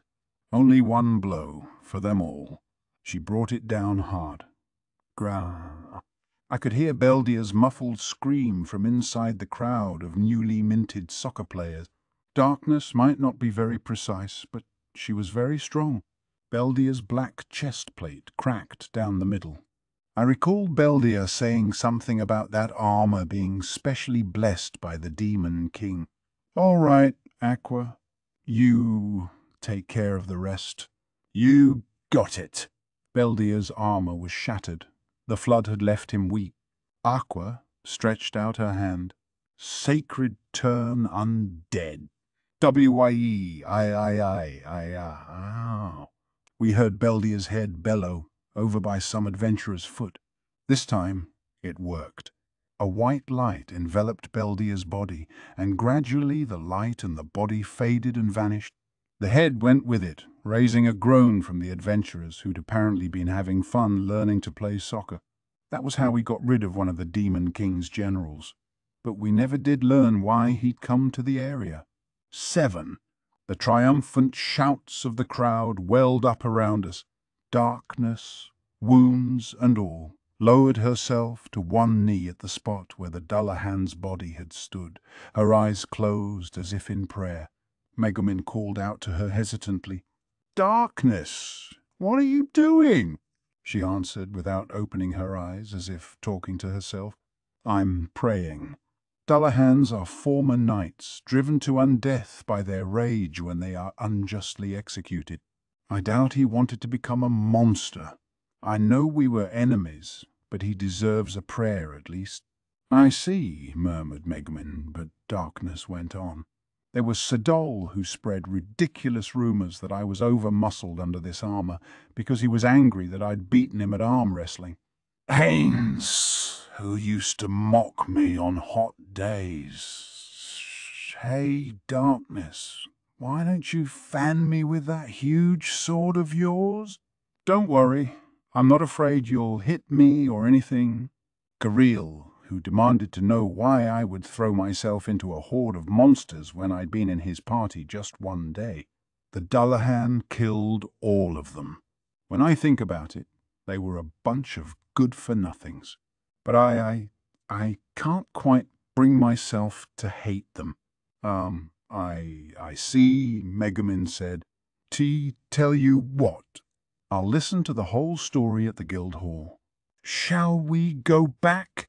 Darkness didn't seem to hear Megumin's hurried attempt to change the subject. Eyes still closed, she murmured gently. I wish I could see them again, I wish we could share just one drink together. Wow. From behind her came a chorus of confused voices. Darkness started. Standing there were three embarrassed-looking men, the three who Beldia had cut down. Finally, one of them said apologetically, I'm sorry for a lot of stuff. We didn't know you felt that way. Yeah. I'm sorry too. I shouldn't have spread those rumors about you over a little arm wrestling contest. Tell you what, next round's on me. I didn't know you were embarrassed about not being able to hit anything. I'm sorry, 3. Darkness was still kneeling in prayer, her eyes closed, but as the men apologized one after another, her cheeks grew redder and redder. And here came Aqua to spoil the moment. How do you like that, Darkness? When you're as powerful as I am, a little death isn't enough to stop you. Aren't you happy? Now you can have a drink with your friends. I didn't suppose she had any sense she'd done anything wrong. Darkness, however, realizing the men had heard everything she'd just said, sat down, covered her blushing face with both hands, and began to cry. Hey, I said as brightly as I could. This is great, right? Come on, go get a drink. Darkness muttered through her hands. Please kill me. Oh, come on, I said. You love it when people humiliate you. Hey, enjoy it. I could keep this up for days. Shoulders shaking, she groaned. This is not the sort of humiliation I prefer. Epilogue. It was the day after we'd defeated Beldia. I went to the guild hall alone, mulling over where we could go from here. I was tasked with defeating the Demon King. But that meant Beldia was just the first in a parade of tough opponents I would have to face. And if I did beat the Demon King, I could have one wish, or I could give up the whole thing and just try to live a quiet, comfortable life in this fantasy world. The answer was obvious. I was a weak member of a weak class.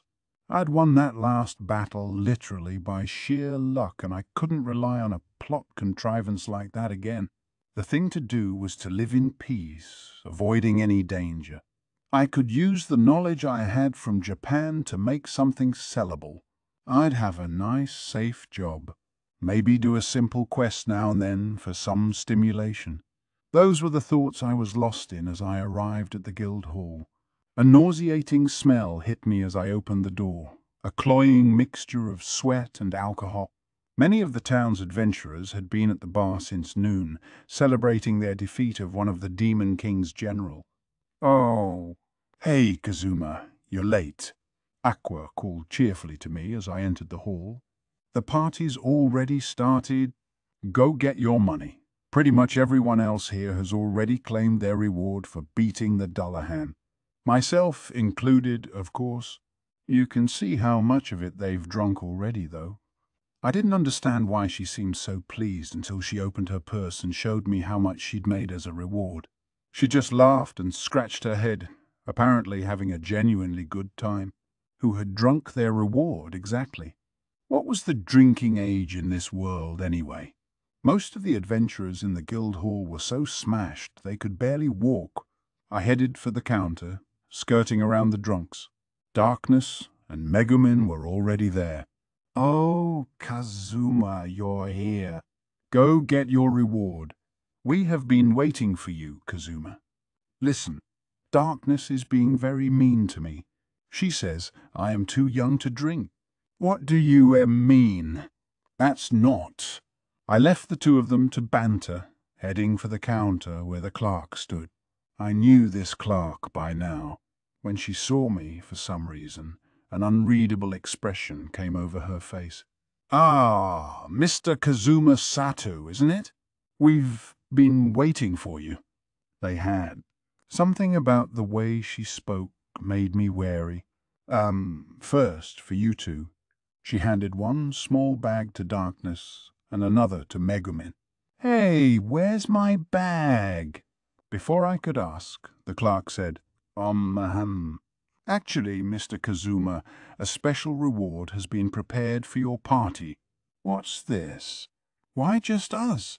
Practically before the question was out of my mouth, someone shouted, "'Cause you're the MeVPs! Without you, we'd never have beaten that Dullahan." A chorus of drunken agreement sounded around the room. Wow, these guys? I'd spent so long slaving away in this world, I hadn't realized how good it could be to you.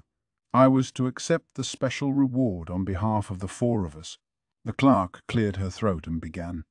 Kazuma Satou and his party, for their service above and beyond the call of duty in the defeat of the Demon King's General Beldia, are hereby awarded 300 million eris.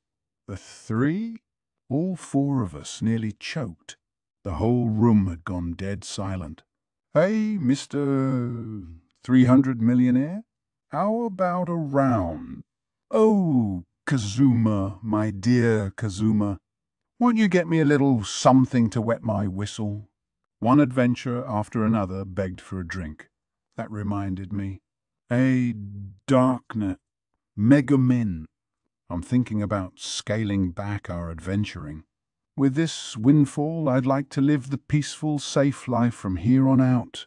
Wait, but that means no more powerful enemies. What am I supposed to do? And whatever happened to defeating the Demon King? I, too, must object. I joined your party in order to defeat the Demon King and become known as the world's strongest spellcaster. The noise in the guild hall threatened to drown out their agitated voices. The clerk handed me a slip of paper with an apologetic look. It had an awful lot of zeros on it. Was the paper this world's equivalent of a check? Aqua, in high spirits, tottered up next to me and glanced at the paper. Ahem, Mr. Kazuma, as it were, Mrs. Aqua. The water you summoned washed away some of the buildings near the town gate and caused significant flood damage, and, well, you did succeed in defeating the Demon King's general, and no one would expect you to reimburse the full amount for damages, but they would like you to pay at least a part. With that, the clerk turned away from us and retreated into a back room. Megumin looked at the slip of paper in my hand and darted away. I caught Aqua by the collar just as she was turning to flee too. All the other adventurers, guessing the size of the bill by the looks on our faces, made a show of minding their own business. Darkness tapped her fingers on my shoulder as she did the math. A 300 million eris reward, less restitution of 340 million Kazuma. I think for tomorrow's quest we'd better find a very strong and very profitable enemy. A wide smile crept over her face as she thought about it. Was I going to have to spend the rest of my life in this insane world with these useless party members? I closed my eyes, took a deep breath, and resolved to defeat the Demon King. I had to get out of this good-for-nothing world. Fine. Afterword. First, thank you for picking up this book.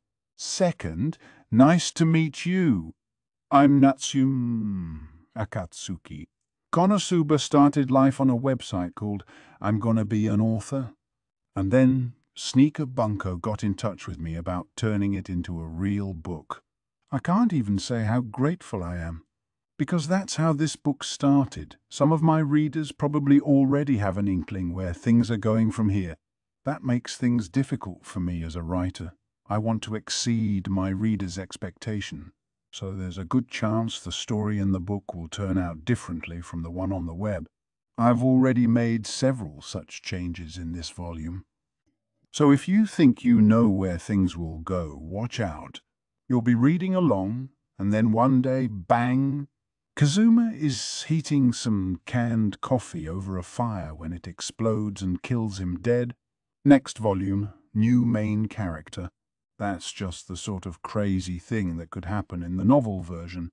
Note, that is not actually going to happen. Let me say a few words about the story itself. These are not the adventures of some kind cool butt-kicking hero. Nor are they the tales of a boy who gains great power and then achieves his goal after trials and hardship. No, the main character of this book is a guy who might help someone if he happens to notice them, depending on the circumstances and how he's feeling that day. A guy who doesn't always get it right, who wants a cute girlfriend and who would give up doing anything productive if he came into a lot of money. That's who we're dealing with here. Someone average, human. A character trying to deal with the unjust realities of a harsh world, even as he struggles along as the leader of a group of heroines, each of whom has a distinguishing personality trait. He's nothing special. He's not the chosen one or whatever. He doesn't have a great hidden power and so on. He's a little luckier than most people, is all. Whether he fights or flees, he's learning about life one big bad enemy at a time. Actually, I guess he doesn't learn much at all. People don't change that easily after all. But I'm sure he'll prove his worth by the end of the story. Aren't you? Back to the point of this afterword. To all the editors, proofreaders, salespeople, and designers at Sneaker Bunko, to Kurone Mishima for his wonderful illustrations, as well as my editor Kei, who had nothing but patience for an author who barely knew his right hand from his left. This book exists because of your unflagging support and your refusal to give up on an exceptionally troublesome writer. Thank you all so much. I don't know what I can say to repay you for how wonderful you helped make this book, except that I'll work hard to make the next one even better. Writing well may be the best way I can give back to you. And finally, to all those who read the book in its web form and offered their encouragement and support, and above all, to those who picked this book when they needed something to read. You have my deepest gratitude. Natsume Akatsuki. Thank you for buying this ebook published by Yen On. To get news about the latest manga, graphic novels, and light novels from Yen Press, along with special offers and exclusive content, sign up for the Yen Press newsletter.